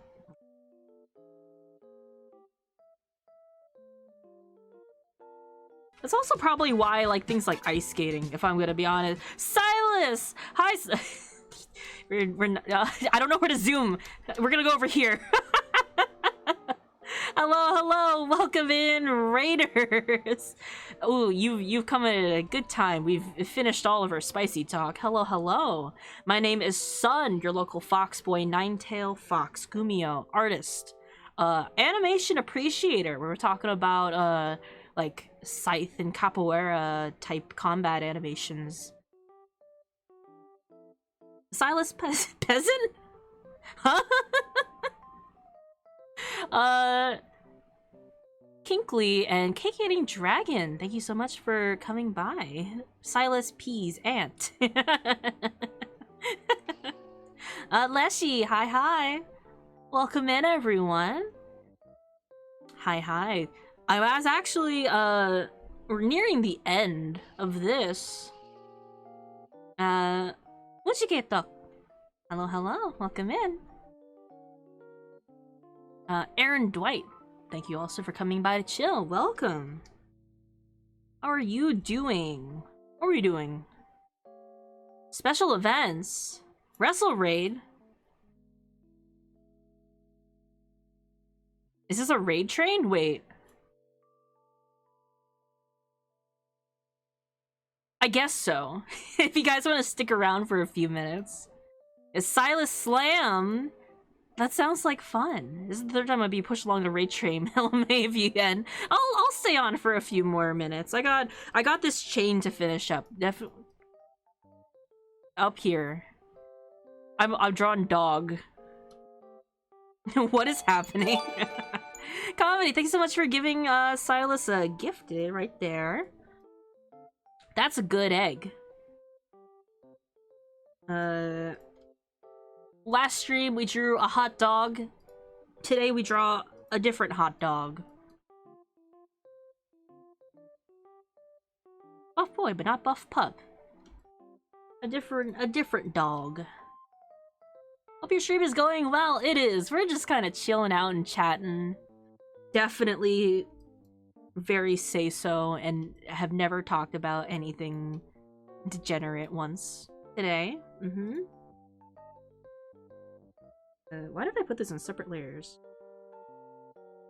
That's fine. But I hope you had fun. Silas, take care of yourself. You know, if you need to take a pee break, get us some water, have a snack, take a nap, take care of yourself first and foremost. Thank you so much for coming in. I may or may not promise to take care of your community. I can't promise anything, but I hope they have a fun time here. If anyone needs to go, seems that you've been raid trained a little bit around. If you need to go, absolutely fine. We're rascals. Yeah, you know, little degen is a treat.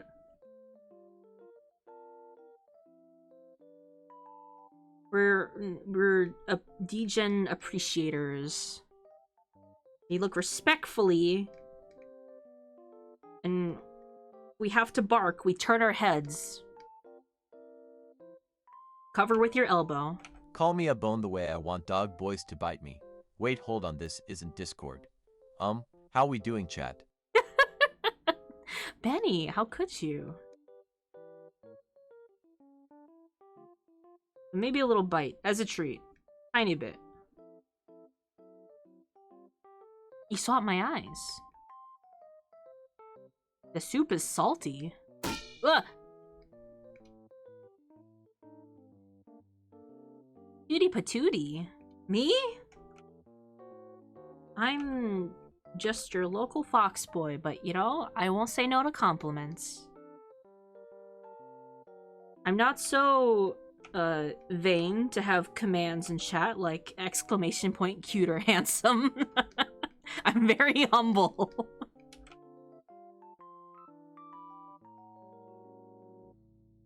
Son, you ever love your friends so much you just want to bite them? Yes, kind of. Tall? I'm not tall. Canonically, my current model's like 4 feet tall, not counting the ears.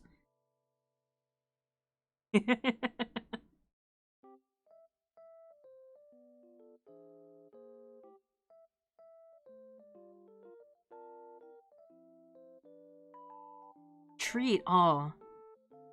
A treat would be funny. I do have exclamation point taco. That's like the closest you can get. But I will hydrate.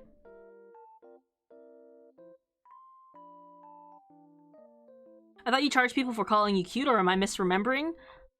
I don't think I have. At least not to what I recall. I'd say complimenting me is the fee. Buh. Thank you for the oatmeal. I hope you guys know that when you throw the oatmeals at me, that they are, in fact, my hairballs that I spit back up. And one day you will learn the lore of why they can move.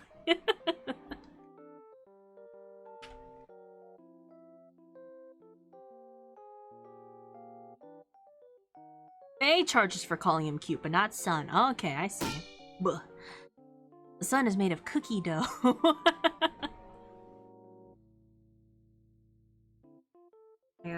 Cookies and cream, latte coffee flavor. Buh.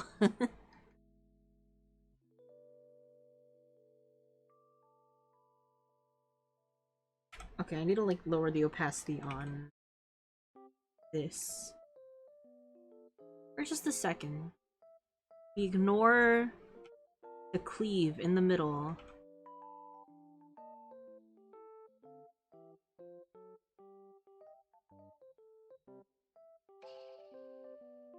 I have to go, but first that follow button looking thick. Stickman, thank you so much for coming by.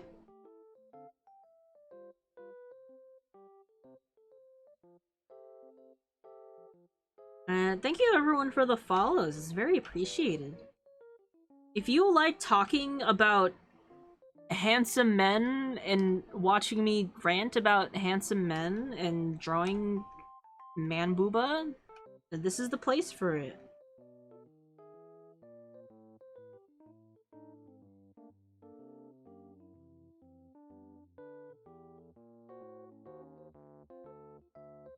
Or if you just like being chilled, this is also a very chill space.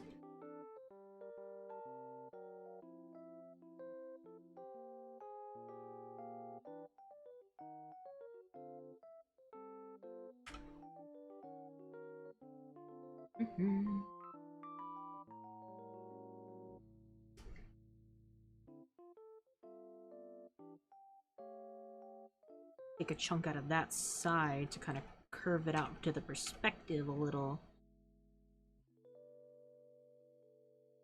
Ugh. It's chill and we get to call Sun cute. 9.5 out of 10. That's a good review. I could round that up to 5 stars if I make the background color the same as the star color.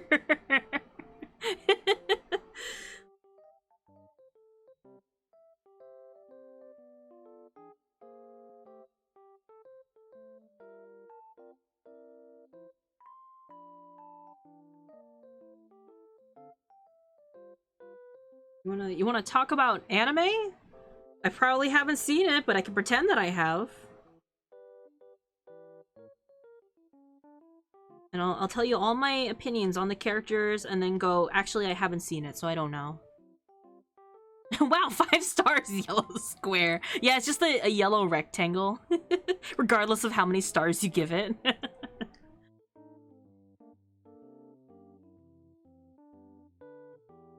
What is your comfort waifu husbando? I gotta stop zooming out so it perfectly frames Basil's titties. So my 2 top right now would be Quincy from a certain spicy gacha mobile game that I maybe shouldn't keep promoting because it is 18+. Or Zhongli from Genshin Impact, which I haven't played in years, but he's still my comfort character. Or Estinian for Final Fantasy XIV. There's something about just tired men who kind of have too much time on their hands and are avoiding responsibility. That's actually the gist of it. Tired older men who want to retire. Also very tall. Maybe a little bit overpowered. But they're retired. They're not gonna do anything. Sephiroth, Final Fantasy VII.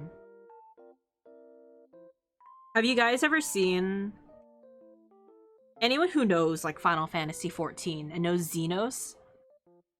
Have you ever seen Sephiroth standing next to Xenos in Dissidia? And how short Sephiroth is? It's so funny, because I forget how tall Xenos is. Short King Sephiroth. I think about it sometimes. Hold on. Why is this sword 18 feet long? To compensate. Sephiroth is short. Hold on. Sephiroth is like guy-sized. He's like human height. Xenos is in fact not human height, despite his appearance as just a guy. But he's so tall. He's so much taller than Sephiroth. Look how tiny Sephiroth looks next to Xenos. Oh my god. look how tiny this man is. Granted, like, if my character was standing... if, like, my Final Fantasy character, who's, like, 5 foot something, like, average man size, he's, like, here.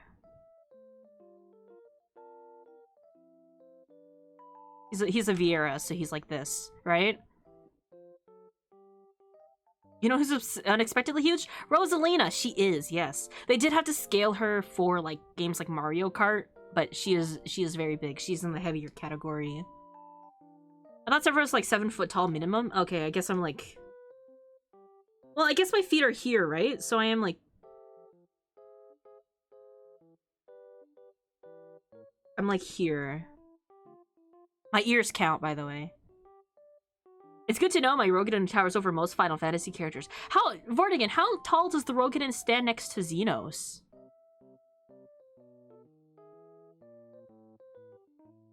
Yeah, like, Sephiroth is just a guy. He's a tall guy, but I'm pretty sure, like, look at these boots. They got like a little, like, they got an inch to them. Xenos has sword and his sword caddy. I know my character is like 7'8". I think Xenos is like 8 foot, so maybe close. I say no, he's like very close. Or I'm wrong, maybe Xenos is actually way taller.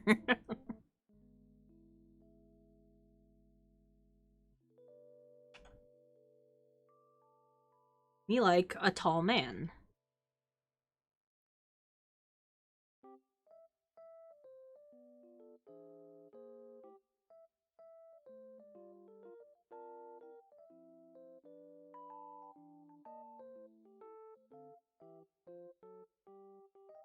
I do like Xenos. He's not like my favorite character, but he's a very fun character.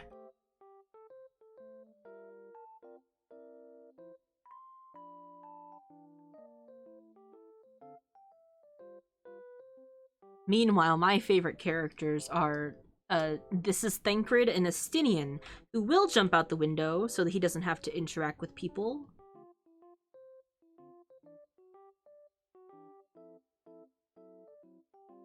I say will, he has, in fact. Hold on, I just realized something. What's up?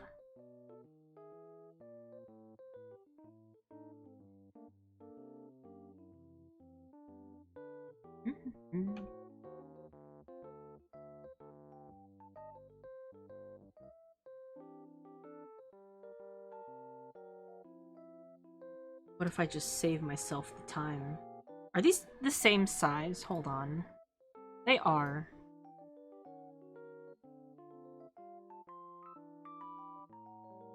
CS Go skin crates are gotcha for the weapons and knives are the highest star rank. Huh. My brain is blanking. You're gonna have to remind me what that stands for. I'm sorry.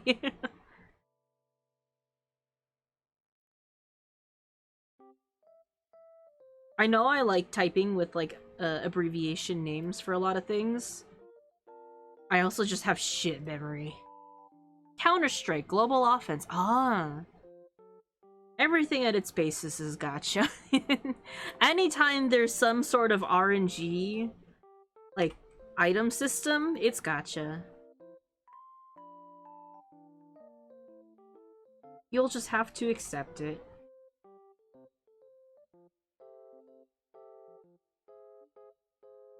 I can erase this thing now.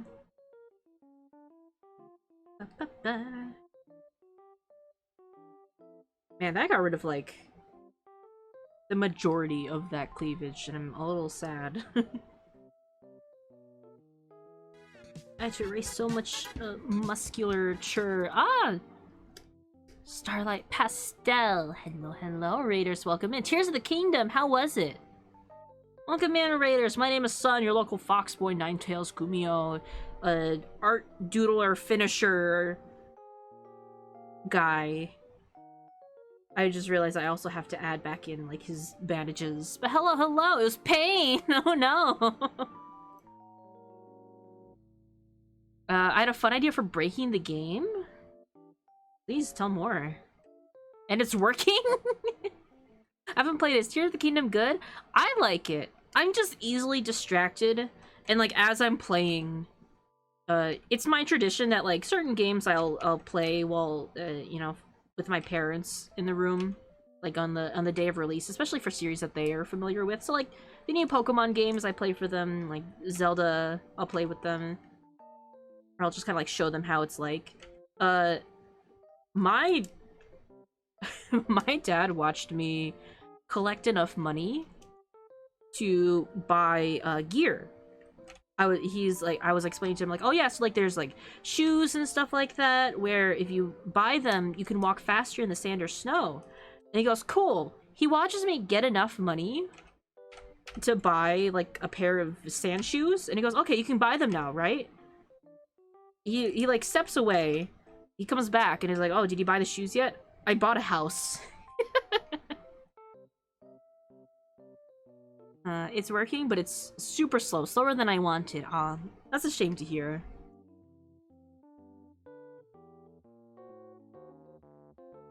It is a very fun game, though. It does let you kind of play however you want. But, like, as you can see, varying degrees of success.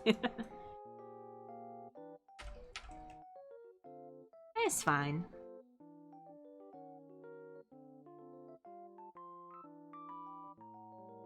Well, thank you so much for coming in. If you need to take care of yourself, get some water, take a break, take a nap, have a snack, please feel free to do so. We are going to be wrapping up soon.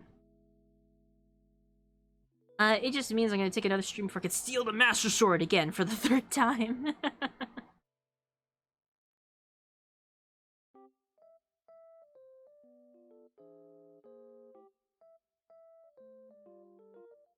I'm collecting them all. I would definitely need to be more organized about,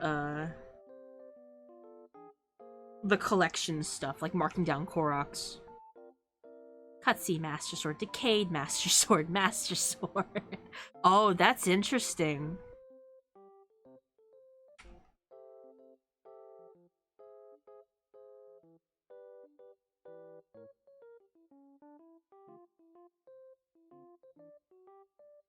I've chosen to ignore Koroks.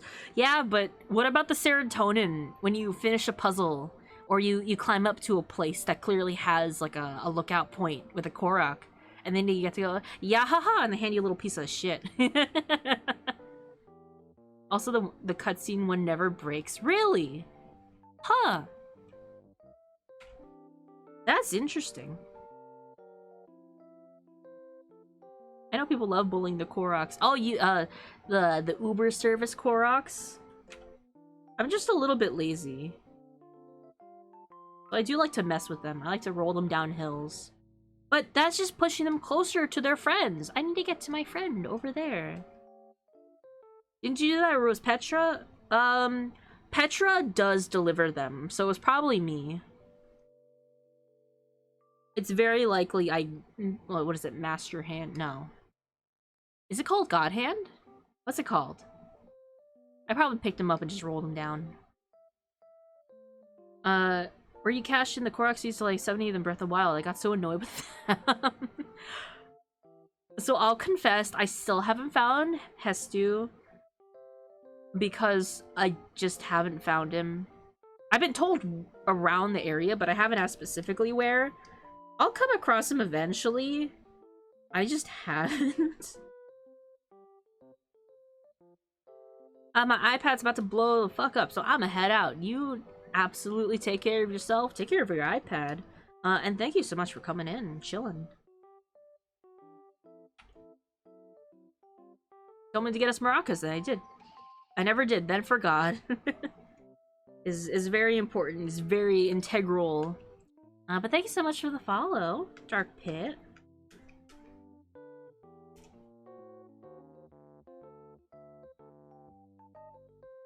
Well, here we go. I don't know why that's been my stim lately, going buh. This is the fun sound. I got annoyed and I found some cool secret. Oh, it's just another Korok.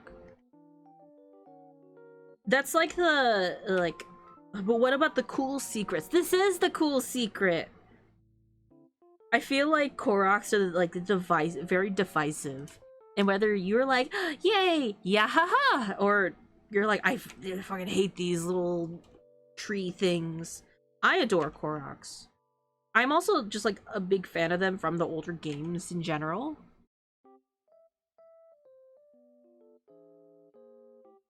The ones in Wind Waker are very cute. I like the little one that plays the violin. He's like so shy about it that he plays behind a waterfall. I love them. I think it's the emote from Jummy's chat. Oh, it's that like cat or something? I've just been saying it. I say it sometimes, but I've been saying it more lately. Maybe it's because of Jummy. Makar, yeah! That's his name. I love Makar. I really like, well, first of all, I like Wind Waker. That's like probably my favorite Zelda, nostalgically.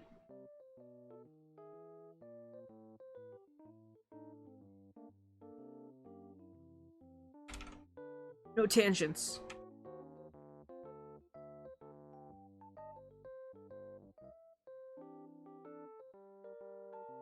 Both of his hands have the wraps. They do.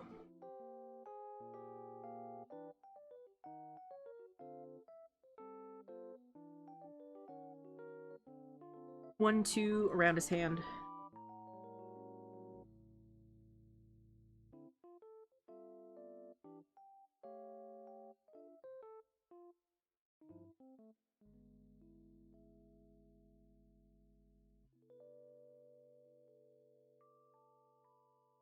have a session for raid messages. Y'all got any men in here? Well, we'll see who we'll raid into. I went like a little longer than I usually do, so I think maybe I gotta check up on who's still live and not ending very soon. Maybe if I catch someone enough, we'll continue the raid train. Oh, that was also a separate layer, but I'm pretty happy with that. I'm very happy with that, how that came out, actually. What do you guys think? And then next time we can color it, or I'll just color it in my own time. But I am planning to play Final Fantasy tonight, so who knows? Twilight Princess has to be mine for like nostalgia. The Twilight Princess is one I didn't play because I didn't have a console to play at the time it came out available to me, so I just kind of missed the train. But I will say that that is the game that I got into Let's Plays with, because I really wanted to get into the game, so I watched someone do like a 100-something plus part full play of Twilight Princess. Like uncut gameplay. It was incredible. Is this a Final Fantasy character? This is Basil Wolf, a VTuber.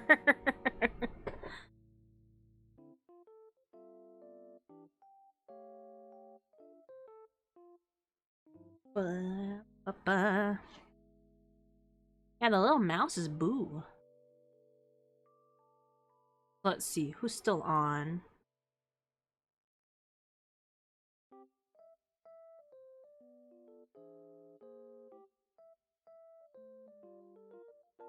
I thought it was Vander. Vander doesn't show his abs. He is another good dog.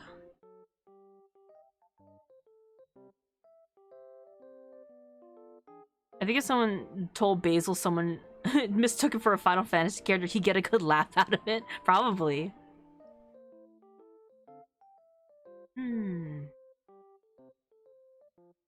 Let's see. Who will we go into? There's quite a few people on right now. I usually don't finish this late, so I just gotta make sure. Otherwise, I got my default.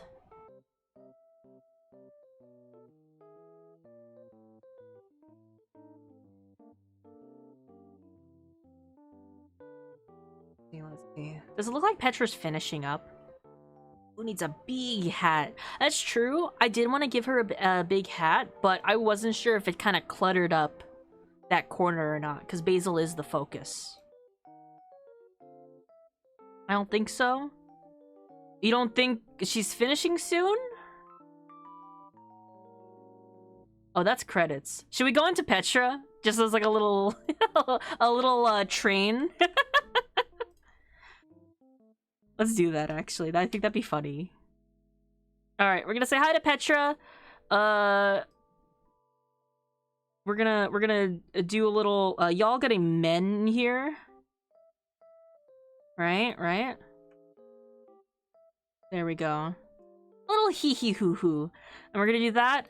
I love you guys so much, you know, take care of yourselves. We're gonna say, y'all get any men in here. If you don't have my emotes, you can use channel points to unlock an emote. I love you guys very much, and I will see you next week. Actually, I might see you Saturday. I'm playing Among Us with, like, Star and the others. Okay, goodbye!